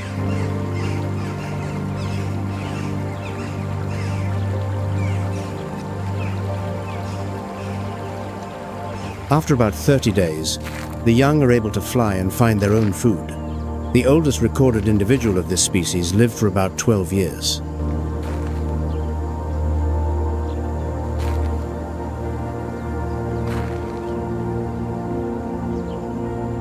The white-breasted cormorant, as its name suggests, has a brilliant white chest and neck. It is a fairly large bird, with a body length of nearly 3 feet.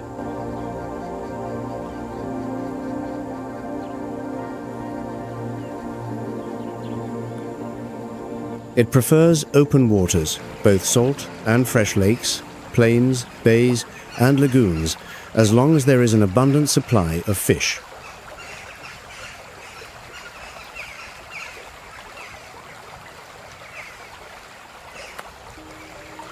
Each day, a bird needs about 1 pound of food and is capable of swallowing a fish up to 2.5 feet long.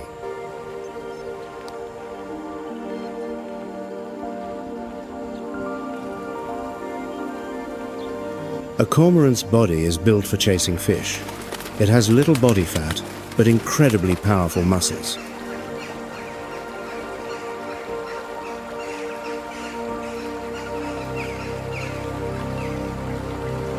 They can dive to depths of about 13 feet and hold their breath for a minute.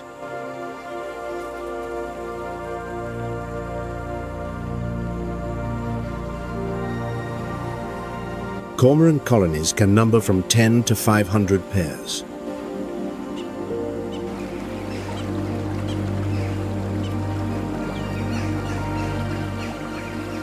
They will travel nearly 40 miles in search of a meal and thousands of miles during migration.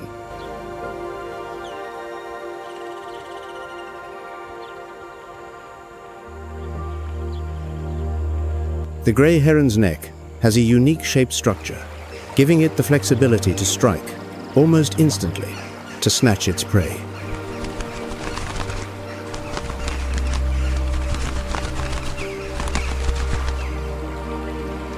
In addition to fish, crustaceans, and amphibians, it will also hunt small birds or their young. It can hunt by day or by night.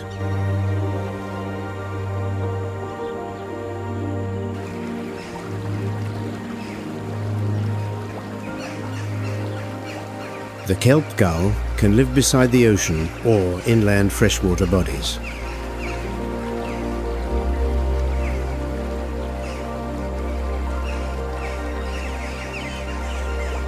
The young have a dark brown back and take 3 to 4 years to mature.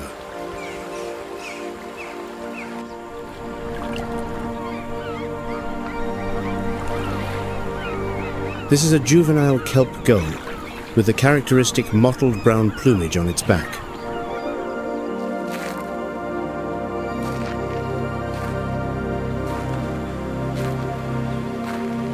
It is an opportunist, feeding on any small prey it can find, as well as carrion and refuse.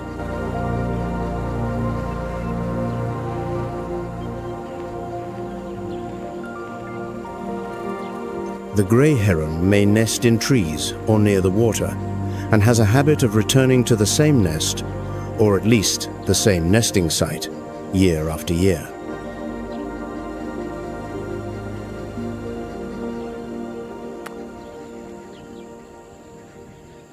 Pairs are formed through a courtship ritual, in which the male calls to potential females.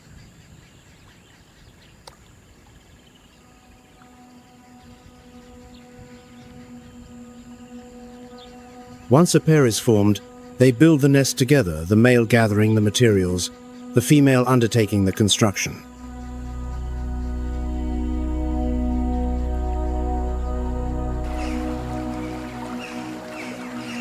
They take turns incubating the clutch of 2 to 3 eggs.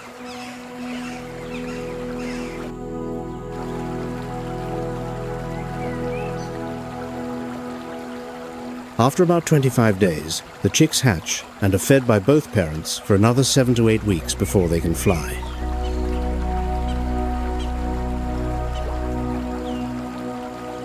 The flamingo, truly captivating birds, and an adornment to any landscape.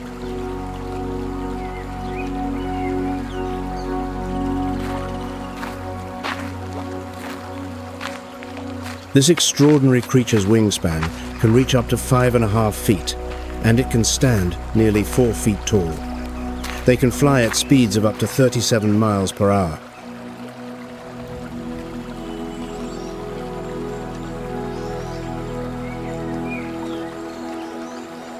They are highly social, sometimes gathering in groups of thousands during their migrations.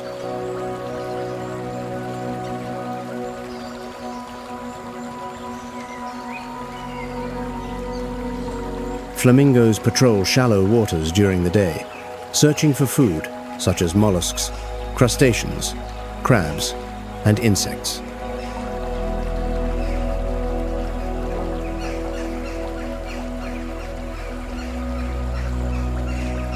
They also supplement their diet with plant matter, such as grasses, seeds, and algae.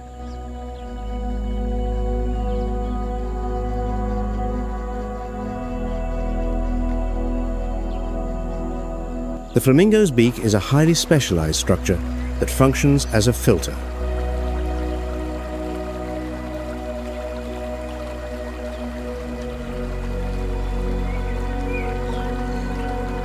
The bird can submerge its beak, and sometimes its entire head, to suck in water, which it then forces out, retaining the food inside.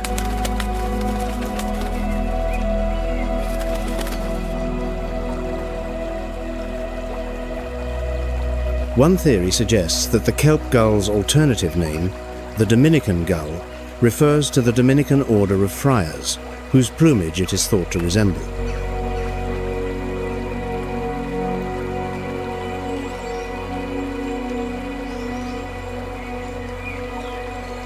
Despite their delicate appearance, flamingos are not only powerful flyers, but also talented swimmers. They bathe frequently to clean their feathers.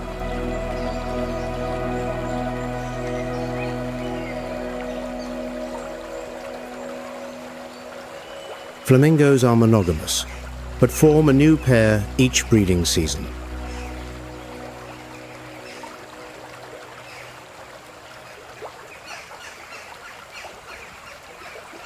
They perform elaborate courtship displays, which include raising their wings and wagging their heads in synchrony.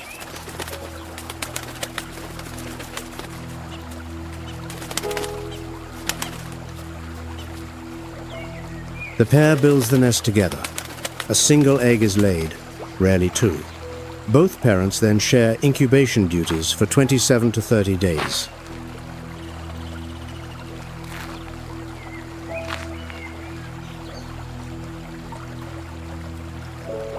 The young stay close to the adults.